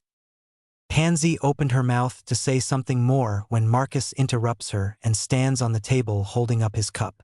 A toast to Naruto, youngest seeker to catch the snitch in record time, and being one of the best Slytherin this house could ever have. "To Naruto! To Naruto!"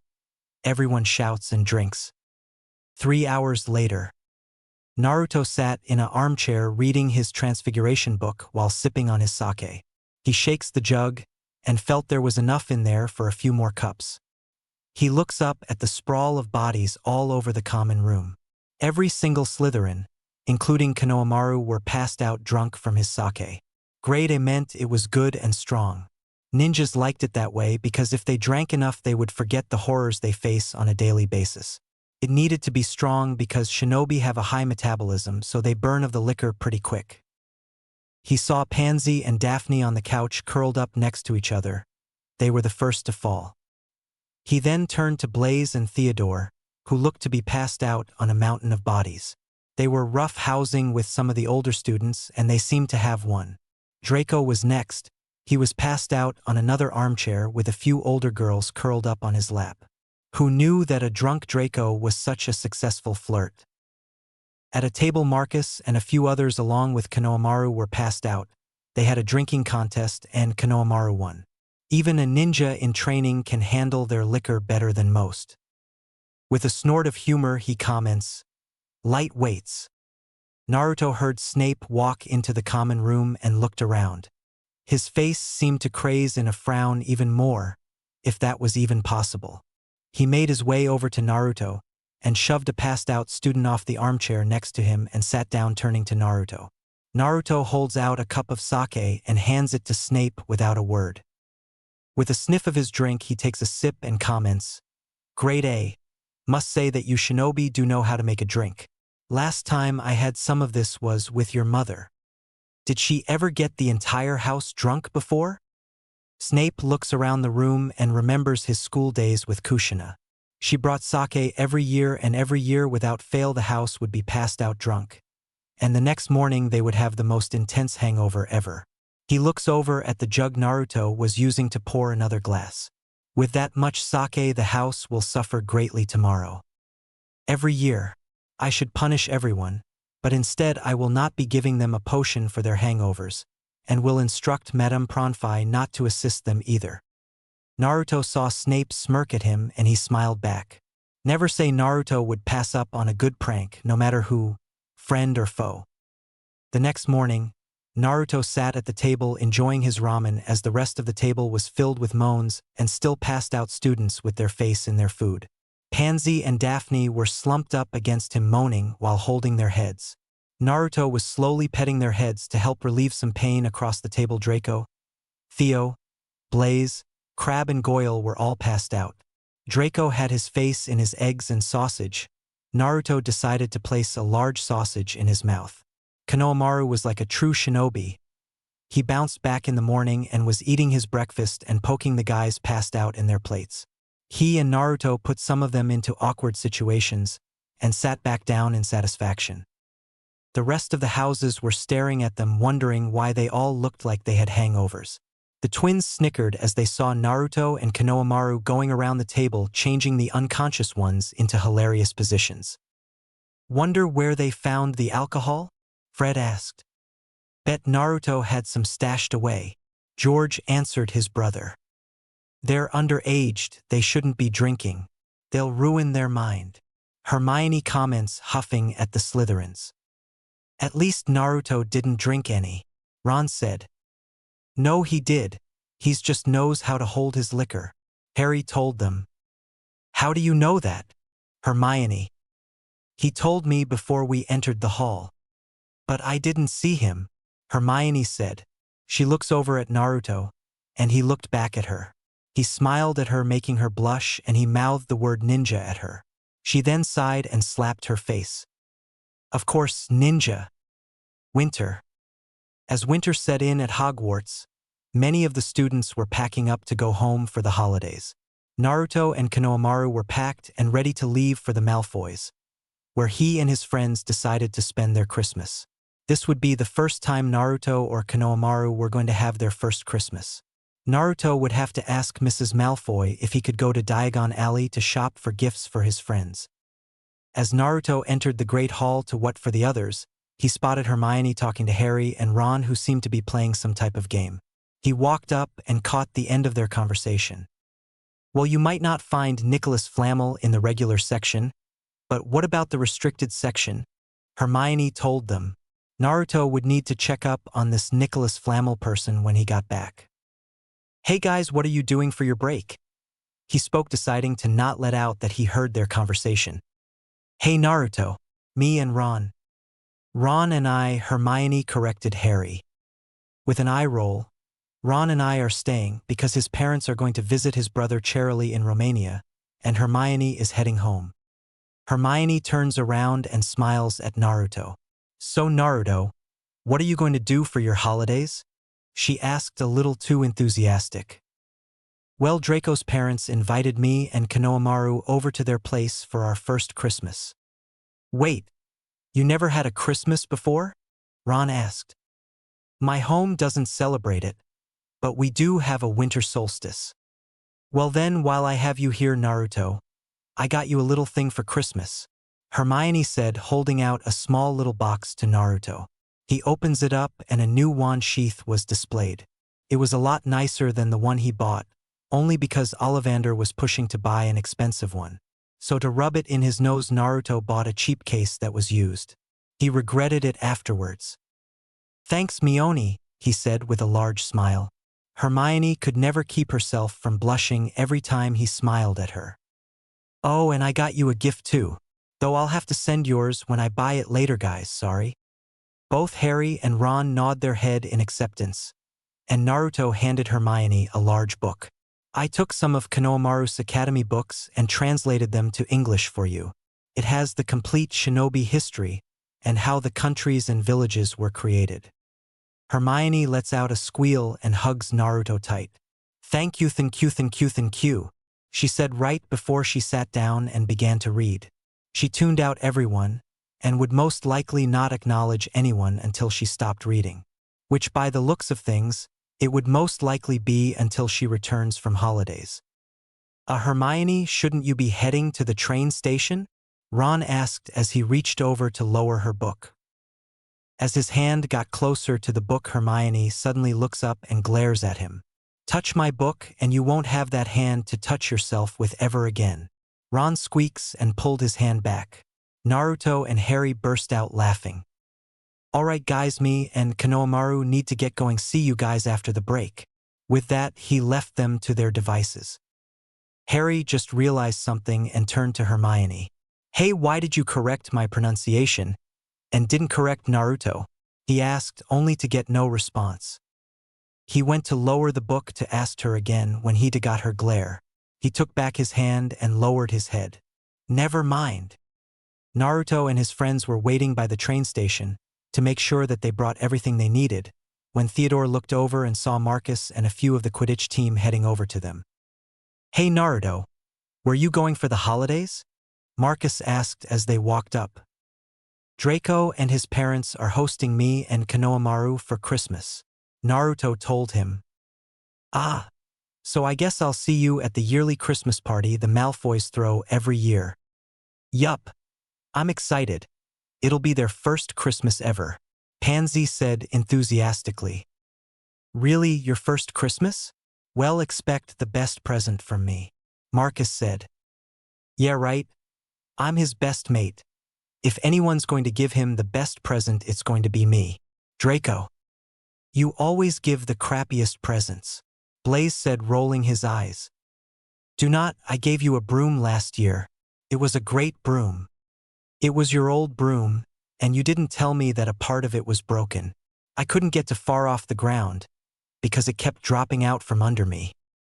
You're just a bad flyer, that's all. Cheapskate. Asshole. Blonde bastard. Hey, what did I have anything to do with your squabble?" Naruto asked Blaze with an obvious fake hurt look. "Not you, the other blonde." "Hey!" Daphne spoke up, following Naruto's lead. "Not you, the other one," Blaze said, frustrated. Everyone just laughed at him and turned as the conductor announced that students might now board. "Well, see you guys at the station," Marcus said as they began walking off. "Did you guys want to sit with us?" Naruto asked, and they all turned around. "I don't think the compartments are big enough." Naruto just smiled at them. "Ninja. Another train ride. If there's anything else, my lord, please, do not hesitate to let me know," the conductor said before leaving the Uzumaki cart. Everyone stared at Naruto with wide eyes and slack jaws. Naruto brought them all to his personal cart he had on the train, and it was big enough to fit his friends and the Slytherin Quidditch team. "How'd you get them to hand you an entire cart just for you?" Marcus asked. He had never seen this cart before. It was the very first cart, and the conductors wouldn't let any other student inside. "Well, at Hogwarts I'm just Naruto, but outside I'm Lord Uzumaki, richest and oldest family in the magical community. My ancestors apparently created the magical community to keep magical beings safe," Naruto told everyone. He read it in one of the books he bought from the bookstore, and he made it a habit to read up on his family as much as possible. "Do you get this treatment everywhere?" Theodore asked. "Pretty much. My father was turned down so that he could have the executive suite at the Aspen Inn," Draco told them. They continued to talk for a few hours and the trolley lady delivered candy to them, free of charge, for Lord Uzumaki. His friends seemed to keep forgetting that his family name brings great respect from all. They had Konohamaru try his first ever magical candy. They roared with laughter as he had his first taste of acid pops, and he ran around screaming that his tongue was gone. They even had another round of every flavor bean to see who would get the worst one. And again Naruto got a fruity flavor or a ramen flavor, and every time he got a ramen one he threw his hands in the air yelling, "Ramen!" They eventually made it to King's Crossing and exited the train. Marcus and the team waved them goodbye and would see them at the Christmas party. Narcissa was waiting for them as they were walking up and she smiled at them. She gave Draco a hug and kissed his cheek. That made the other chuckle at his embarrassed face. Naruto eagerly returned the hug and kiss with her, making the others chuckle at Draco again. It seemed his mother had taken a liking to him. "Oh Naruto, I wished you would have told me your family name sooner. Kushina was a great friend of mine. She was in a younger year, but she got along with everyone. And who is this cute young man?" Konohamaru blushed when she called him cute, and the others smirked at him. Pansy brings Konohamaru into a hug and speaks to Narcissa. "This is Konohamaru Sarutobi. He is Whisker's apprentice. He is the grandson of Naruto's leader back home." "Oh Merlin, already have a apprentice Naruto? Well, it's nice to meet you, little Konohamaru. I hope you'll enjoy staying with us." "Believe it." Konohamaru cheers, only to be smacked in the back of the head by Naruto. "Don't start that now." Naruto reprimanded him. "All right everyone," Narcissa said, pulling out a large hoop. "Grab on." Everyone grabbed a part of the hoop. As Konohamaru grabbed on, he turns to Narcissa. "What now?" he asked. "Brace yourself," Naruto told him, taking his own advice. As Narcissa activated the port key, Konohamaru felt a great twisting in his stomach. "Oh shit!" Malfoy Manor. Naruto was able to recover faster, but Konohamaru rolled over and vomited his breakfast until there was nothing left. They made to the manor, and when they entered, Naruto and Konohamaru looked around with shining eyes. "Holy shit, this place is huge," Konohamaru comments. "Maru, watch your language," Pansy said, flicks his forehead, like Naruto does to her sometimes. Rubbing his forehead, Konohamaru replies, "Yes, Pansy-ne-chan." He pouts up at her and she hugs him. "Aw, you're just so cute. Not as cute as little Naru, but close second." "Who's Naru?" Narcissa asked. Daphne and Pansy hold up their fox Naru doll and Narcissa squeals. "Oh Merlin, those are just the cutest thing. Where can I get them?" Konohamaru holds up a Naru doll. "They're just 3 sickles, ma'am." She quickly hands him the money and takes the doll, hugging it close to her. Draco holds his head in his hand as the other boys snicker at him. They made their way up to the 3rd story and separated into rooms. Naruto would share Draco's room, Theodore and Blaze would be in another, Crab and Goyle would be in another, the girls would of course be together, and Konohamaru got a whole room to himself. They dressed for bed and gathered in Draco's room to hang out before going to bed. They played exploding snaps, and every time they swore Naruto had a card that would explode, it would suddenly appear in another's hand. "I know you're cheating, Naruto," Draco said after getting the Cyclopes card that exploded. It just suddenly appeared in his hand, and he didn't remember ever drawing it. "No, I'm not," Naruto said innocently. "Yeah, Draco, stop blaming Naruto, you just suck at this game," Pansy cuts in. "But I know he's cheating. He's switching cards using his super ninja magic." "Prove it," Naruto tells him. He smiled because Draco couldn't. Of course, he was cheating doesn't mean he would admit it. After a few more rounds and Naruto winning them all, much to their chagrin, they all head off to bed. The next morning Naruto woke up before Draco did, well before the entire house did, and got dressed. He picked up Konohamaru from his room and went out to find a good place to train. He took him through some basic katas for his taijutsu and gave him some advice on how to improve his ninjutsu. Eventually Konohamaru was able to reduce his fire jutsu down to only 2 hand signs. To truly master any jutsu, means that a shinobi didn't have to use any hand signs. Naruto had mastered the shadow clone technique, transformation, and the replacement jutsus. Naruto would not teach him any more ninjutsus until he mastered this one. Better to have a small repertoire of mastered jutsu than having a lot and master none of them, Naruto told him when he asked. Magic is the same. I'm practicing on doing the spells wordlessly before I move on to another. Hopefully I can do the first year spells wordlessly before next year. You can do it, boss. You'll be the best damn ninja wizard ever. I'll be the only ninja wizard. There isn't anyone else in the elemental countries that could do both chakra and magic. At least I don't think so. Hey, do you think you could take me up on your broom? I really want to fly, please, Konohamaru begged him. After their training, Naruto took him up and flew around doing some flips and spins, all the while Konohamaru is smiling in excitement. Once done, they headed inside to shower and meet the others for breakfast. As they sat down, Lucia's at the head and Narcissa at the other. The friends sat in their usual order as they sat at Hogwarts. As they were enjoying their food, Naruto was really pleased to see that they provided ramen for him. Lucius turns toward him to speak. So you are a Uzumaki. Never would have thought that with your blonde hair. Yeah, I must have taken after my father, Naruto replies. He stops eating thinking about what he just said. Blonde hair, blue eyes? I know for a fact I'm not Yamanaka. Who else would have my features? He thought as he absently ate his ramen. He didn't hear anyone around him, and they were staring at him with concern as he stared off into space.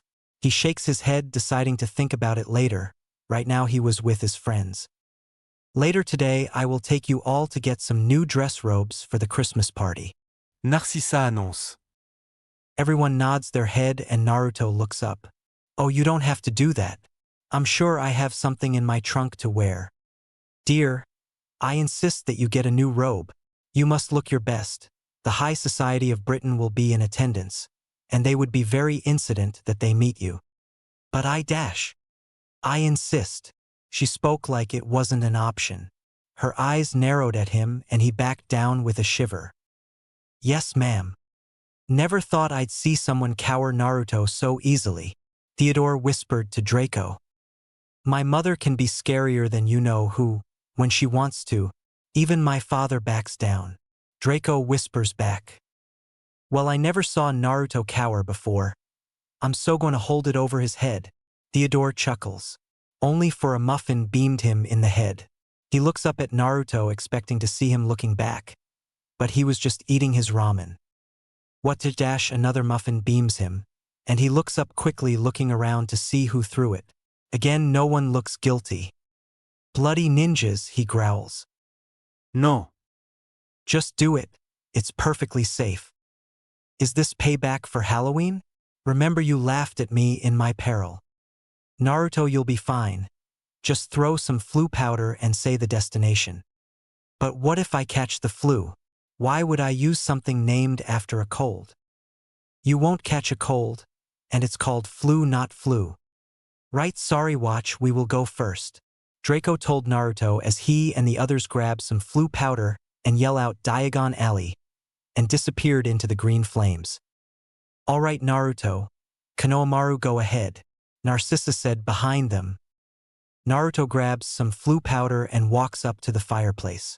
He throws it in, speaking Diagon Alley, and the flames turn green. In a quick movement, he grabs Konohamaru and throws him into the flames. After Konohamaru disappeared, Narcissa turns to him with a slight scowl. Now, why did you do that? Just being sure. Diagon Alley. You think he'll do it? Blaze asked. Of course he will. He is a ninja after all, Draco replied. I don't know, he looked a little skeptical, Theo comments.